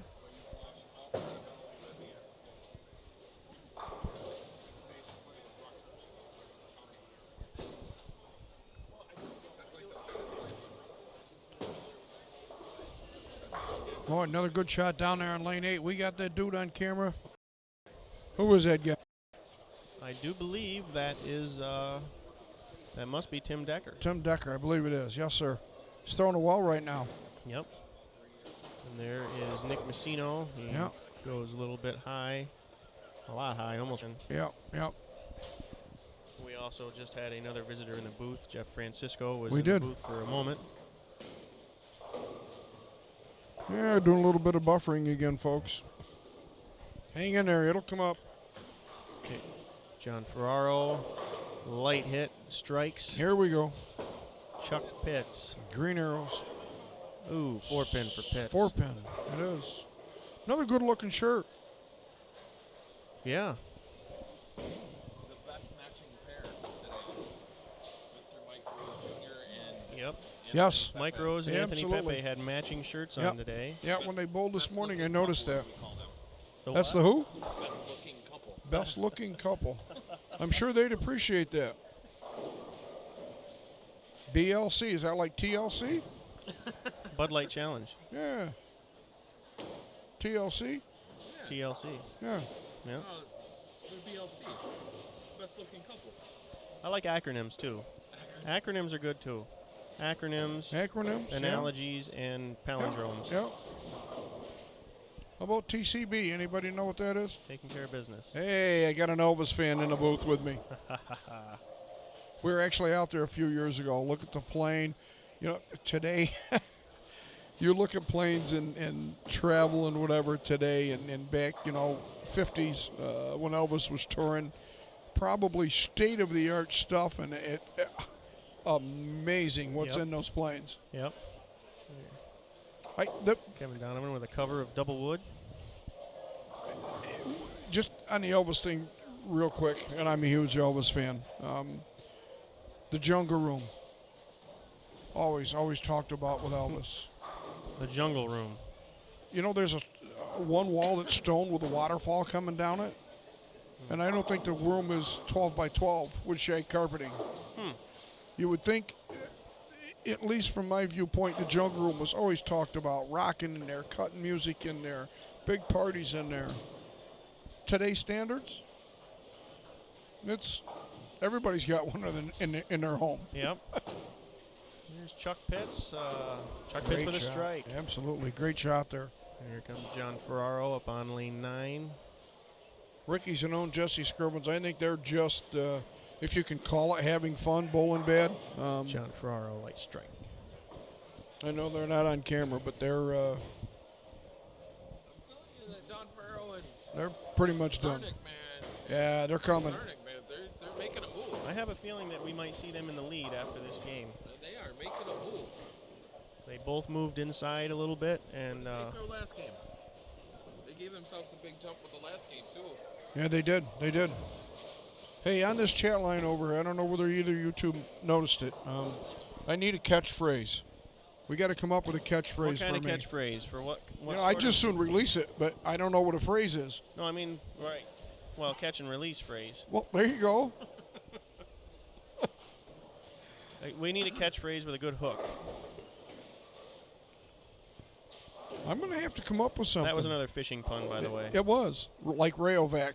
Yeah. Yeah. I don't know if that's a catchphrase. No, they should get a charge out of it though, They, I mean, well, they got because those are batteries. yeah, but is it a bunny hop charge or is it, long standing? Bunny hop. Bunny hop. Okay. Not the Energizer Bunny because he doesn't last all night. Like Ham ham bone, bone, but but better. Turkey leg. Turkey leg. There we go. Is that like a Somebody double? gets- somebody Is gets that like 6 in a double row. 9? Somebody gets 6 in a row. Call it a turkey leg. Turkey leg. Okay. How do you like that, RJ? You like that? Okay. Something the wife and I talked about here, and again, we got a lot going on, and new with this, but how about 10th frame trivia? Hey, I like trivia. My wife likes trivia, and when she's not busy in the office, she could come up with some trivia questions that we could throw out there, and somebody answers it right, free towel or something. Yeah, that'd be pretty See? neat. See? My son steps here in front of the booth. He just kind of like the imitation of cutting his head off. Not to be gross on air, but I think him and Ricky has come to the conclusion they're just going to have fun the rest of the day. They've conceded. They've. Oh, As Zanone almost throws one in the gutter on the left-hand side. RJ, I'm glad you like that one. So turkey leg is 60 feet to success. well, that's already the been turkey done. leg. The turkey leg 60 is feet it. to success has already been done. So my definition of turkey leg is a like six-bagger. you get a double,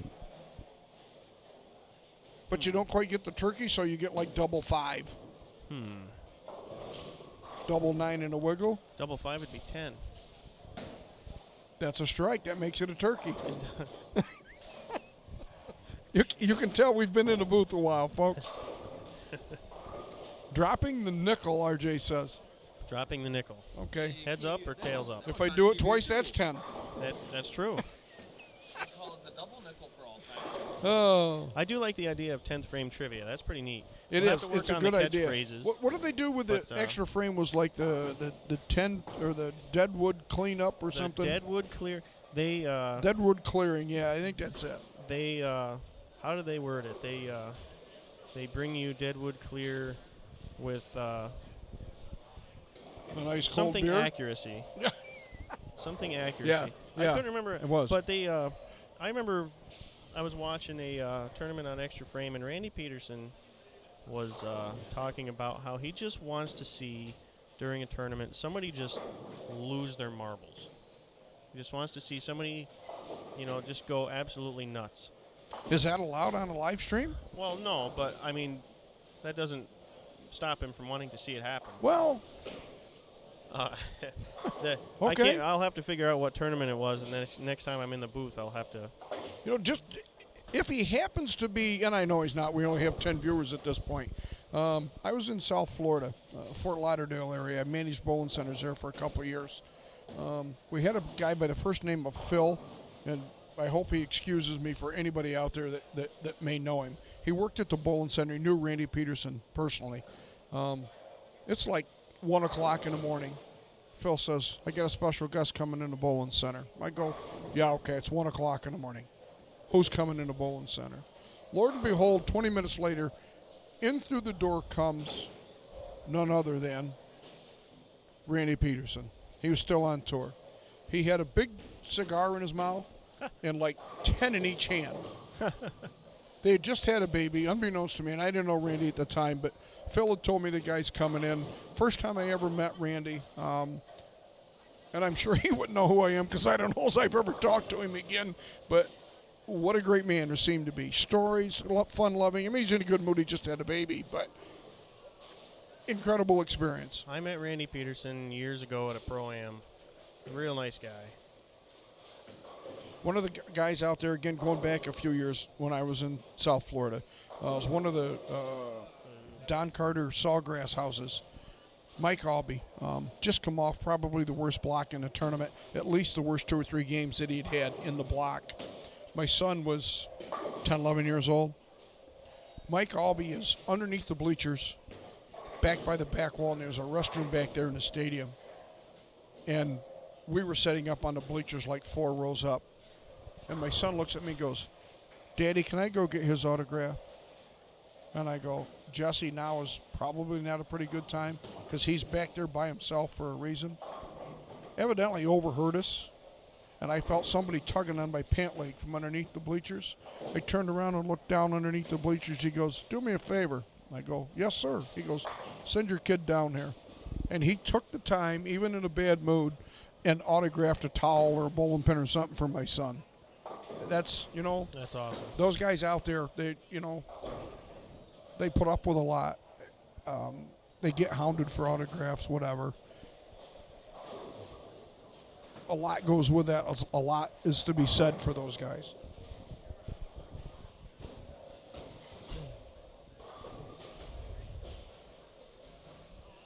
RJ Cook here, wanting us to do, him and myself do commentary for the Stiffy Sully Shootout. That's another tournament that goes on, I believe, in February here. February. It's on a house condition. Danny brings in well over 100 bowlers. Usually a very good turnout for that tournament. Very good turnout. And Jake Sullivan said that would be a great idea. So shout out. And that's the Stiffy Sully Shootout. Stiffy Shootout. Yeah, Danny Stefersky's nickname, if you will, Stiffy. And obviously Sully for Jake Sullivan. They run a good event here in February. So Jake's even on board with it. So maybe we can work something out with those two, and we'll sit in the booth and do a little chatting. I won't be able to be here for that event. Oh, you're the Masters. I'll be at the Masters during that. Wow. I won't be able to go. I usually, Charlie and I usually go to Doug Kent's tournament. Yes. Up in Newark, New York. Yep. Doug Kent's Bowl. Did he change the name up there or no? It's Doug Kent's Roseland. Kent's Rose Bowl. Rose Bowl. Rose Bowl Rose Lanes. Bowl Lanes. Okay. I know Doug is in New Hampshire for a tournament up there. Tomorrow's the tournament. It's a charity event for High Hopes, Best Hopes, I think it is. Yeah. And a lot of guys are up there this weekend. That was a little bit of a scheduling conflict we had. I'm sure there have been 8 or 10 more players down here. But wishing Doug all the best up there as well. Joey Pants, Josie Paluzik, he's up there as well. Joe Paluzik. Yeah, Joe's a nice guy. he is. Yep. Things kind of wrapping up here, folks. Is this game 3, Paul? I'm losing track. I do believe that's Okay. the end of game 3. Yeah, they're that is switching the end of lanes game right now, so that's the end of Okay. game 3. We should be Okay. getting an update here in the next couple minutes. Okay. We got a couple teams here still finishing up game 3, and I'm very anxious to see What the moves are. what the moves have been because Absolutely. I can almost bet that Ferraro and Zarnik have taken the lead. I think it's a pretty safe bet. Looks like they're throwing it well. You don't know what Pitts and Donovan has done. No. A little out of camera range here. Just we- from what I've seen so far, it's they've made a very good move. Zarnik and Ferraro have, and Donovan and Pitts still bowling well. Had a couple bad breaks. I know Chuck Yep. left a pocket 7-10, and Kevin went high a couple times. So here we are, into game 3. Stats will be coming out fairly shortly. I'm sure the wife is working hard back there in the office, keeping up to date with everything. So.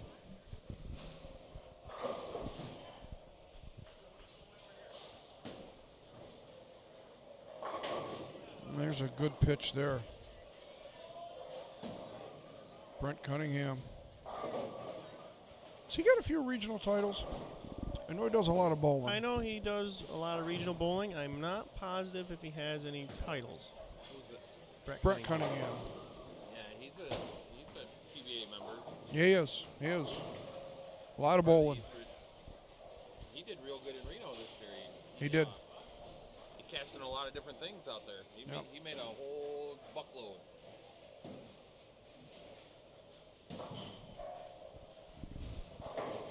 All right, Anthony Puppy coming down into there on camera 6. view, we're looking at I do believe 7 and 8, 9 and 10. on 7 and 8, I believe we have Jackie Malone We do. and Steve. No, who's Vinny. Jackie bowling with? Who was Jackie bowling with? Hardy. Malone and Hardy. Hardy, yes. Was Steve the one, or maybe still is, the one that runs the High Hopes tournament or Best Hopes up there in New Hampshire? That I am not sure of. I don't know. I think I heard that rumor today someplace. So he's down here this weekend, and whether he has to be back up or maybe doesn't have anything to do with it anymore, but I had heard he did at one time.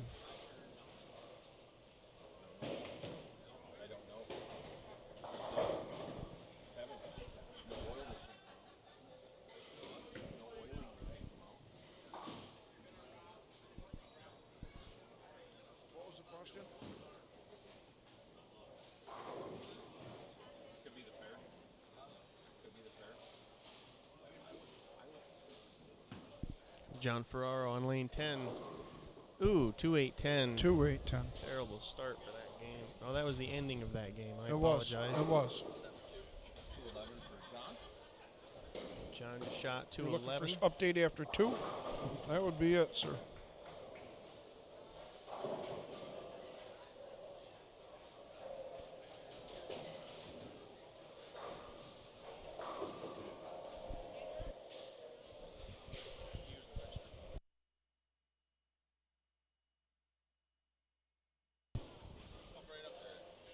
Sure.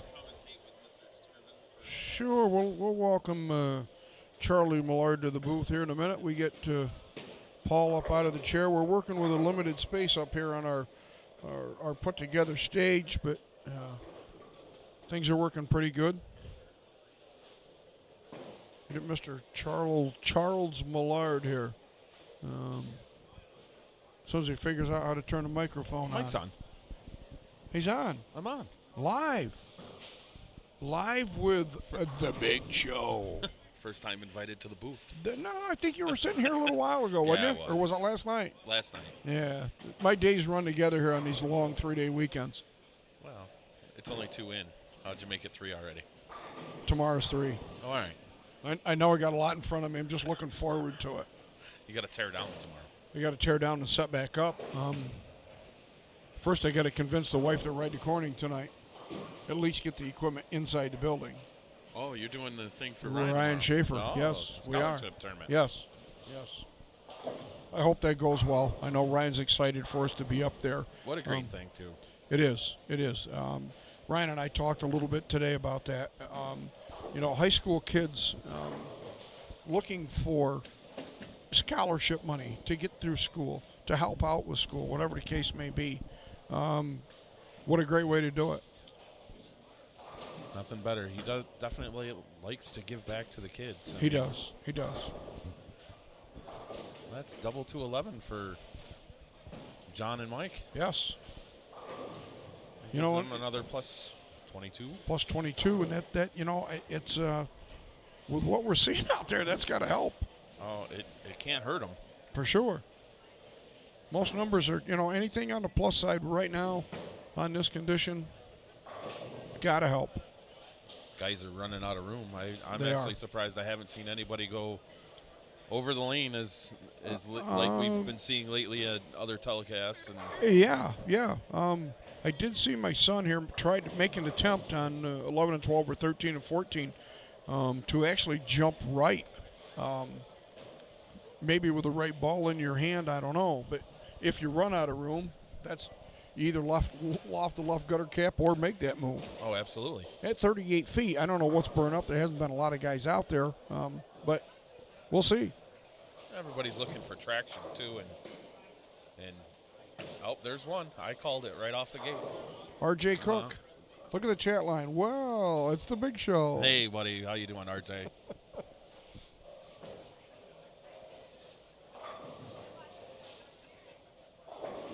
Good kid, R.J. Cook. Actually, we just had Johnny Baseball. Chris Elizondo's partner, Yes, Vinny. Vinny just went. Bol- he just made Ballard. that big move left. He did. To throw it over the gutter. They were in here on Thursday when they got in town on a house pattern. and doing this deliberately, practicing, maybe preparing for this. I seen them both lofting a left gutter cap. Well, that's what they're teaching in college now. I mean, Oh yeah, yep. You know, those guys go out and they bowl all day long, 5 men Yep. on a team. Yep.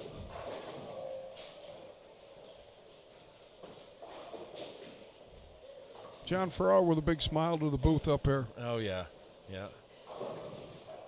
Good kid too. Yeah, he is. Colorful shirt. I like the shirt. His uncle was John.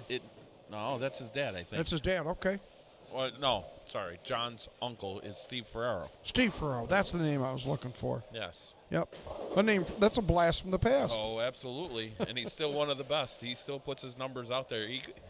He's selective now. He is. He got in that older age, and he's more selective to what he's bowling and what he wants to bowl on and what he sees. Sure. And Sure. Jake Sullivan. Loved the big show. absolutely, Jake.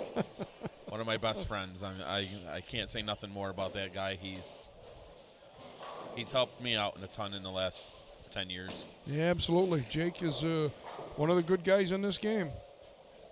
Family commitments, can't come out as much as he'd like. Travels some distance for his family to play softball, high school sports.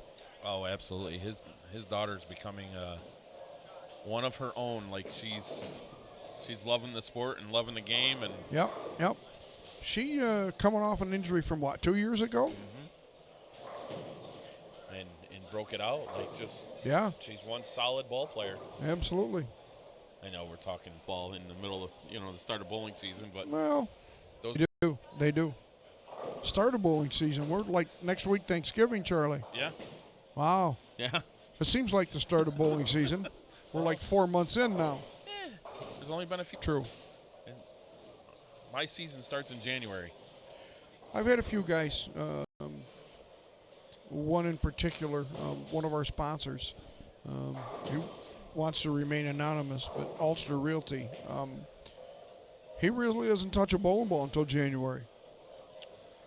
Hey, there's some guys that you got hunting season, you got family stuff going on, Yep. you got Christmas and everything, Thanksgiving.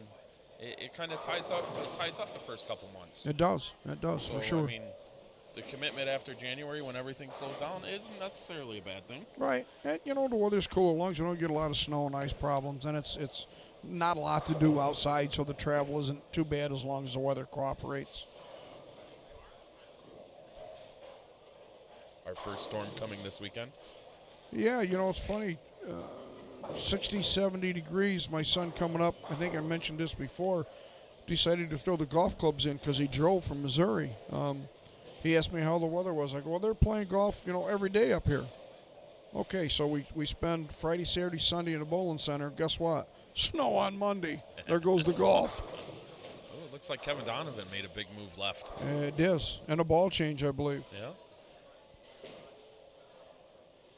Okay, meter's running. Doesn't look like our live stream is making a move, but yeah, live streaming just checked out. It'll be back in a minute. I'll hold these scores until then. There's that lead at the top at the change.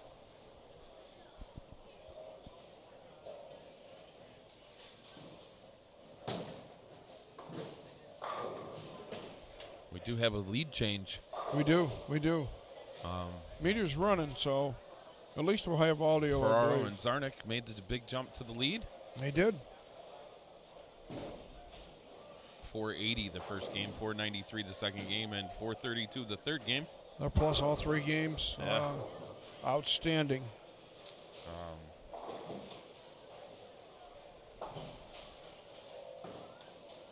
Right now it looks like the top 5 are Malone and Hardy with 28-49 going into the last game. Nice. How many pins separating here, Charlie? Let's see what we got for the...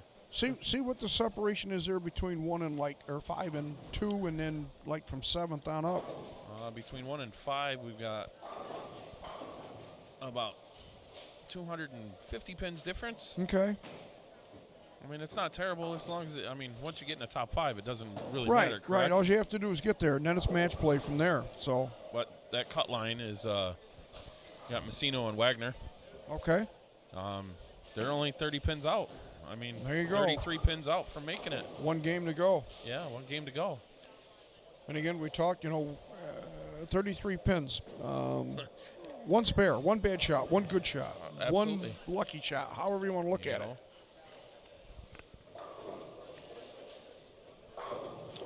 Good shot there. Kind of a net ball change or movie made. Looking good right now. Yeah, yeah. He ranked 10 on the last one. Yeah. Kind of weak, but you're going to get that once you get that deep.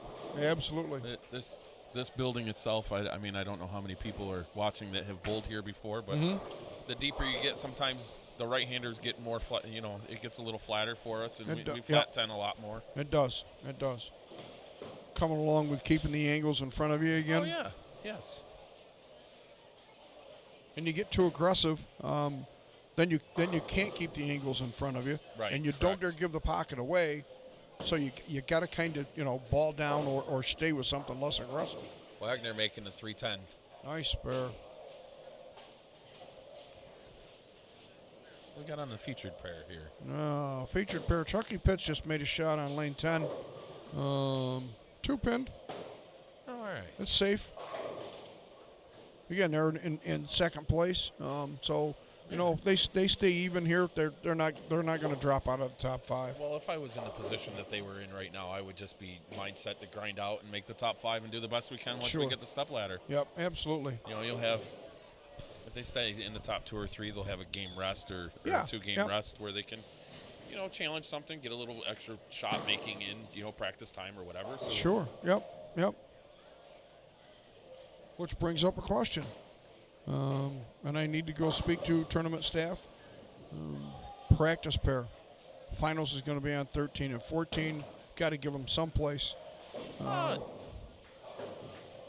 mean, there's a lot of games bowled, but you sit for 3 games. Oh yeah. You need someplace. Yeah.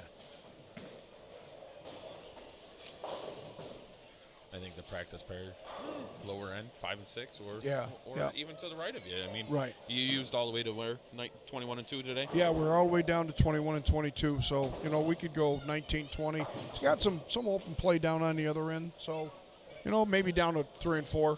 It's far enough away. Probably most of the stuff's down there anyway because they crossed that pair. Yeah, we got Jackie and her partner on the main feed right now. Yeah. Yep. Malone and Hardy. Is she the only female left? I believe she is. Huh? Yeah. I was actually surprised to see. It was actually a pretty good women's turnout. Absolutely. Last couple days. Yeah, we had 3 or 4 in here today. Yeah.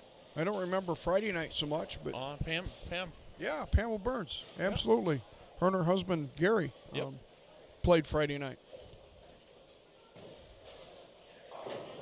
Jackie just looks like playing it safe and trying to stay clean. Yep. Kevin Donovan 2-8'd there. Again, keeping the angles in front. Something that gets through the fronts. What you're looking for too is you're not looking at anything to square off the back end you don't want nothing too sharp down lane. I mean, you want it to make a transition, make a move down lane. Right. But if you get something too big in your hand, it's definitely it's big 4. Yep.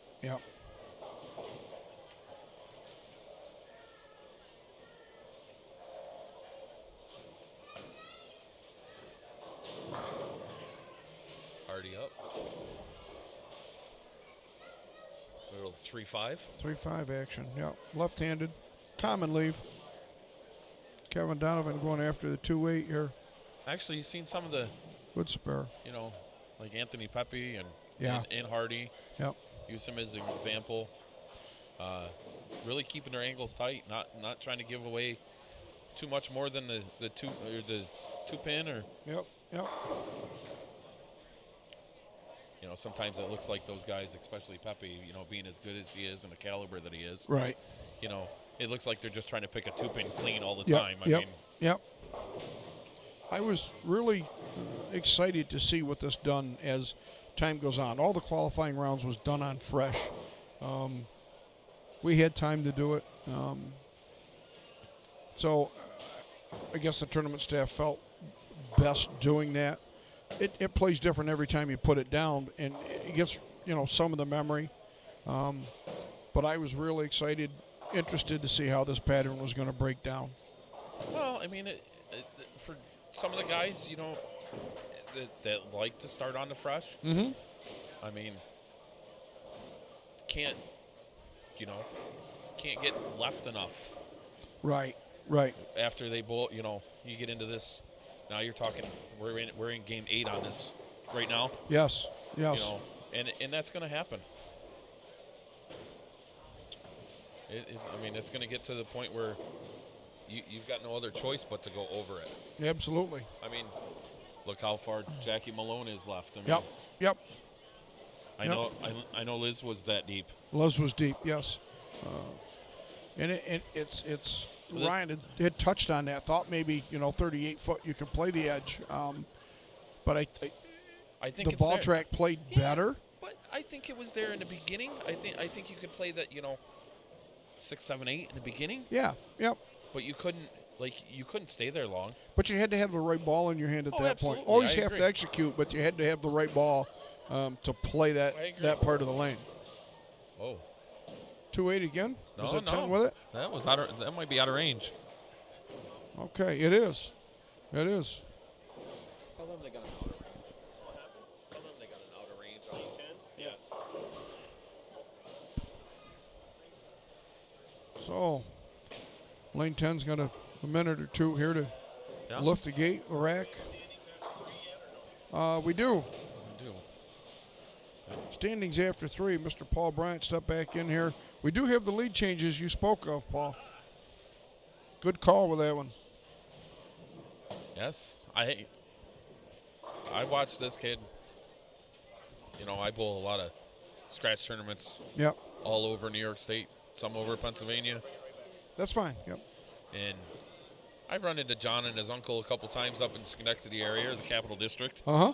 And they always seem to be in the picture. It's amazing. And we spoke of Fran Lizzie here today.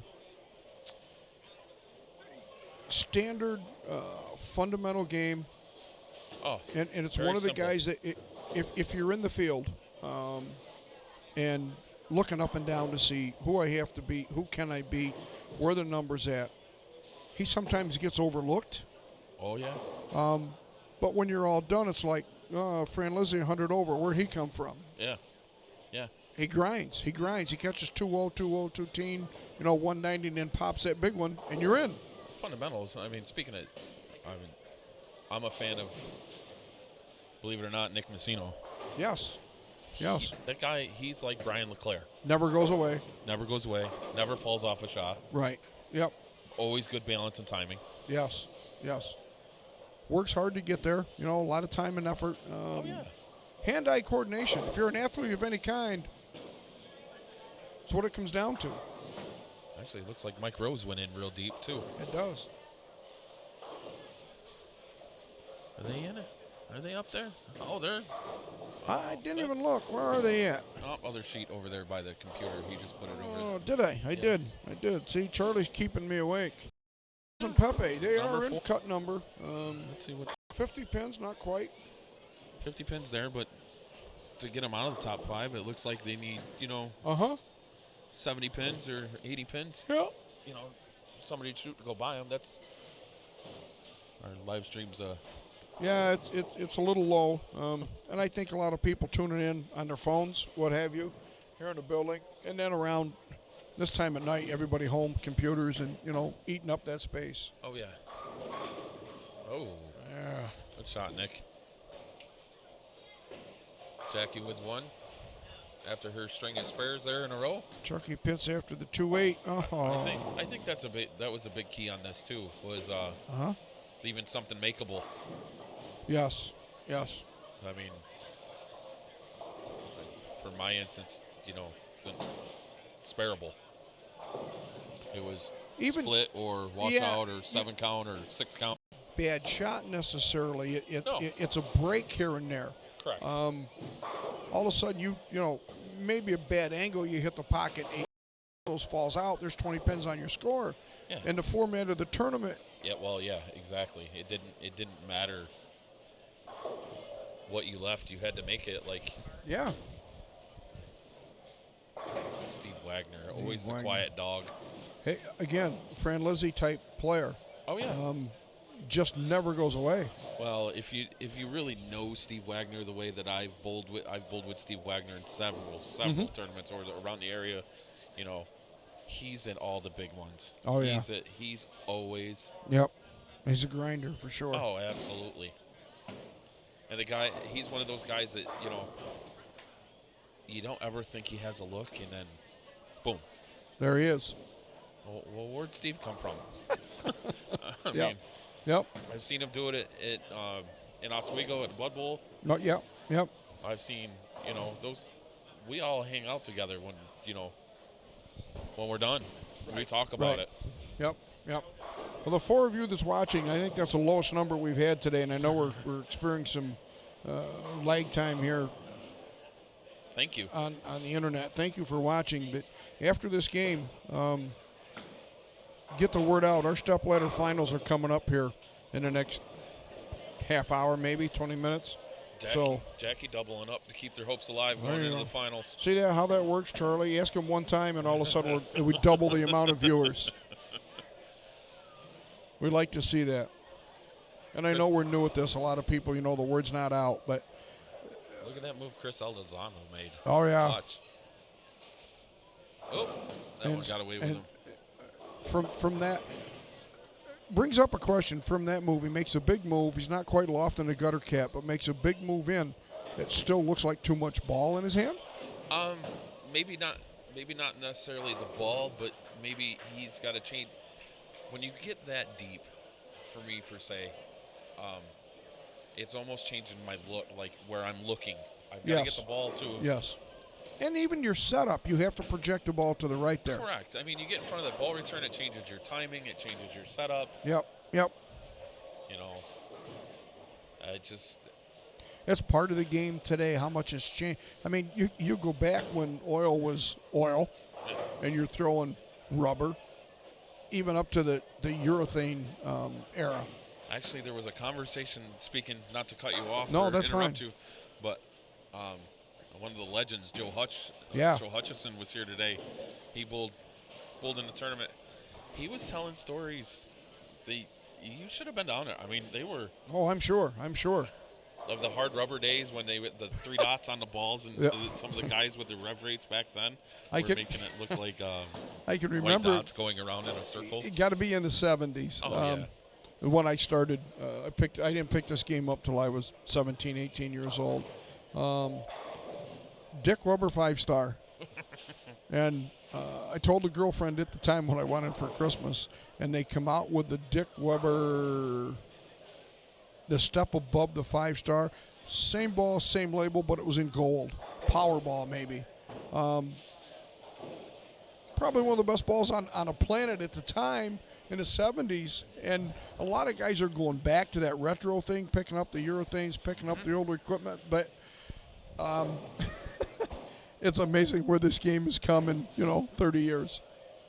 The big topic of conversation down there during that was a lot of guys watch their balls go down the lane and they can't stand the colors. Yeah, and 30 years ago you had one color to look at, and you couldn't see. And they didn't even have thumb slugs at that point, so you could put a white thumb slug, so you could watch the rotation of the ball. He was talking about Tom Baker with his white inserts in the ball, and he had to paint them black so he couldn't see the inserts. Yep. And a lot of guys are like that. They want to feel it, not see it. Exactly. John, with a big one there. Big shot. Taking the lead, taking a commanding lead. There you go, 3-bagger there. Comes Mr. Stefersky. Here comes the stiffy of the Sully Stiffy shootout. Looking at numbers. He is. Always interested in what's going on. Rose and Pepe are making another big move. Are they? Yeah. Rose and Pepe making a big move. Pepe with the front 8. Splitting a ninth. Yeah. Kevin Donovan with a 6-7-10 down there. Not pretty. Still trying to keep it in play. Jump to third. Well, top 5 is where you need to be.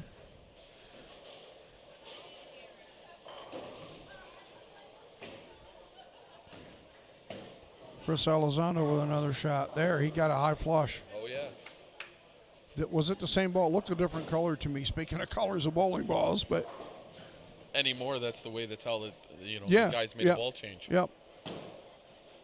And some guys like to drill the same ball different ways. Obviously affects what you're doing with it. This could be a big spare here for Jackie. As Wagner triples up. As we spoke of Jake Sullivan, Danny Stefersky, R.J. Cook, evidently they're paying real close attention to our broadcast. As soon as I said Stiffy's walking in, let Danny do the commentary. Get Stiffy on the mic. He's more than welcome. I think he's enjoying watching the action down here. He's hanging with his buddy. Yeah. Chucky Pitts. Well, Chucky Pitts is... Where is it? Is he on Chucky there? just made a shot. I was just looking at the monitor here. Oh. And realized we're on a 20-second delay, so I'm 20 seconds late on the commentary. I didn't even see what he'd done after he let go of the ball. Oh. Now he's up on the other lane already. Chucky's bowling quick. And we got Paul Bryan no. Paulie, doing our Paulie social Bryant. media. Paulie, would you like to step in the booth again? I need to go to the same place you did.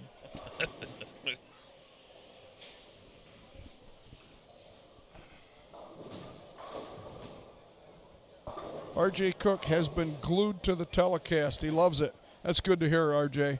And appreciate the interest. I'm going to let Paulie Bryan step in here. I'm going to make a trip down and see what scores are, get with a wife, help tally the scores up. They're in like the 9th and 10th frame. One team's a little behind in the 7th frame, so we'll have scores for you at the final cut here in just a few minutes, guys. In the meantime, I'm going to let Paul Bryan and Charlie Millard keep you company.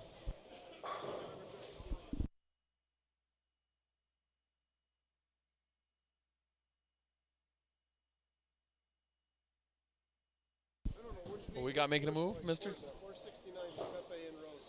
Ah, 469. That could be a big jump. 469. Let's see. 469 gives them... And they were in 4th. They might jump to 2. Becker and Speed were struggling a little bit. 469. It gives them 32.50. Pretty close.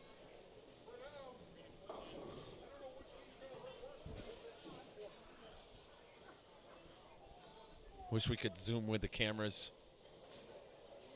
That way we could see scores from up here. It's kind of a distance down there. Jackie Hi, drew a bit- Charlie. Hi, Paul.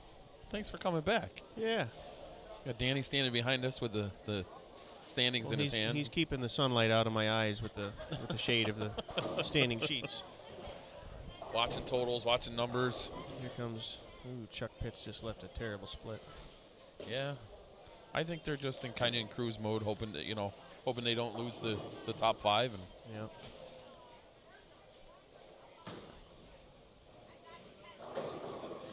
Ooh. Well, that was lucky. lucky he didn't 7-10.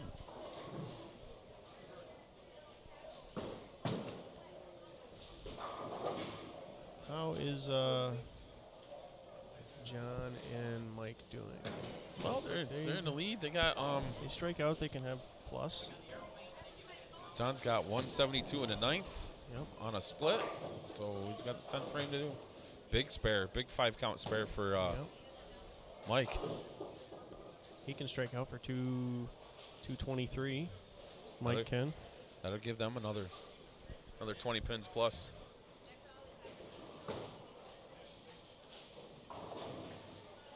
The one to watch though is that what's Wagner and that's where the toss-up is. It's like 30 pins between 5th and 6th. Ooh, Kevin Donovan with a terrible split. 2-8-10. Ooh. Oh, okay. Good. Interesting way. Chris Elizondo. Paco. A.K.A. Paco. John with 10 back. Beautiful shot. Beautiful. Uh-oh. Looks like we have a visitor. Okay. Good old Steve Wagner wanting to jump in the commentator booth. Wanting to be commentating. It's probably one of the. Ooh, Kevin missed them all.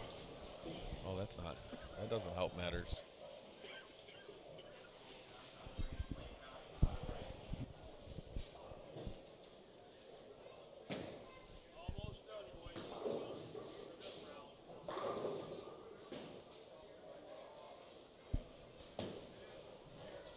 Good shot by John, leaving a 9-pin. I mean, 9's out of range again. Looks like Jackie shot 205. Here comes Chuck Pitts. Ooh, nice break up there, only leaving a 10-pin. Could have been, if he was candlestick bowling, that would have counted for quite a bit. He Correct. left a lot of wood on the deck there.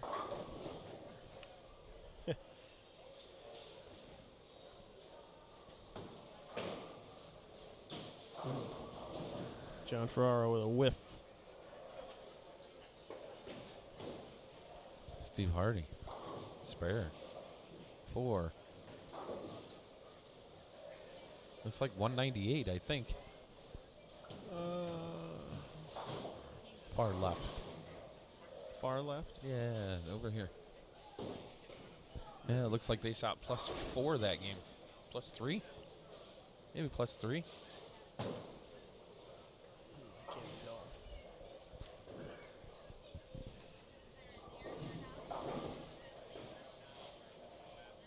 It wasn't hard to shoot that game today. No. As we know all too well. Yes. Yes.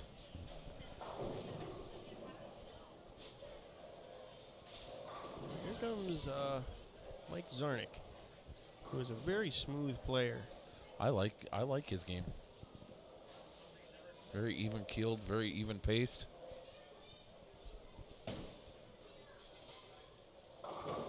Ooh, through the nose. Oh. Knocks the 6 out.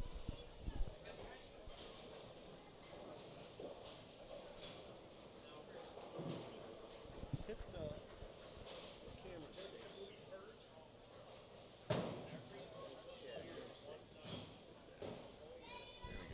There we go. Let me watch the end of that one. A little faster there. I could have bounced those around so everybody could see. There we go.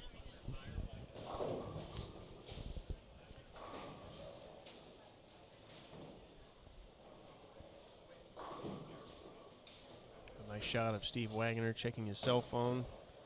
And here's Mike Zarnik with a spare. He has the opportunity to shoot 212. Giving them another plus game. And 7 on the fill here for plus. I think that's what that. Oh, he needs. Oh, John had 91. Oh, yeah, they're already over. So, yep. Just needs decent count in this frame. Kyle keeping himself clean. Yep. Well, not clean, but not splitting a lot.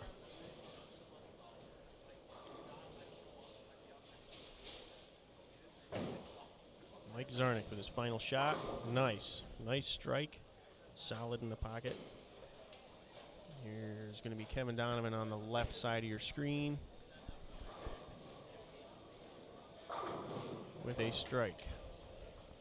Might have needed that right then and there. That's a big double. That is a big double. They dropped out of first place. They were in the lead for quite some time, and then Ferraro and Zarnik took the lead, and they were in the lead by 60 pins.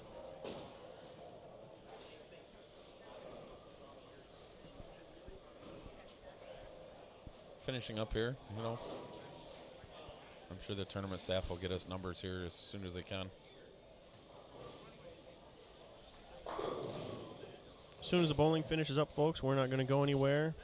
It'll still be live streamed. We're going to do stepladder finals. I'll get on the chat line and also. Thanks, Chuck Gable. Chuck Gable here with some YouTube chatter. Hi, Chuck. How you doing?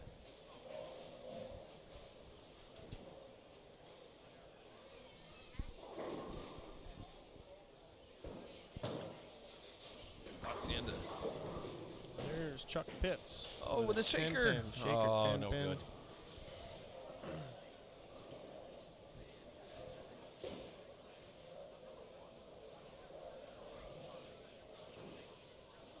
You need a floor recorder. What? You need a recorder on the floor. I don't have any wireless bikes. Doesn't look like there's going to be much change in the top 5. Maybe just some position changes. Yep. If I sit right here in this chair, Is Decker see it into your camera. No. 3 nines? Nope, you're good. First ball in the 10th. Or second ball in the 10th. Sorry.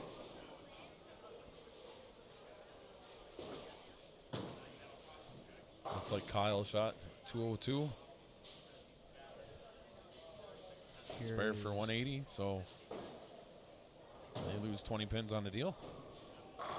Chuck Pitts with a very nice final shot. Which gives them 360 that game.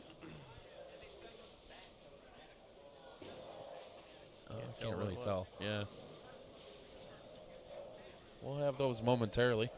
We will have scores updated for you folks momentarily. Don't go anywhere. I might even have a joke or two for you. Oh, God. I can't tell the moth joke. I don't have enough time. Might between getting to the top 5 and No, I don't think I do. It is a long joke. if anybody's heard Paul Bryan tell the moth joke, you need about 10 or 15 minutes. I'd hate to take up that amount of airtime for such a silly joke. Chime in there, people. I want to see who's watching. Give me all 10 people watching right now. You know, Chuck Gable, Jake Sullivan, RJ Cook. We got Steve Wagner in the booth. Hi, Steve. We'll be back in a little later. Be back here. Hopefully he wants to. You wanna do some commentary, do you? Come back in and commentary a little bit. All right.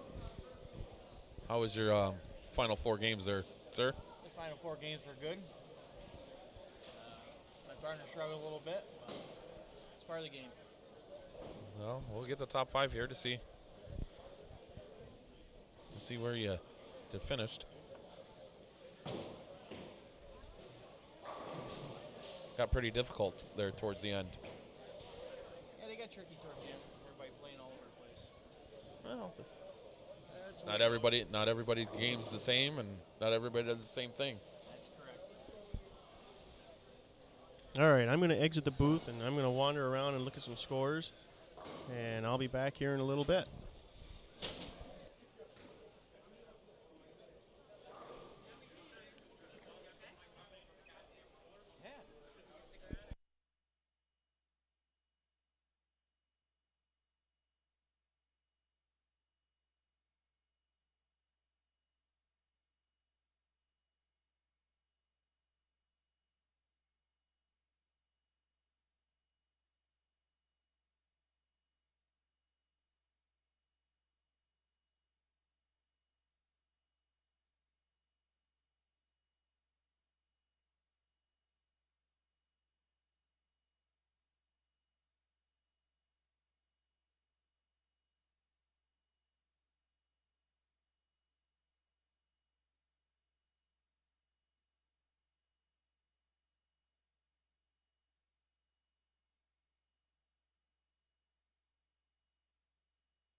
All right, folks, here we are. This is the last.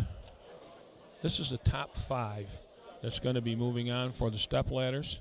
In 5th place with a score of 32-52 combined is the team of Malone and Hardy. They'll be bowling against the team of Mike Rose and Anthony Pepe, who will then take on last night's overnight leader, Kevin Donovan and Chuck Pitts. In 2nd place are Kyle Spadine and Decker. And in 1st place with a huge number, 1808, John Ferraro and Mike Zarnik. So stay tuned. We will have them for you shortly. We will be starting. Move that camera a little bit so you catch 14 a little better. 13 and 14 a little better. Well, we'll let Ray do that. Just off. Oh, I guess you touch the pair. You just scores. I don't know who belongs to that. How you been, Mark? No complaints. It's getting tiring.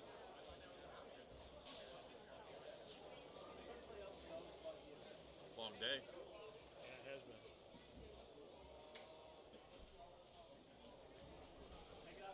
No. Okay, ladies and gentlemen, here is the Spotlight Scratch Double Showdown. We have the top 5 finalists for the lanes 13 and 14 finals. The score is 32-52, and it's Malone and Hardy. In 6th place, Cunningham and Mentos, 32-23. Messina Wagner in 7th, Elizondo Villar in 8th, Fleming and Bernetti in 9th, and Scrivens and Zanone in 10th. 6th through 10th, give us 5 minutes, you can come up and get your checks. The step ladder finals will be on 13 and 14. In the first match, it will be Rose and Pepe versus Malone and Hardy. If those bowlers want to get ready on 13 and 14. The winner of that match will face Donovan and Pitts, who qualified 3rd with 33.82. In 2nd place, qualifying with a 33.93 is Sabine and Decker. And your high qualifier after 8 games is Ferraro and Zarnik with a 35-13. Practice pairs for the teams that are going to be coming in will be on 7 and 8. We'll turn those pin setters on for you. And there'll be 7 minutes of practice in this match coming up. All teams coming in will get 5 minutes of practice when they come in as well. 5 minutes.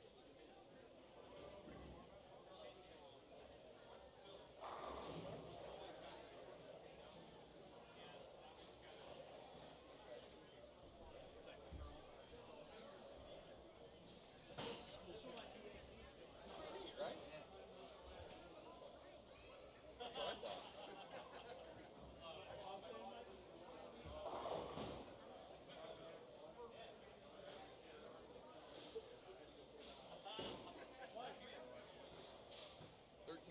Upper right corner.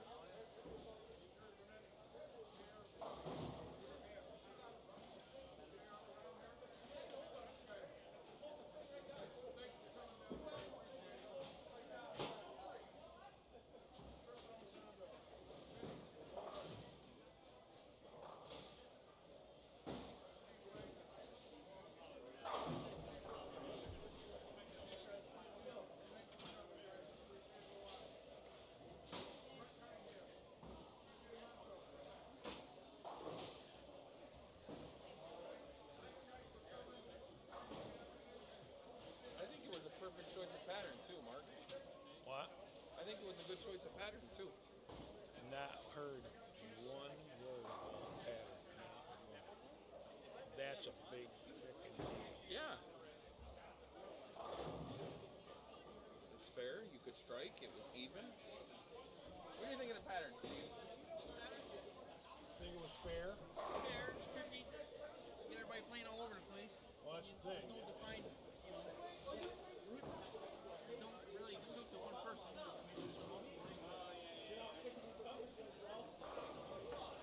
Numbers weren't too high. You didn't think scores were too high, or?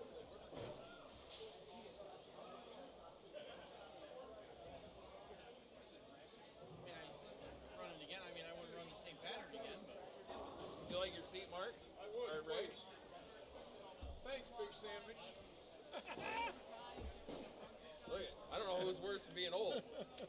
I I know I'm old and bad knees. I appreciate you coming down. Yeah, we do. Well, we'll put that on there. I appreciate it.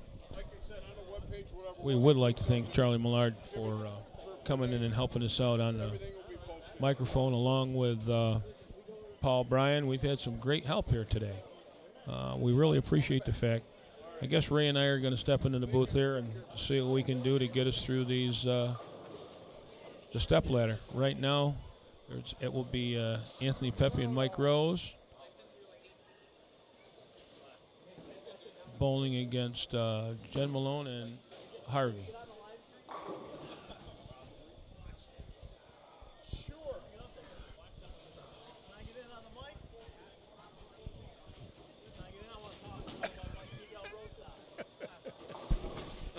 Everybody wants in the booth, Marky.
But again,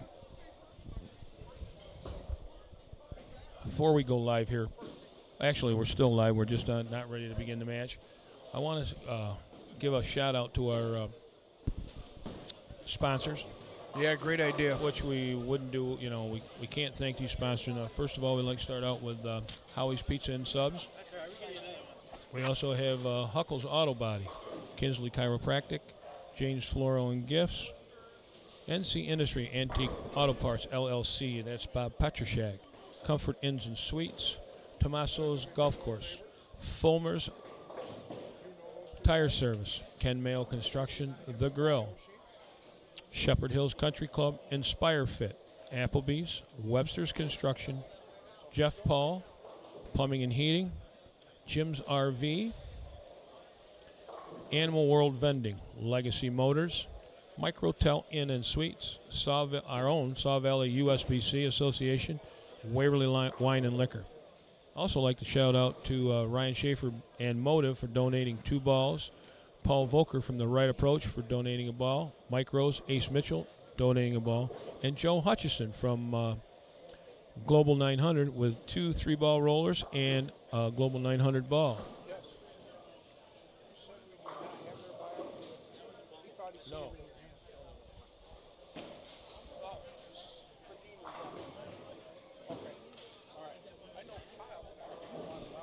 And we also have to talk about some upcoming tournaments. We have the Over and Under tournament sponsored by Spotlight on Sports.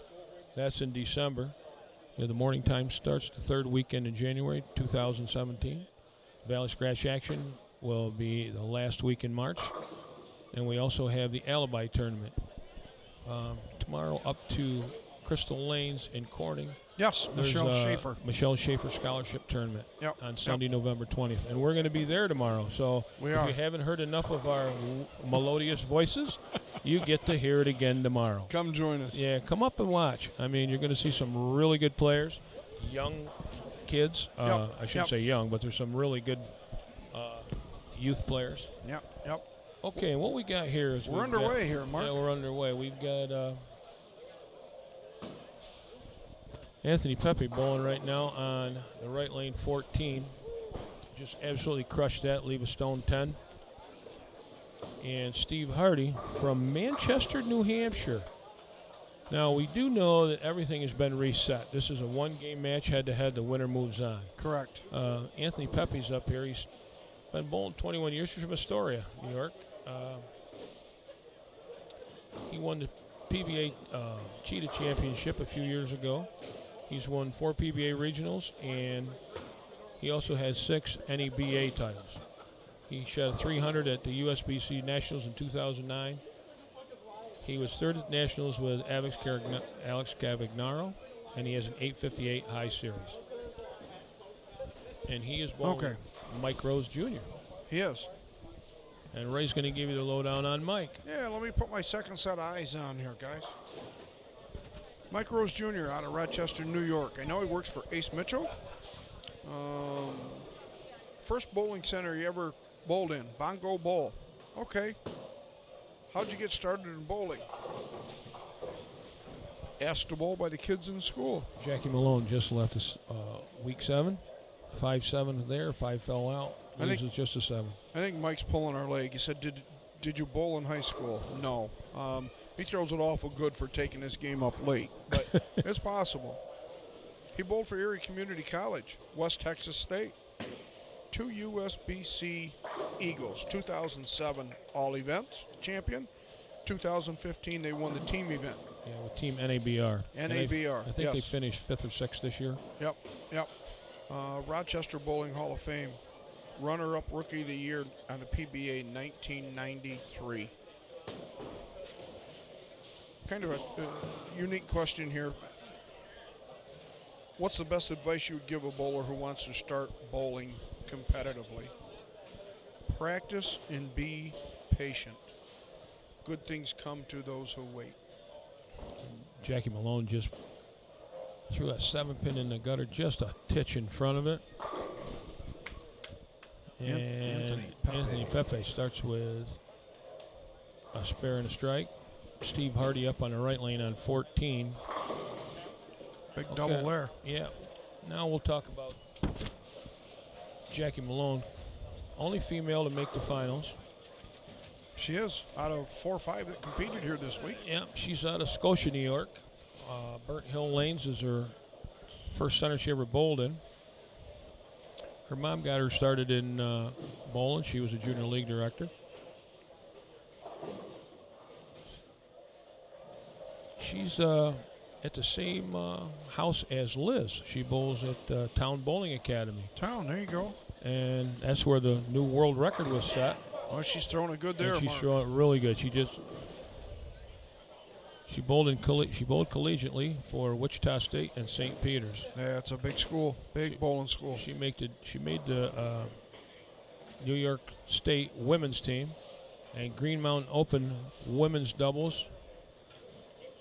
Won that twice. Yeah, Mike Rose up here on lane 14, working on a double. She's 50th in the 2012 U.S. Women's Open, and she's had 8 300. She's also on the Hammer staff. Trips that high 4-pin for the 3-bagger. Mike Rose off to a great start there, folks. Again, you got some real good competitors here. See if Mr. Hardy can keep that even going with him. He's anchor bowler there for Malone and Hardy. Oh, 6'8", left-handed 4'9". Boy, that ball jumped. Great shot. Really good shot. Jumped just a little. Anthony Pepe. I'm sure the viewing audience knows who Anthony is. Always tough around U.S. Open time, Masters time. Always in it. He likes that. A 3-pin. little long. Or is it? Yeah, it is. It It's is. 3-pin. 3-pin. All right, Hardy makes one of them. Takes the 6 off. Tough break there, Ray. That's a pretty good shot, It really. was. It was. Looked good. Yeah, with Rose start with that triple, he could have really used that.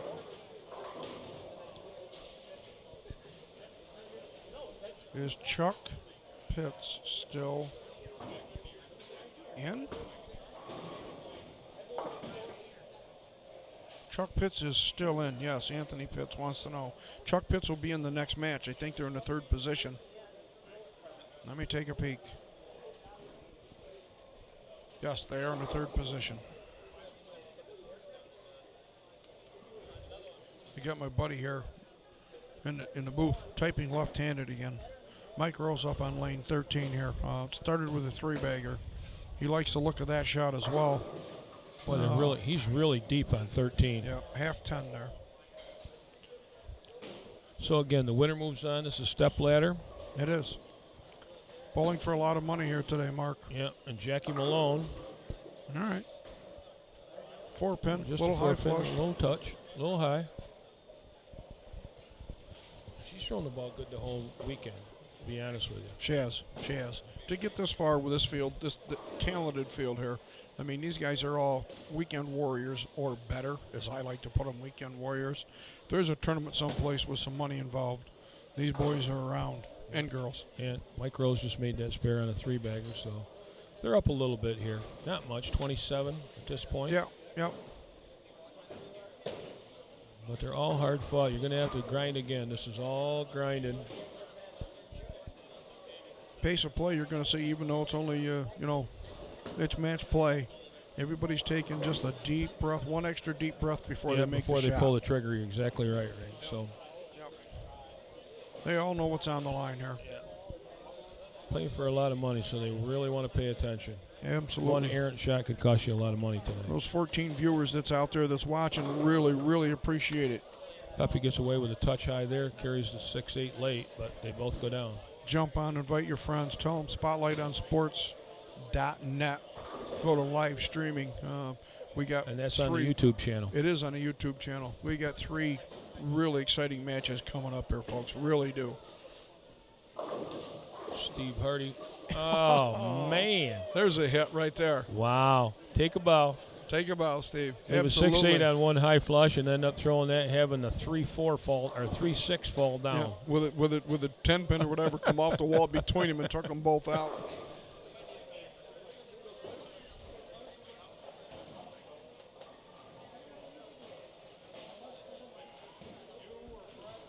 Quite a crowd here, folks, watching what's going on. We must have 25, 30 people in the audience anyway, huh? Yeah, that's good. They heard there was free food. There you go. Free food. Another 15 minutes. You guys might just watch video and not listen to audio because I'm hungry. Yeah, we've been in this booth all day. All we've had is water and popcorn. There you go. We got 16 viewers, folks. I said all weekend if we could hit the 20 mark sometime, I'd Jackie love Malone it. with So a good shot there. you need to get 4 more friends to jump on Spotlight on sports.net really quickly. No, in all seriousness, now Mike Rose just made another move. I believe he's up against the ball return on the right-hand lane. Kind of using it as a seat to get started. He's really deep. He likes that shot. And Walsall, dead flush. They're getting the look. You can tell these guys are been there a while. Yeah, absolutely. To make sit on the ball return and not even worry about it. Educated guess to make that move after striking twice on that lane. Yeah, making that much of a move. Yep. He must have seen something with his ball reaction that, he knew enough to get in there, and he threw that one just flush. He did. Here's Pepe. He's quite a bit right with his feet. We'll see where he starts it out here. Being a left-hander, in some of these patterns favor playing straighter. Anthony's not afraid to get in there and hook the ball. Coming around, pin coming around, fell short in the gutter. Comes a long way. It's just they can get it down the lane far enough so it doesn't run out of energy when it makes the flip. Yep. And if something's too strong on their hands, it's going to go early. So, Steve takes Hardy the 4 off. Just cuts the 4 off to 7. It's 2 in a row on that lane for him. Both bad breaks. Yep. Pepe for the spare. Covers that wall. Well, they're down 37? 33 or 37. I think it's 37. It is. Ray's got his son and granddaughter in the... Yeah, they come up to join us in the booth. Jesse and his son Peyton. They're here from St. Louis. Daughter Peyton. Our daughter Peyton. There you go. My son. That's yeah, no problem. I'll get it right. I know his son. I know his granddaughter. Anyway, I hope we get it correctly. But it's Jesse's daughter Peyton here. Jackie Malone with a 7-pin on the right lane on 14.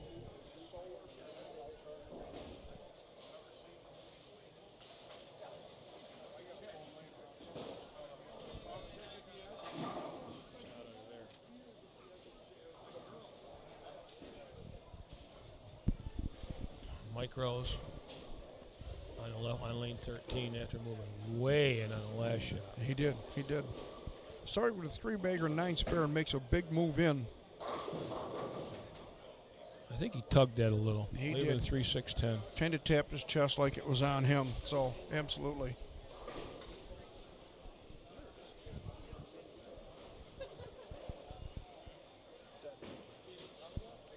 Well, I found a phone, Mark, but it didn't do me no much good. No lights come on. No, yeah, okay. Dead phone. Dead phone. Looks in a little. Stayed on the lane. Good spare. A lot to be said for plastic. Absolutely. Threw that dead straight. Last time she threw it in the gutter with a strike ball. Yep. Dropped off right in front of the 7. So. Yep. Good adjustment. Yep. Good change going with that spare ball. Mike Rose, very choppable spare here, but covers it well. Yeah. Right now, they need to really put the hammer down, Malone and Hardy. They do. They're still only down 37, but that will go up by some because Anthony Pepe's on a spare and Steve Hardy's on a open frame. On an open frame. Possibly 2 in a row here. That was not a good ball reaction for him. He shakes his head like, what happened? Yeah, I think he really liked it when he let it go. Looks good. I thought he looked good off his hand. So he leaves a 2-4-7-9. Yep. Makeable. Yeah, makeable with a little break. Degree of difficulty, 8, 9 out of 10.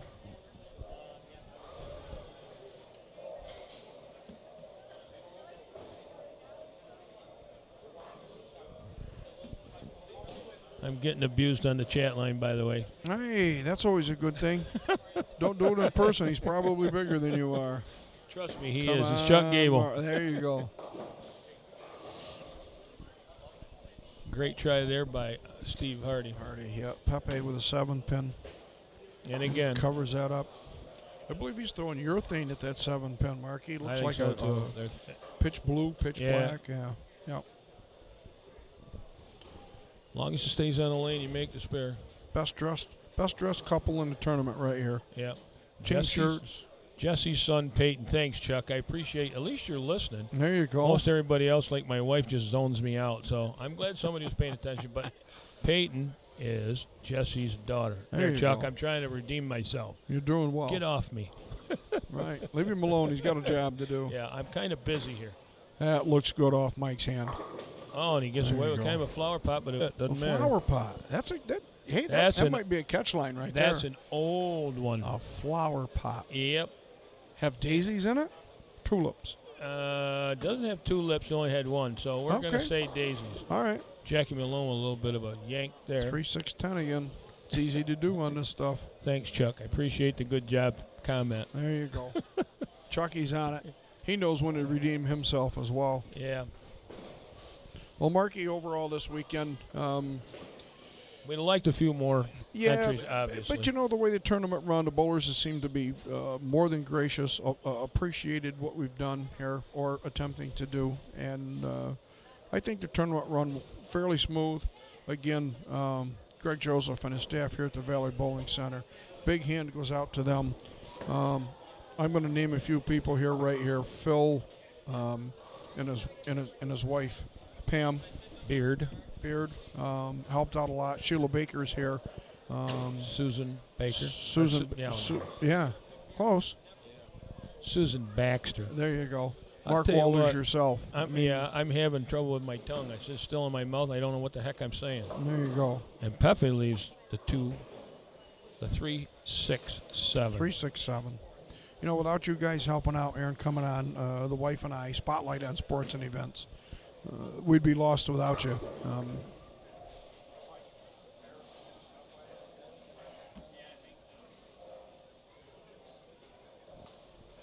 Another friendly comment here from one of Greg's buddies. Yeah, we'll just leave it there, too. Yeah, no sense in repeating that one. No. I'm sure he'll get a kick out of that. We'll just bring Greg in the booth and let him read it. Yeah. That way he can deal with it on his own. He's got to deal with him on Tuesday night in league play. But, no, seriously, you folks has helped out tremendously here. You know what? Bob Leonard Jr. was around a lot of the weekend. You know what was really nice, though? What's that? The fact that we didn't hear any complaining about the condition. Either side, everybody thought I it have was not. fair. You're correct. I have not heard anything bad. Correct. So, other than a really big spike we had last night with Chuck Pitts and Kevin Donovan. Yep. On that Friday night on squad. that Friday night squad. Other than that, I mean, if you're plus, you're close. Yeah. you know? Yep. Who was the gentleman's name? Do you remember that we spoke to at Kegel about a month ago? Eric? I think it was. Eric. It was. Yeah. And I don't know whether he'll overhear it or anybody passes the word along or whatever. Mark and I and my wife had a long conversation at her office about what pattern to put out here. He recommended two. This is one of them. This is Alcatraz here. It is. The other one was a Sphinx pattern. He thought might play a little harder, but it would give the bowlers more comfortable look eye-wise. I don't know how that would have played out this weekend, but I think we made a good choice here with this Alcatraz pattern. I do too. And we tested both patterns on the Howie Sunday night action tournament to see which did play better. So we had a lot of data. Yes. So good shot there by Hardy. And it double. turns out that I think we made the right choice, Ray. I think so. Yep. When you don't hear any complaints from bowlers at this level, it's a big deal because they didn't complain it was too easy. They didn't complain it was too hard. So and both sides, and we're well represented both right and left here. We are. Yep. We got a couple lefties here in this match. Right. Two lefties, opposite teams, makes for some good entertainment. Mike Rose here on lane 14 coming up on a double. C player. Looks pretty good. There's that 4-pin, but it checks for him. But it stays in front of still staying in front of the ball return, which amazes me how these guys can do that, and they throw it that far in. And they're still trying to keep their angles in front of them, but because of the pattern breaking down, the middle's, I don't want to say going away, but it's tough to stand that far left and not throw the ball out of play. Right, and here's what I think that's what happened with Jackie right there. I really think that's what happened. She, instead of facing up, she pushed it a little right, and it stayed there. It didn't. It won't recover because she threw it away from the head pin instead of up the board. Right. Or somewhat up the boards. Right. It's difficult playing that far left as the bowlers that bowl know. To get that far left, not give the pocket away. So you're aiming at the 3-pin, basically. Exactly. You get a touch soft, you're in trouble.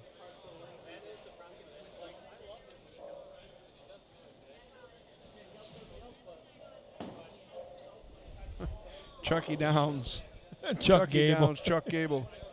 Trying to promote our business a little bit. He wants us to live stream a final table when they get the new Tioga Downs open up here to poker. And then they want us to do the play-by-play. Yeah, absolutely. Yeah, what the heck? I might play-by-play, but I might be playing. Yeah, he might be. He might be at the table. There's one of the games that doesn't. yeah. Not a lot of wear and tear on the knees and hips. So the other side of this is Chuck also says to me, Mark, you need to sharpen up on your poker knowledge. Well, I can tell you one thing about Mark. He plays cards. Don't get me wrong, and he loves certain games. Hold'em ain't one of them. Over your dead body will he be caught playing Texas Hold'em, trust me. It takes forever. But he still can't understand why it takes 2 minutes for a guy to look at his hand and then fold. Yeah, exactly. They ante, look at your cards. Either you're in, you're out. What One the of the two. heck? Mark is a fast-paced player. Just like bowling or drinking. Well, let's not go there. Let's keep this a family show. Remember, Mark. That's true.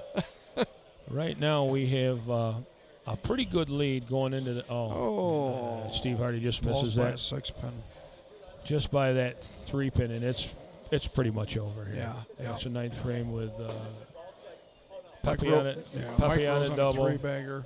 And Mike Rose on 3. What do they got? 60. Yeah, they're up by 60-pin lead, thereabouts. And 57. They're at 54 right now. Yeah. Ball in hand. So ball in hand and both working on at least a double. We know that Mike Rose and Anthony Pepe will be moving on. Yeah, two frames to go here. Well, 10th frame actually.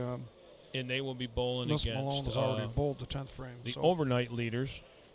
Chuck Pitts, Kevin Donovan. And Kevin Donovan. They're down on 7 and 8 there. practicing. There's a nice break for Mike Rose. When they come in, we're going to give them 3 or 4 minutes practice and give the team the winner of this match a shot or 2 on each lane. So everybody gets a fair shake at the difference, seeing what the changes may be between the practice pair and the featured pair. But again, it looks like Rose and Pepe will be moving on. They'll be bowling, like I say, the overnight leaders of Chuck Pitts and Kevin Donovan. Right. Going to be a really interesting match. We're down to 11 viewers. Somebody get on, make a phone call. We need to hit 20 sometime this weekend, folks. Tell you what, Mike Rose looks like he's got it lined up right now. And he comes back nonchalant, left hand in the pocket. I'm only playing for $5,000 here today. Yeah. He's going to shoot 259 with 10. He is. And he threw. The thing that amazed me, after a 3-bagger, he makes a move. He makes a move and goes way in. Yep.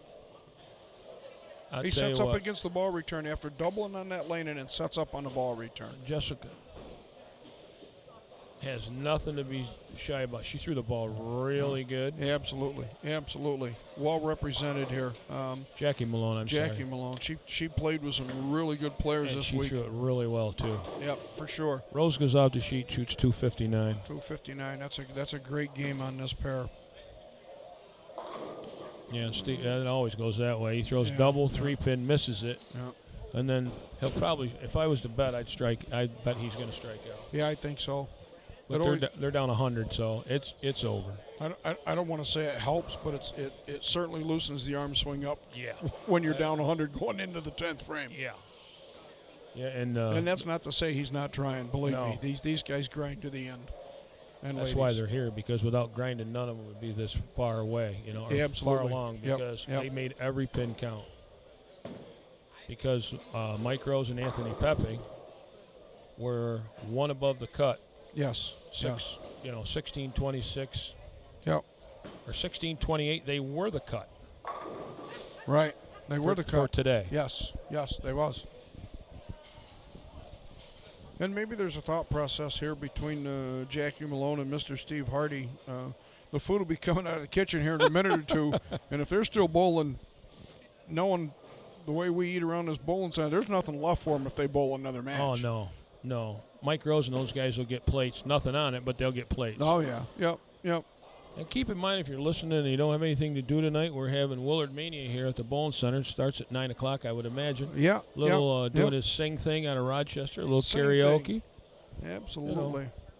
So I'd love to join you folks, and Mark feels the same way, I'm sure, in the karaoke bar. We got some work to do yet tomorrow. yeah, we got to do that Schaefer tournament tomorrow, which we're really looking forward to. So, and it will be early Oh, because yeah. that's an hour drive for us to go. Absolutely. So, Yes. No. Steve Short? Adam Short. Adam Short.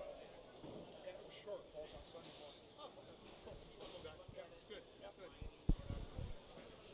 Well, we're back to 15 here, Ray. Anthony so, Pepe, I think, is doing an area check there, and it didn't work I out too think good so, for too, him. because he started with a strike on the first ball. And almost makes the Greek Church. We saw that made this week. We did. Ricky Zanone made it. Zanone made it. Yep. Big congratulations to Jackie Malone and Steve Hardy. Had a great day today. Coming in 5th place. Great bowling.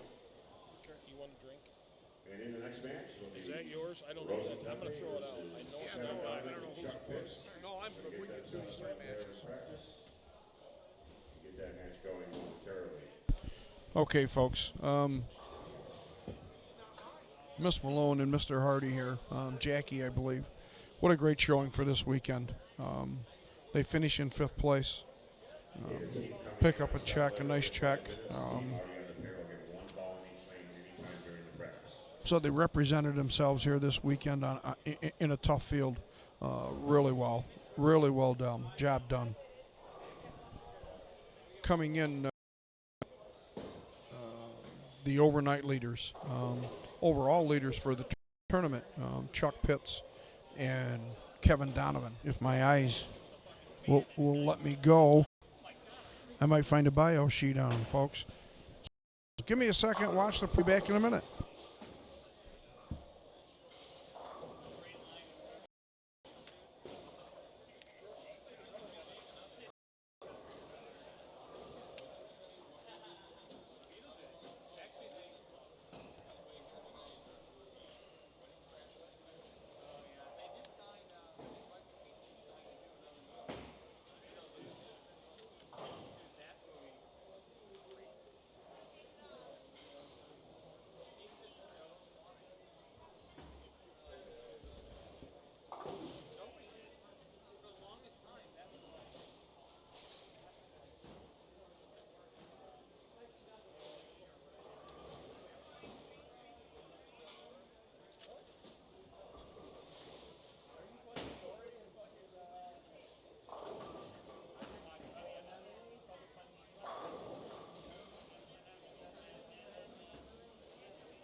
said it's running, but it's still buffering pretty good.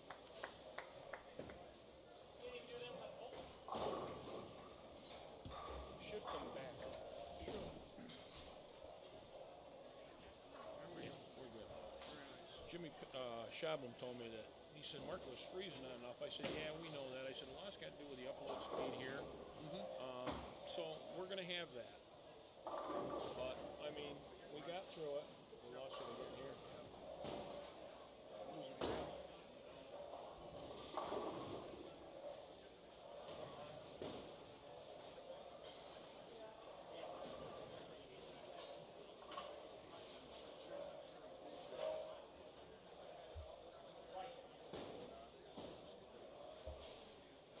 Should be coming back.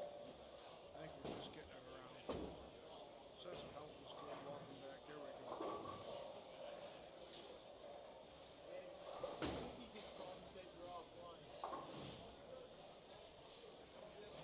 It says we got it here, Yeah.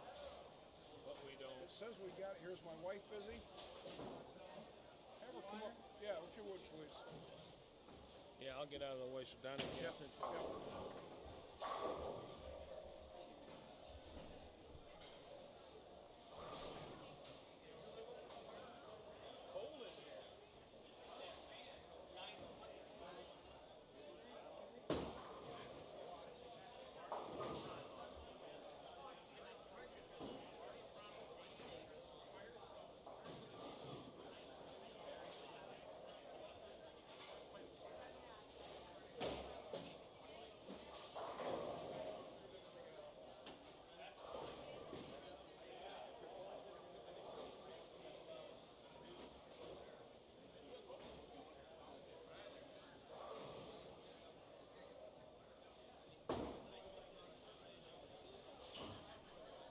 They come back finally. It was down for like 5 minutes.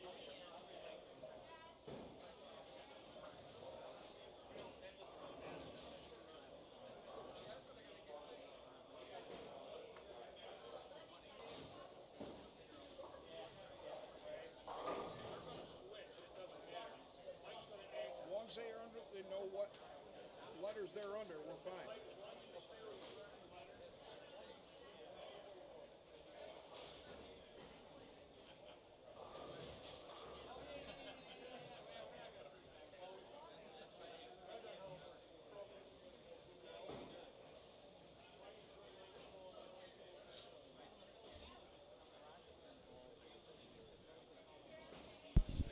Okay, folks, back here, Ray Scrivens with Spotlight on Sports and Events. In your frame, Kevin Donovan, about ready to get started here with our second match of stepladder finals. We have Kevin Donovan up on lane 13.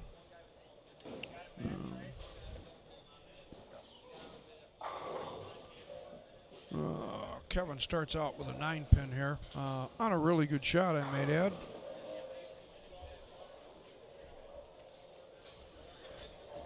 Okay, little history on Kevin as Anthony Pepe steps up on a right-hand lane. Out of Painted Post, New York, 14 years of bowling. First started bowling in the center, Crystal Lanes in Corning. His dad put him into a league because he played too many video games. So maybe a lesson to be learned there, folks, who knows? Anthony Pepe starts with a strike. Yeah, we're okay. Anthony Pepe starts with a strike on lane 14. They switched their lineup. They got Mike Rose bowling anchor. Yep.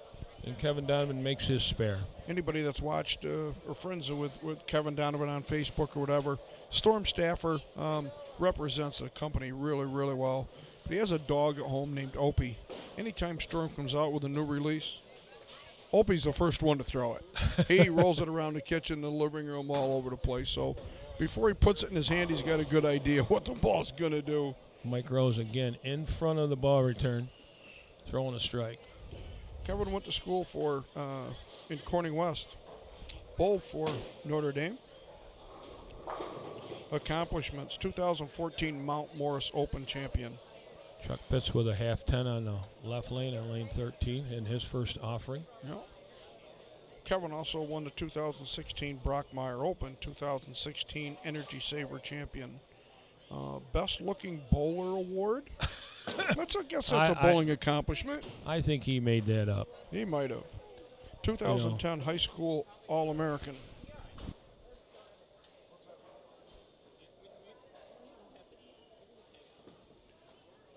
Donovan up now on the right lane, leaves a 2-pin.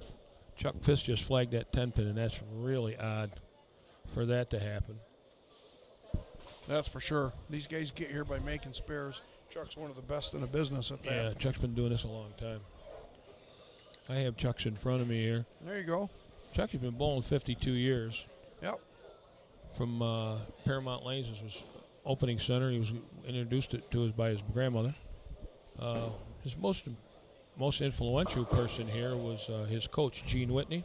Anthony Pepe on the left-hand lane, 6'7", He's 4'7", 4'7". He's still he lives in Cortland now, so Court Lanes is his home center. Didn't bowl in high school.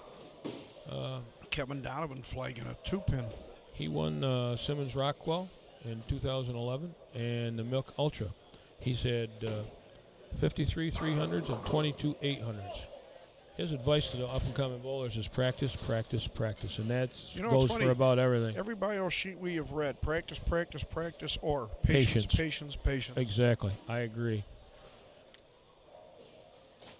So, 2 unusual misses there. Pepe gets 2 on his, and Chucky Fitz with a right-hand washout. Right-hand 1, 2, 4, 10. Yeah, that's what it is. Mikey Rose, B bowler, started with a strike up on the left-hand lane here. Again, Mikey is playing, I think, deeper than the rest of the field here. I agree. And he flags the head pin to the right, leaves the 1-2-4.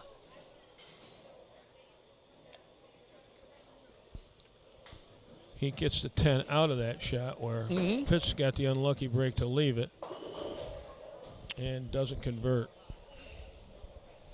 Hard to keep the ball off the face. When you make that mistake 2 boards right, not going to make the corner. Throwing it away from the head pin. Yep. So let's see what Rose does with his. That doesn't look good. And I think he missed a head pin. He did. 2-4 clean. Leaves the 1 standing. Well, we didn't have a mark that frame by any 4 of them, and I'm not sure that'll ever happen again. Absolutely. And just to let you guys know at home, lane condition is a lot in play here. Yes, spares you throw hard and straight at. These guys don't miss spares, usually. And they're all throwing hard shells at the spares. They are. They're all throwing plastic hard shells. Anthony Pepe here on the right-hand lane. That's a better look for Anthony. Yeah, he threw the same shot on that lane last time. He's wired on 14. He had a little trouble with 13 the last match, too. So he's trying to figure out the right ball, angle and the whole bit. Now we'll see if Mike goes back in front of the ball return here on 14. Yep. Kevin Donovan kind of likes that. No. Won't make the corner. 2, 4, 10. Again, going away from the head pin. Yep. Okay, Mikey Rose. He's back in front of the head. He's back in front of the ball return. Markey, he's another 5 boards further left in front of the ball return. His left leg is in the middle of the ball return now. By the end of this match, if they go all the way, he'll be launching the gutter cap. Half ton. But in that far, yes. Ball just has to get so much to get back in with any kind of energy to get the 10 out. It does. Fortunately, these guys throw enough that it's not an 8-10.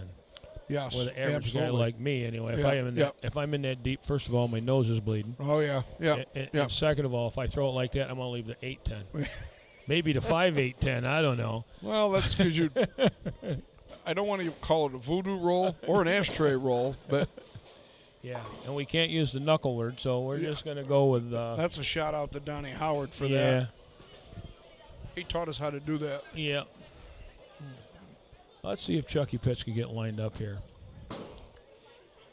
Look out. That's not going to. Oh, it just got back. Just made the corner. Leaving a 2-5.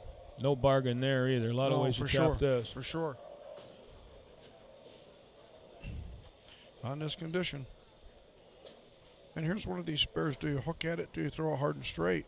I mean, it's not cross lane. I think this is a hard straight here, but I think Chuck's going to hook it. Yeah, he did. Covers it. Good thing he did. Yeah. Yeah, he throws hard straight that. He probably missed it. Yeah, takes the 5 clean for sure. All right, Kevin Donovan coming up here on the right-hand lane.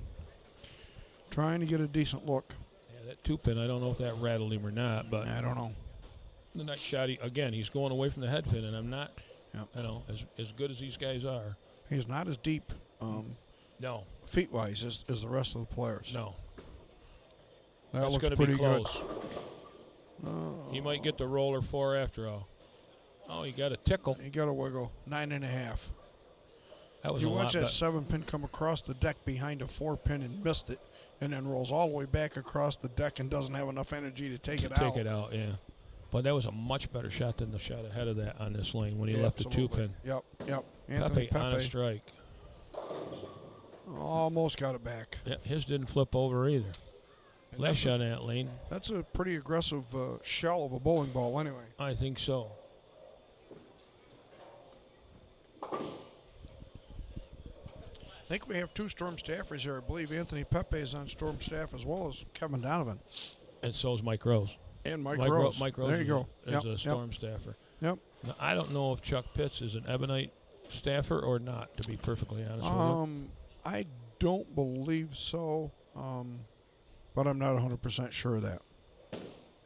Pepe for a spare. Now, he is hooking at that, and I understand He is. that. Yeah. Trying to make Yep. the 2-8 with a hook ball. I don't Yep. think hard and straight's tough with that. Yeah, it is. Yeah, because you usually get one whether it's front or back pin, but it is tough. Okay, Chuck Pitts now on a spare. Tighten his angles up a little bit. Does it hold pocket? Oh, but he'll take that Brooklyn going away. Oh, he's enjoying that shot. No, like we say, you throw it that good, they ought to fall down. There you go. Mike Rose. I don't think he's as deep on this lane, right? I don't think he is either. It doesn't look At it. least with his feet. Yeah. He's right around the gutter That's gotta with his go. toe. Same the shot. out. That's the same shot he made the last time, It is. Yep. leaving the 1-2-4. So this Yep. match is fairly close. It's within It is. 16 pins right now. 16 pins and tough time making spares. Yeah. With 4 of them open in one frame, I don't think you'd ever see that again. I really don't. Yeah. Why don't you go?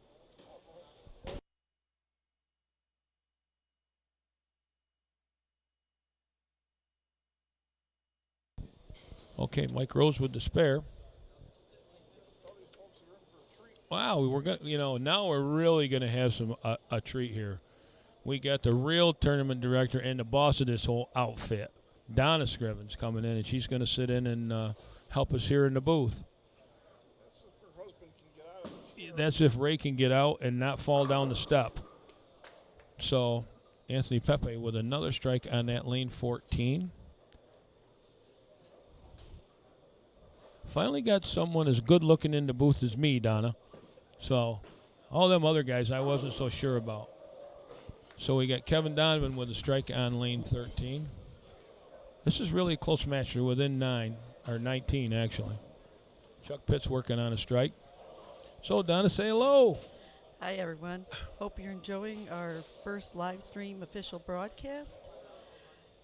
We put a lot of time and effort into this tournament. We're hoping next year to have a larger tournament than what we had this year. And we have some things that we'll be looking at, something new and different with the squads. Yeah, Mike Rose with a fine shot there on 14. Chuck Pitts doubles here. This match is going to get really close really quick. That's close. He made a good shot. Yeah, he did.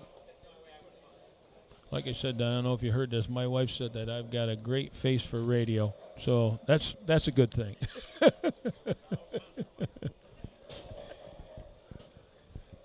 So this match is really close. It was 19. I'd say it's about dead even right now with Chucky Pitts on a double. All 4 players on strikes, and Pitts with a double.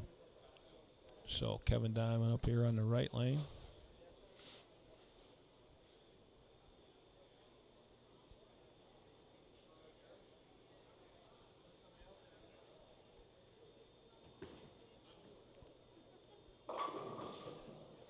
He'll take a 10-pin on that hit, Donna.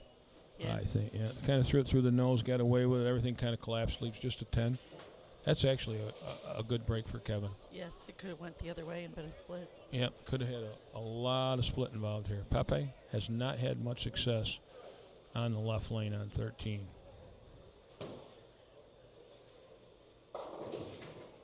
And again, he moved off his last shot, leaving the little spare that he did. Then he comes back and leaves a 4-6-7. So it's all about angles right now. Nice 10 pickup by Kevin. Pepe gets 2, but all he can do on that. Yeah, we got a really close match here now, especially with Pitts being on a double now. This could make the difference in some of the score of the match. Yeah.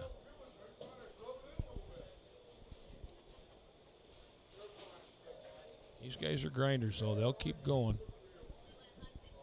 It's been a lot of bowling for all of them today. Yeah. Yep. The ones that probably haven't bowled the most are Chuck and Kevin because they were last night's leaders. So they came in and had to bowl their 4-game. Big shot by Chuck Pitts there. It gives them a 3-bagger. Following the open by Pepe. So that puts them right back. Actually, that puts them into the lead. Yes, it does. Mike Rose on a strike. He really needs to. He could really use this for their team.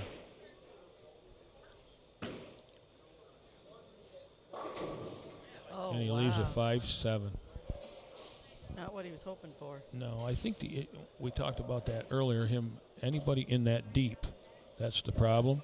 Right. You know, you're going to leave that because the ball just doesn't face up enough to knock the 5 down. Right. Like I told Ray, he left a 10 pin, a weak 10 on that lane. If it had been me, it probably would have been a 5-8-10 because the ball just won't. The ball just doesn't finish like these guys throw it. But their angles are so good and they're so smooth at the bottom. There's a good chance he could make this. Really? Hey, the announcer's curse didn't work that time. He made that 5-7. Nice shot from Mike Rose. Very nice shot. So they're going to be down 7 according to the scoreboard, and I'm guessing they're down 27 with Chuck Pitts on a 3-bagger. We'll see. This has been Pepe's good lane. He gets one here. He really needs to find that left lane. Close. Nope, and that didn't get there. Didn't quite finish. He's thrown 3 flush on that lane, and the left lane's got him. So now he's leaving the 3-6. I like his odds making a 3-6 better than mine for the right-handers. Oh, good break by Kevin Donovan there, Donna. Definitely. Something to eat for us now.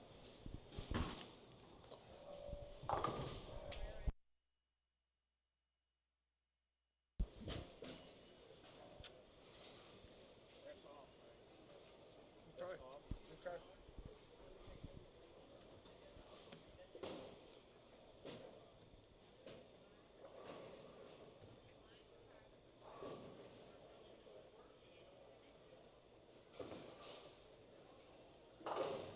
Kevin picks up his spare. Mike's up on 14.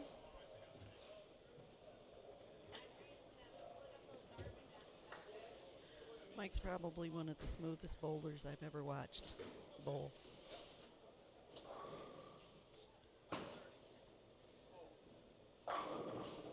Nice shot. All 10 in the pit. Mikey Rose coming off of a 5-10 spare, 5-7 spare, and then turns around and strikes. I'm going to say hello to my wife. It's like the second time all weekend I've seen her. It's 4-bagger by Chuck Pitts. You know how that goes, ladies. The ladies do all the work in the background, and the men just sit here and Take all the praise and the glory, huh? I didn't say that. Well, even though tomorrow's Sunday, our weekend is not done, honey. Nope. We're going up to do the Michelle Schaefer Scholarship Tournament in Crystal Lanes. It's for the juniors.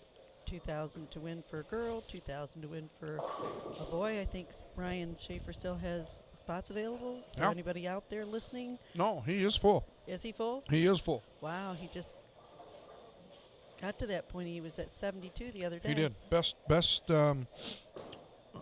Best year he's had, he said. Good, good. It's going to be a great tournament for the kids, too. Yeah, well, they'll enjoy part of the live streaming, at least being in front of a camera. The live streaming part we're not sure of. We have a little bit of a technical upload issue that we're not sure it's going to stream properly, but we're going to give it a show, give it a go for the kids.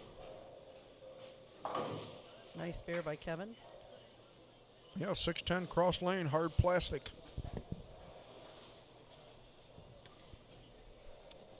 Donna, we almost reached 20. We're at 18. Well, that's good. 19 watching. Any chats lately? 18 watching. Pepe is so smooth by R.J. Cook. We've had some discussions both verbally and textably.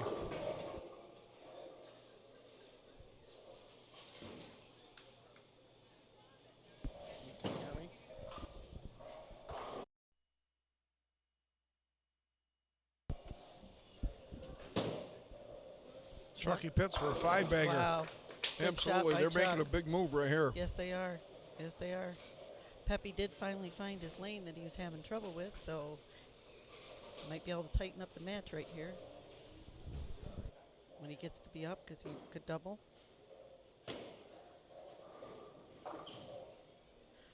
Mike picks up his spare.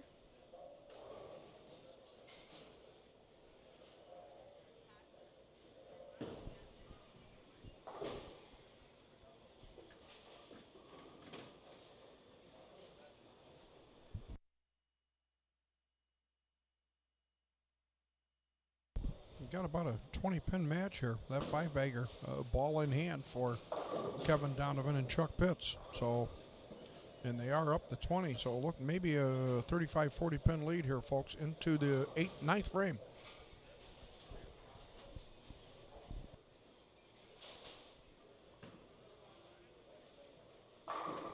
Kevin strikes.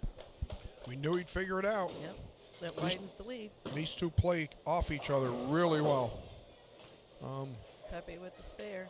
They look a little different going to the line, but keep the angles in front of them. Very similar on the way they play the lanes, and they feed off each other.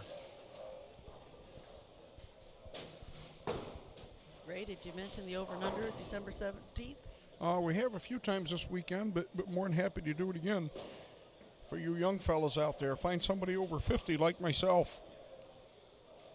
Come down, give it a crack. $80 for the team entry. $1,200 based on the teams, but $1,200 first place. Last year we raised went up 20 some teams. 20 teams, went from 40 to 60, somewhere's around there. Everybody enjoys it. It's a fun night. Some serious bowling, good competition. Always have fun in the bar afterwards. Greg provides food for us. Everybody enjoys the tournament. Not only that, but after you get through the cut, it's Baker, and Baker's really exciting to watch. Don't get many tournaments that has a Baker format in play, so it's something different that the bowlers get to look at, experience.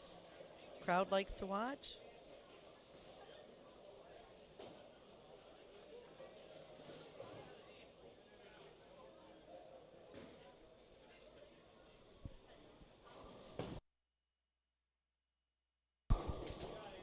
Ball change here for Anthony Pepe, and he makes it pay. Strike, first ball in the 10th frame.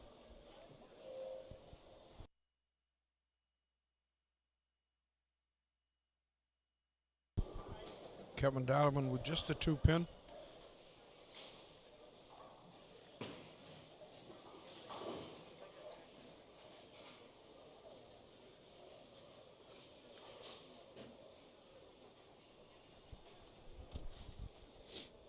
We got 15 watching, folks. We hit the high of 19.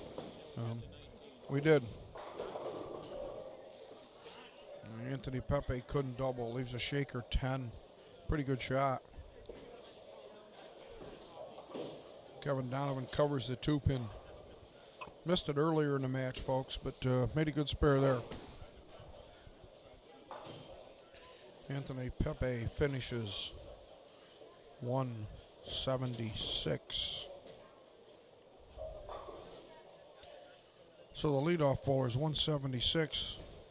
Kevin Donovan, 182. I'm afraid, folks, this match is pretty much history. Yeah, this is game over here. Yep. We got Chucky Pitts coming up here on a six-bagger. The best that Mike Rose can shoot is 205. 95. 95. Mark. Yep, 95. It's over. Yep. Because basically Kevin and Anthony tied each other for sake of argument. Now we're going to go into a Chuck with 6 in a row. So. Yep, and that looks pretty good off his hand as well. Just blowing that 5 out. Yeah, this is. Chucky's got it moving. Steve, thanks for coming. Yeah. Thank you, sir. We appreciate you coming down. Absolutely. Okay.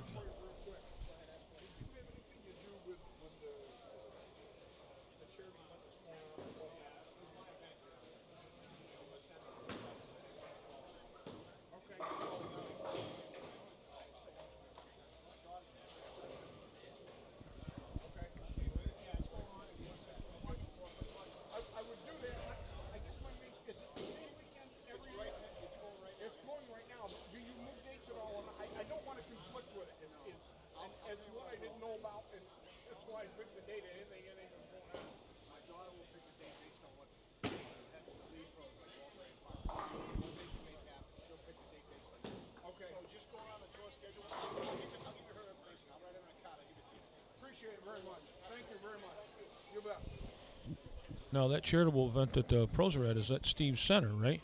Is what you're telling me? Steve Harvey's Center? It is, yes. And he just stopped to give us a nice thank you, and he'll be back. I think it sounds to me like he's going to come down for the over-under. I believe so, yeah. He said see us December 17th, so that's a good thing. Yeah. I mean, bring a friend. Yeah. You know? Hey, And again, it's about appeasing bowlers, like you said. I mean, that's how this whole thing got started, Mark. Goodwill towards some sponsors and whatever. Good things happen. Yeah, that was a close match. They ended up Chuck Pitts and Kevin Donovan win by 29 over Mike Rose and Anthony Pepe, and they finished in 4th. Yeah, absolutely. Right now, the higher seeds won the first 2 games, so we'll see what happens here. Now, this will be.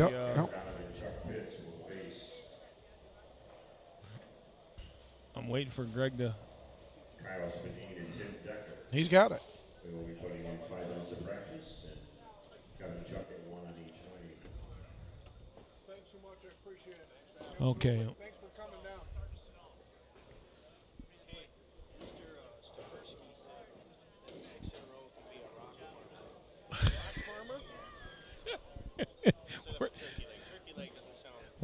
We're trying to come up with a catchphrase here. So, left-hander Dan Stafersky comes up with an idea that 6 in a row should be a rock farmer. There's a big story behind that, but I'm gonna let Ray tell it if we decide to do that. If we decide to go there, they didn't like turkey leg because ham bone was 4 in a row. You know how that worked?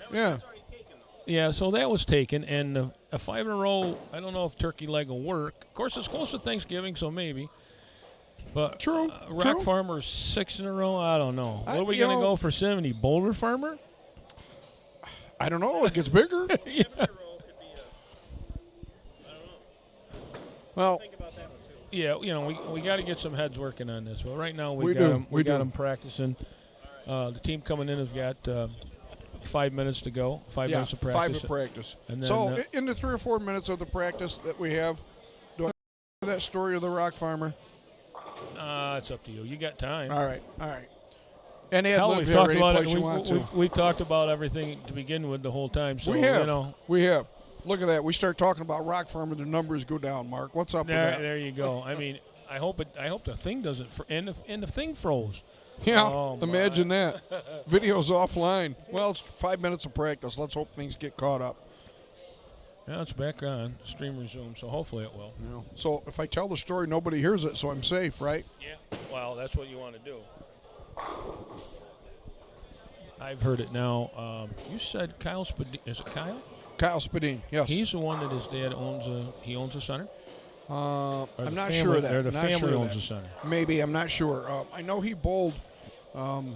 Is it out of Montour? I'm not sure, Mark. Did Danny leave? I know Danny Stefersky has a little bit of background on Kyle. Yeah, Danny's not here, but Okay. I think he might be in the lounge. Okay.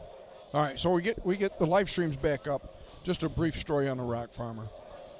My dad, I was 5 years old, 1963, bought a farm. And I'm going to put a little heart touching on this.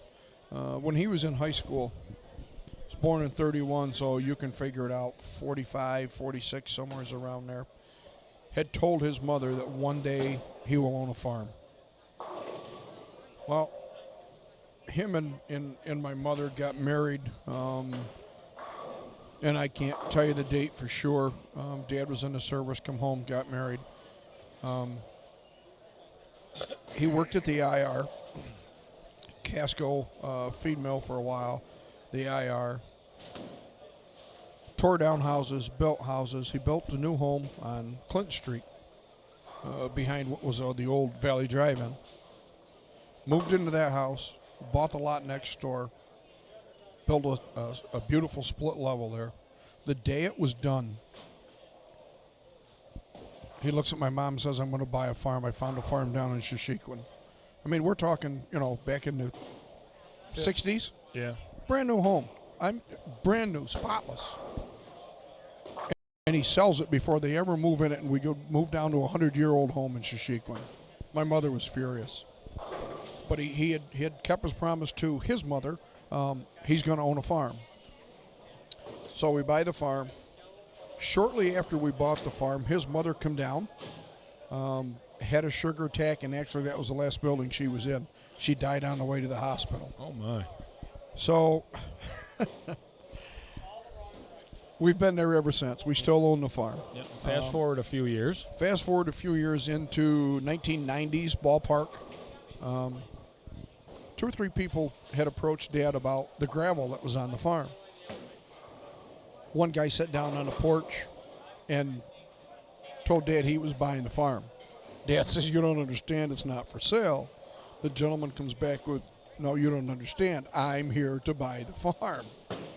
Well, that went on for about 3 revolutions, and the guy got up and left. He was so mad at my dad because he finally told him, I don't care. Your dad didn't back down from nothing. No. I remember the story you told me. Yeah. He didn't buy a car because it wouldn't put $5 For worth $5. For a $5 bill. For a $5 bill, yep.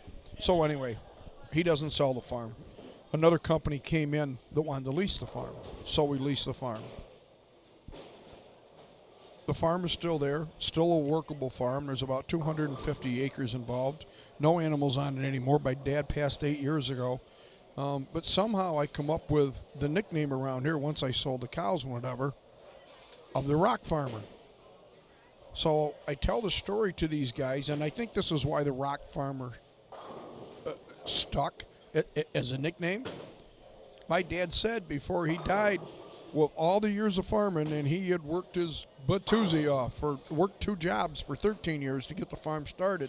The best crop he ever planted was a stone. Yep, there you go. So here we are. We actually bowl in the association tournament, and that's what it is. We go by the Scribbins Rock Farm. Scribbins Rock Farm. We Yep. do. Absolutely. We've done that for, I don't know, several years now. Yep. And it's a fun story. And again, the heart-touching moment with my grandmother, the last house she was ever in. But and your dad fulfilling his promise to his mother. Right.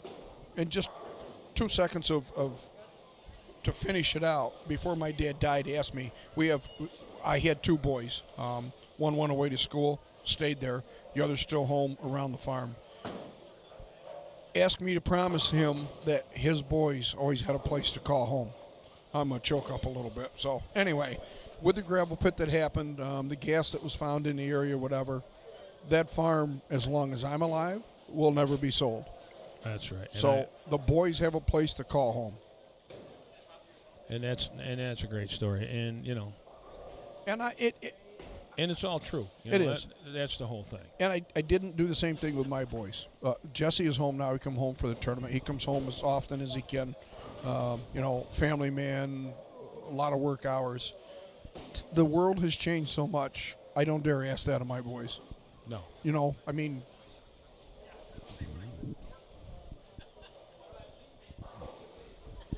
Yeah, you can't expect it. You can't hold them down if they want to stay. And he's got a really Yeah. good. Jesse's done really well out in St. Louis. Yes, right outside of St. Louis. Lives in what, Wentzville? Wentzville, yes. Wentzville, Yep. yeah. And yep. he went to Lindenwood, bowled for them. Collegiately, collegiately, sophomore year won a national championship there. Yep. That's what put the school on the map, actually. And the girls won the following year. Which is really good. Now, we've started our match here. We have. And they both started with a strike. R.J. Cook with a really nice comment here on the chat line. FYI, just want to say you guys have done an amazing, incredible job all weekend. R.J., God bless you. Thanks for watching. Yeah, we really, it means a lot coming from you guys. I mean, it really does. We enjoy doing it, but without people thinking it's okay, you know, we appreciate it, R.J. Yeah, absolutely. Back up to 16 viewers. The rock story's over. Boy, it didn't take long. I thought they shut the feed down when you got to the heart-touching part. They did. They did. So any of you missed it, when you see me, ask me. Yeah. I'm not going through it again on air. It won't take you a long time. No. Okay. 17. Here we go. They enjoy it, not talking about the rock farm. Okay. Back to business. So we have Kyle Spadine? No, Kyle Spadine just bowled. This would be Mr. Decker. It is, Mr. Decker. It is. I don't know whether we misplaced a bio sheet or they didn't fill one out. We do not have a bio sheet on these two. Unfortunately, we can't tell you much about their history, but I can tell you they both throw the ball pretty good. Yeah, they don't get here without doing it. Actually, Kyle was going to pair up with Phil Drum, and Phil went into work Thursday, and the boss says, by the way, you have to work Saturday. So Phil's not here. Well, I hope he got paid overtime for working. Well, I would hope so, because of course, the way Phil bowls, you never know. He could have done a lot here. You know, either Phil's way. a good player in his own right. Yes, he is. Spadine with a double. Boy, he great throws shot it there. hard. Another one way in. Yep. Now, Kevin Donovan's really moved his feet on the left lane, or on the right lane here. He's quite He a has. bit farther left than he was earlier. Head steady as a rock. No pun intended. Oh. Yeah, and they all got it. Took me a minute. I'm a little older than you are. But he collapses to 4-9. He 4 does. from the front, 9 from the back, and that's okay. Yep. That's what the game's about. And this is really called a double. After we get 5 in a row, Ray and I are confused. We know what they're called. It's a rock farmer, a turkey leg. We don't know what the hell. Yeah. Ham bone's already used up. But turkey for 3 in a row. That kind of went out with the announcer that started it, though, didn't it? Yeah, Randy Peterson. Yeah. But he's still there. Randy's there, but the guy that come up with it, boy, and as I get older, my memory goes. Yeah, he's the one that called it the ham bone anyway. You folks out there know who it is, I'm if sure. If it wasn't Bo Burton or one of them guys. Yeah, no, it was a little later than Bo. I seen Bo in Missouri a few years ago. I think it was last year for the IB Open. He still comes in and announces. Stone 8 by Chuck Pitts. Real good shot. Yeah, I'll say. I've thrown a lot of good shots this weekend, but that was one of the better ones for sure. And it didn't go down. And RJ also throws on, hey, Donna's number 1, just so you know. Hey, there you go. So I told you. Everybody loves my wife. Oh, yeah, the melodious voice of Donna was fine, and then there's me and Ray. There you go. Yep. And your wife's still laughing about that I still have a good face for radio. She is, I'm sure. But she's a sweetie. She's kept us, Ray and I, on the straight and narrow here for this tournament this weekend. Of course, we haven't had an opportunity to do anything bad. We've been too busy. Yeah, we can't get in trouble. We're up here on this stage for all to see.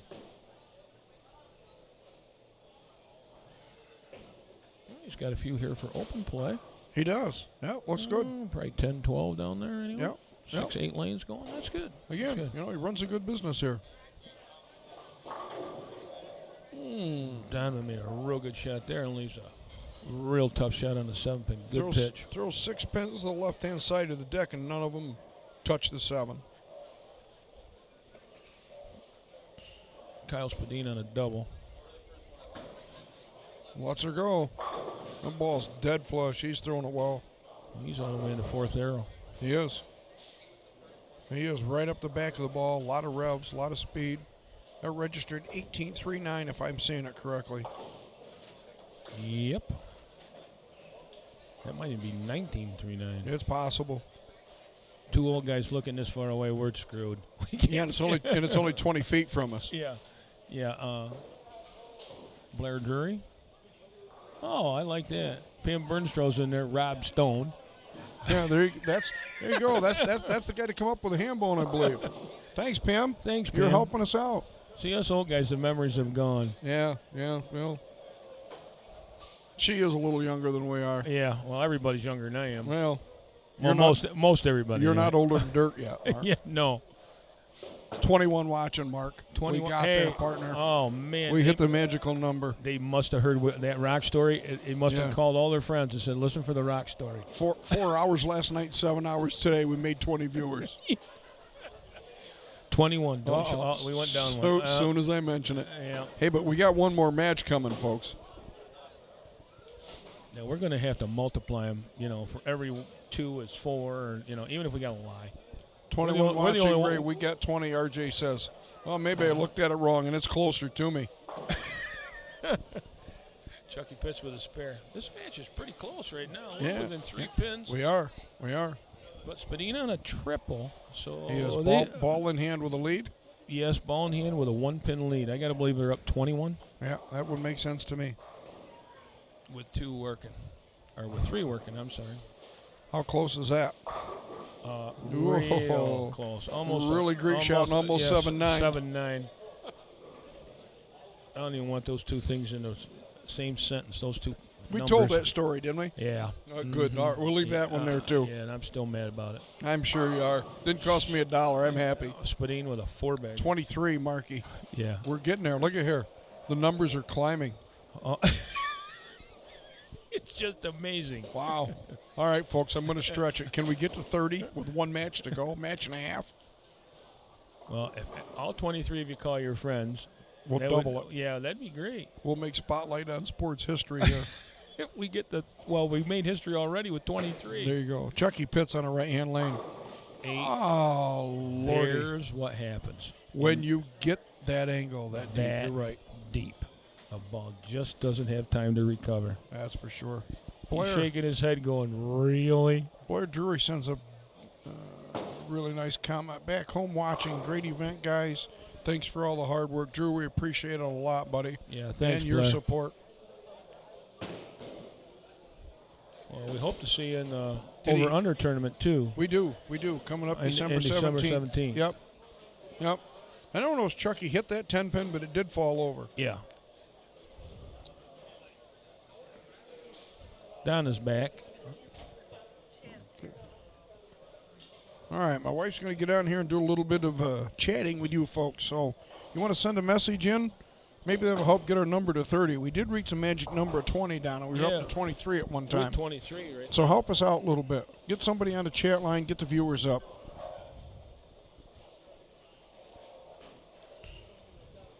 It's been a fun weekend overall.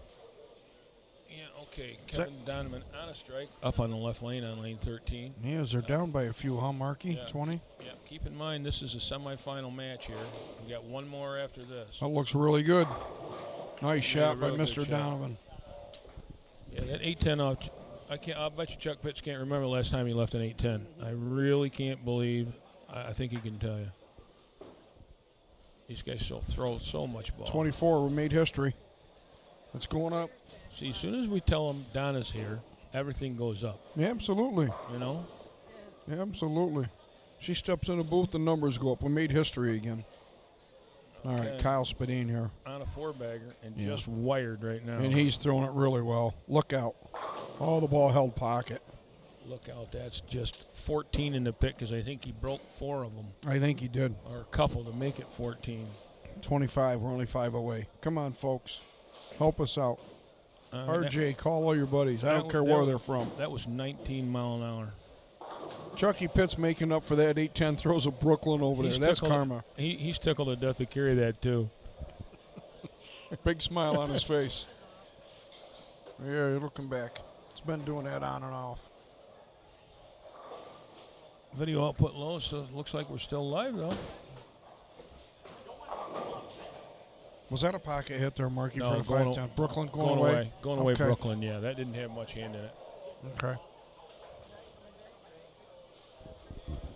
She's got to go up. That's why we're not seeing it. Yeah. No, the other. No, way. the other. The big. The other. Yeah, there you go. That There you go. Yeah, I think it's still there. It's low, but it's you can see the deck. Probably buffering. You can see the deck move on the right on lane 14. Yeah. It flashed, so we're okay. It's a little low. It may come down a little bit. It may be buffering for you folks at home, but streaming health is in a red line, so we'll see.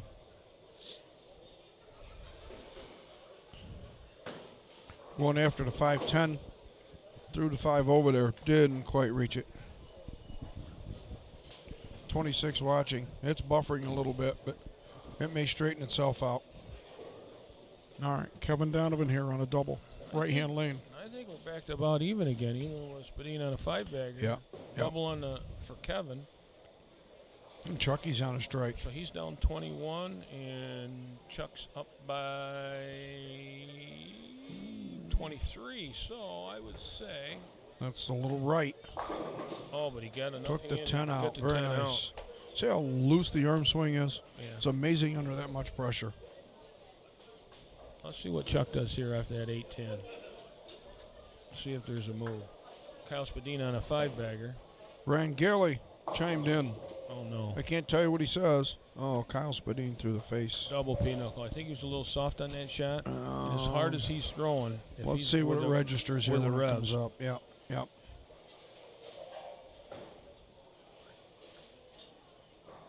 Wait for the scoring system. Yeah, down to 17.38, something like that. That's enough to That's jump almost a mile an hour slow. Right. Chucky Pitts makes a great No, that was shot high there. flush there. There's no 8-10 on that shot. None whatsoever. Kevin throws it decent, I guess. You are absolutely right, Ryan Galley. Kevin throws it well. Boy, Kyle Spadine. Even with that popcorn shirt on. Popcorn shirt and Chipotle. I don't know how those two go together. I don't know if you I'm going to ask him if he has popcorn for dessert after Chipotle. Or do you put popcorn on a burrito? There you go, because he likes soft shell. Well, maybe the 28, folks. We're getting there. Well, maybe maybe popcorn shell. There you go. To make the burrito. There you go. Folks, it's been a long weekend. I think Ray and I are getting punchy. Yeah, well. I'll get a good night's sleep anyway. But we've had a good time. We really, truly have with this. We hope you folks at home have and we hope you've enjoyed this because it's really been a lot of fun to do this. And we've had some really good comments going on. Yeah, Ryan Galley puts on here, kick there, you know what, Kyle, when he's on the front 5. Then Kyle goes through the face 4, 6, 7, 10, and Ryan chimes in, well, I showed up and he split. It's my fault, he says. There you go. Oh, R.J. Cook says drop the nickel for Mark. Hey, there's Donnie Howard. That's that catchphrase. Is that Donnie Howard? Yeah, Donnie Howard got a deer today. Hey, he looks like he's in a good mood. Well, he got a deer. Didn't hurt his truck as much as he thought. Yeah. You know. Saved 20 cents on the shell. Saved 20 cents on the slug. All right. Back to the game. All right. So right now, the team of Donovan and Pitts are in pretty good shape here. 222, 224. Kevin Donovan, 3-bagger ball in hand. Chucky Pitts on a double. So I'm guessing 30-pin lead here, Marky. Ballpark. Yeah, I'd say. Ball in hand. Yeah. And Kyle Spadine on an open. Well, that looks really good, too. He is dead flushing it right now. This is what they looked like last night, him and Chuck. Yeah, absolutely. I mean, Absolutely. I figured Chuck had 778 for the first 3 last night. And Kevin with a 170 still shot 7-0. 7-0, yeah. The only thing the 170 cost him was some money in brackets last night. Kyle Spadine now leaving a 6-7. So Oh, that's he 2 in did. a row He after did. that 5-bagger. Yep. This is. And it good. Again, 17.27. Speeds down, Mark. Yep. If he gets a mile-an-hour soft, even Look on out. this condition, Yep. it's going to jump. And he gets a lot of hand in it. He does. Let's see what Pitts does. He threw Brooklyn on this lane the last time. That's going to be close. Boy, not only close, it was 10 that in was the dead pit. flush. Yep. Looking on the chat line here, my wife is keeping up with the chat line. Ryan Galley, and he bowled here today. Not a lot of success, but he's had a lot of success in the past. By the way, if it hasn't been said yet, I absolutely love the setup you guys have at the Valley today for streaming. It was really professionally done. Cannot wait for more tournaments here. Ryan, Wow. thank you. Yeah, Thank you thanks, Ryan. so much. We really do appreciate that because We do. all of Ray and Donna's hard work has really paid off with these kind of comments. It makes it easier. Hey, Ray, we got to 29. It It's does. down to 27. 27. We got to We 29 did? once. We Yeah, I did? saw it. Okay, Ryan, get on there and call 2 of your friends. I'm counting on you, Oh, buddy. there's 28. 28. Attaboy. 2 more friends. You're doing well. Mr. Decker with a nice ball there. Lane 14. They better find it quick. That's for sure. Well, Bob Petroshek, one of our sponsors, just walked in. There you go. He's Donnie here. Howard's one of them, too. Yeah, Donnie Howard, absolutely. yeah. Howie's Pizza and Subs. I hope Yep. he got some business out of this tournament. Let's see if Kyle can turn the ship around. There he you go. goes. Got to go in there. I would bet you the ball speed's a little about 18 and change. Yep. So he's Yep. back up that mile an hour, Ray. He has. Yeah. He's right back up. Looks like 18.54, so that's a there full you go. mile an hour. Yeah, here's Donovan on a 4-bagger. That looks really good. That looks really high. Okay, 3.6. I think he got a little soft. I'm not going to say anything. No, don't say anything because if it's you and I, well, especially it's you, me, yeah. especially you. Yeah. If I can't strike my spare game suspect. Yeah, that's my line. Yeah, so I always tell us even on the house shot, the way we shoot spares, keep throwing strikes, guys, because our spare Yeah, games are absolutely. very suspect. We don't strike, we get beat. Trust me.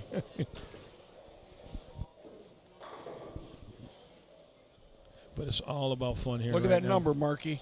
Ryan must have called somebody. Wow, we're at 30. We are on That's- fire. You know what it is? I'm honored, really. I think what happened is the word got out that you told that Rock Farm story. And they all wanna hear it again? No, they don't think they want to hear it again. They all got on hoping they don't hear it again. There you go. 28. You brought Rock Farm up in drops, too. Oh, gosh. We we really had a good time here We're today. trying to be really serious here, folks. This is bowling for a lot of money, and these guys are putting their heart and soul in it. But On at the the same time, we try to be entertaining. Yeah, on the upside, they can't hear us. There you You go. know, we're There far you enough go. away. Yes. Yes. And we really do appreciate they're throwing the ball well. Both teams are. They are. They are. Yep. Chucky Pitts on a 3-bagger here. Chucky's liking that. Oh, Best shot he's made of the match other than the 8-pin. he hasn't run anything out. He's got a bad knee. Yeah. So running it out for him. Don't take too That's- many steps, Chuck. You got yeah. another match to play. Not only that, you got to come back and get your ball. That's my problem with running them out anymore. Yeah, I absolutely. Remember years ago when they used to wear polyester pants? I always had a pair, and when you ran them out, you went down on both knees. I used to have pants that had them just burned up because the polyester would be just, just like glass. Nowadays, you don't have to worry about it because if you got that low, the knee brace would protect your knee. Well, not only that, if I got that low, I'd have to call Huckles to pick me up. So that's why we have Huckles on staff. Yes, in case absolutely. in case Ray and I go down, we need somebody to haul us out. Yeah, that's for sure. So, I mean, So my wife's sitting here chatting and the numbers goes up. Does that mean we need a secretary for the booth? I think so. Because Mark and I have an awful time typing left-handed. Yeah. And one-handed. Yeah, even worse.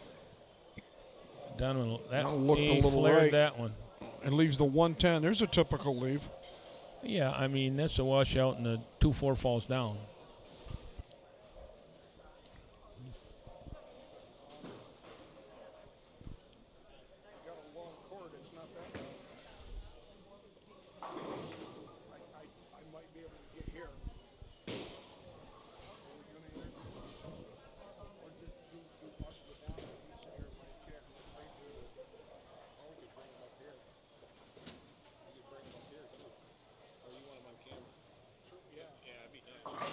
Oh, and nice, he makes the 110. Nice spare shot, by Kevin. Kevin. Well, like we say, if you can't make them, don't leave them. Don't leave him. No. Yeah, absolutely. And I don't think his spare game suspect, Ray. I don't think so. No. Let's Although see. I seen him blow by a 2-pin in the match previous. Yeah, and then he threw 6 in a row. So Wow. if Well, he that can makes throw up that for many, it, yeah. Kyle Sparrow was only 26-1-1. 32, Marky. Oh, that's 32. No. Oh, Viewers, 32. look at us. Wow. This is God, just I like feel good. this is just like national television now. You know what? After all this hard work to look over there and see 32 as a number, I'm honored, and I'm serious about that. And we're really glad you folks are tuning in. Yes. Chuck Pitts with just a crossover there. Yep. I think this match is over. Yeah, we're in the 9th frame. We're Looks up like 79, 70. so there'll be 59 up, ball in hand. Yep. And he went Brooklyn. And it carried, so you're right, 59 pin lead going in. Unless something And I don't know if that's even going to take the world to change here for this match to not be over. But it's going to be, Yep. Kevin's up by 27, and Chuck is up by 22, so we're 49 ahead.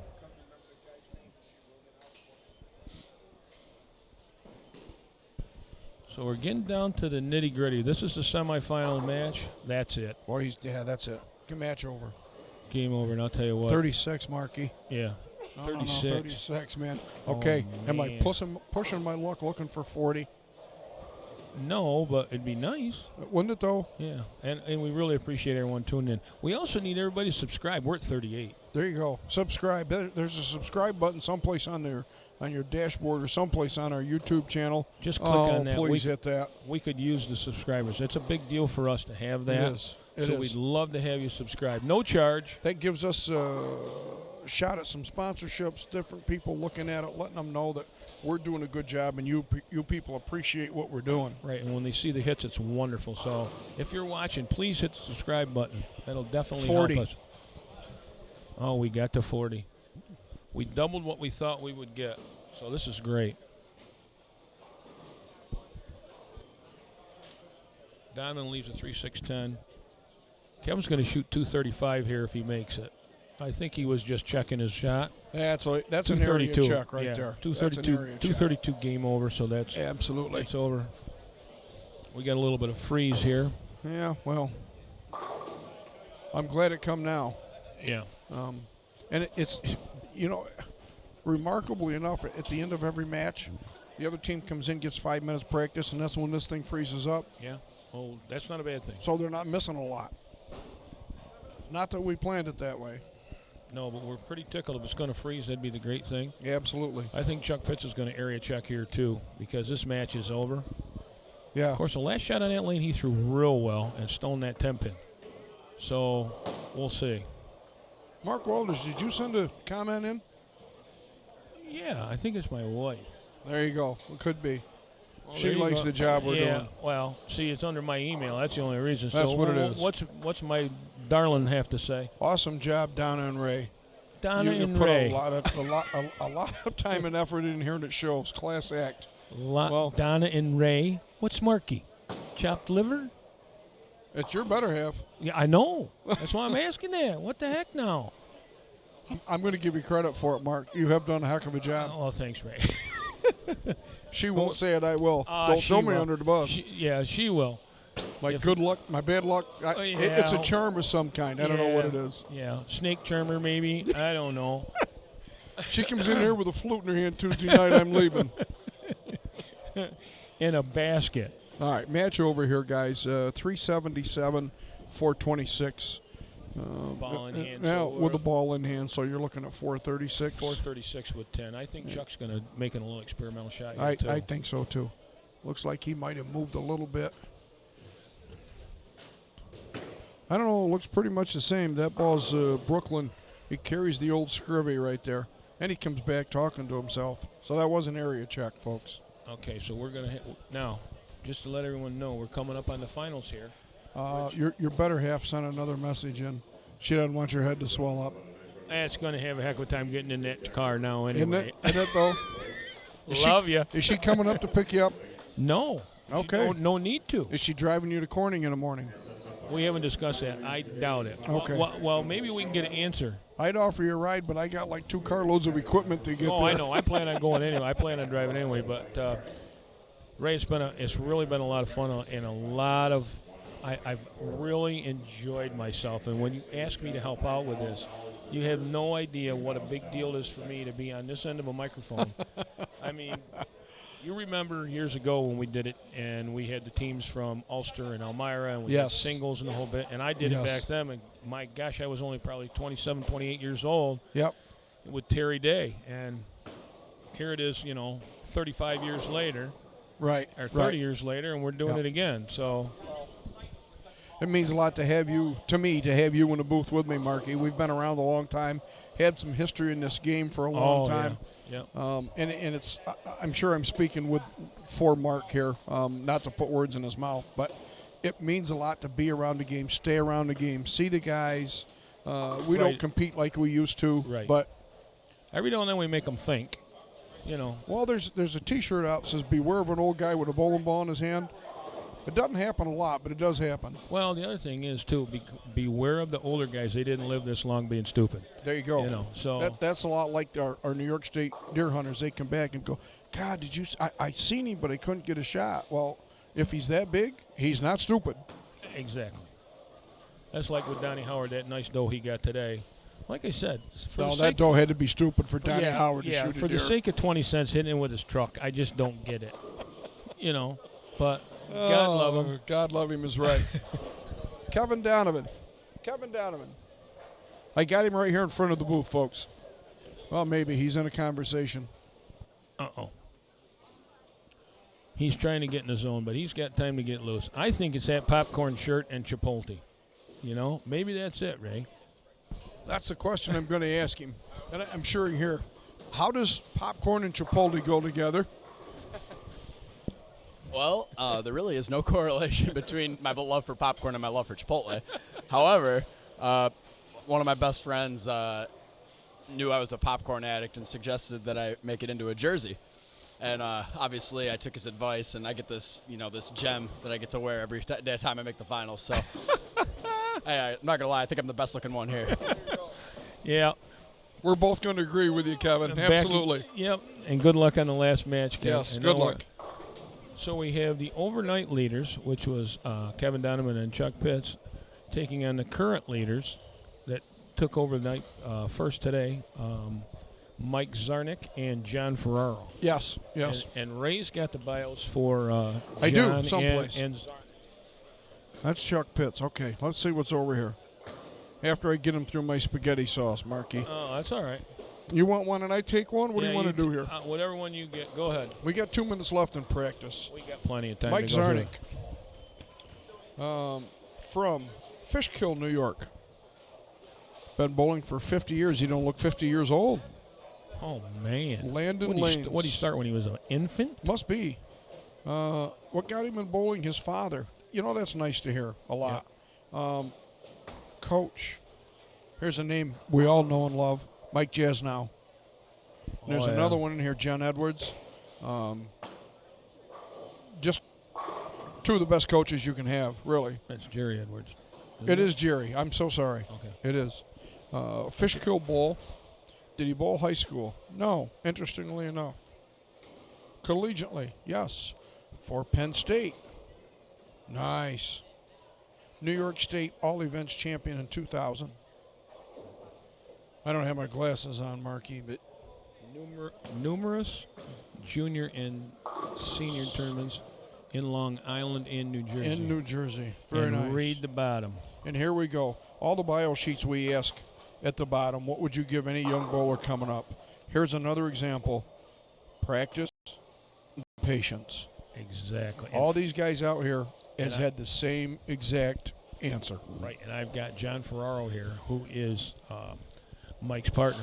I'll read that first. Same thing on the bottom. Stay positive, stay focused, and be patient. Now, John's been bowling for 27 years. He first started at Ferraro's Mid-City Lanes. His dad, Steve Yes. Ferraro, is Yes. a PBA Hall of Fame member. No, I'm right. It was Dave. PBA Hall of Fame member Dave Ferraro. And Steve must be his uncle. Is his dad, yes. Okay. He bowled collegiately. He was a 2-time MVP for Hudson Valley Community College. Okay. All right. And he was also 2014 PBA Rookie of the Year nominee. Nice. Multiple catches in the USB Masters, PBA, Bear Open, and PBA Viper Open. On staff with Motive. and Turbo Grips. So good to hear. We're glad to have and he is a PBA card holder, by the way. He is the holder. Okay. Yeah. Very good. Very good. All right. Stream is buffering a little bit, but we are getting there, folks. Yeah, we should shortly. We're finishing up practice. 8 seconds left in practice. So here we go, folks. This is a culmination of the weekend. Friday and Friday night and today. Good luck to both teams here. Yes, good luck, and they're both Class Acts. No complaints. Everybody showed up, and they're really grinding here. They are. And Big we'll see how paycheck this here, works out. Marky. Yeah. 5,000 to win, 2,000 for second. Yeah, it's third place walked away with $1,000 today. Beautiful. So we got 4 really good players here. Let's see how it shakes out. We do. Best of luck to both teams. Any predictions, Mark?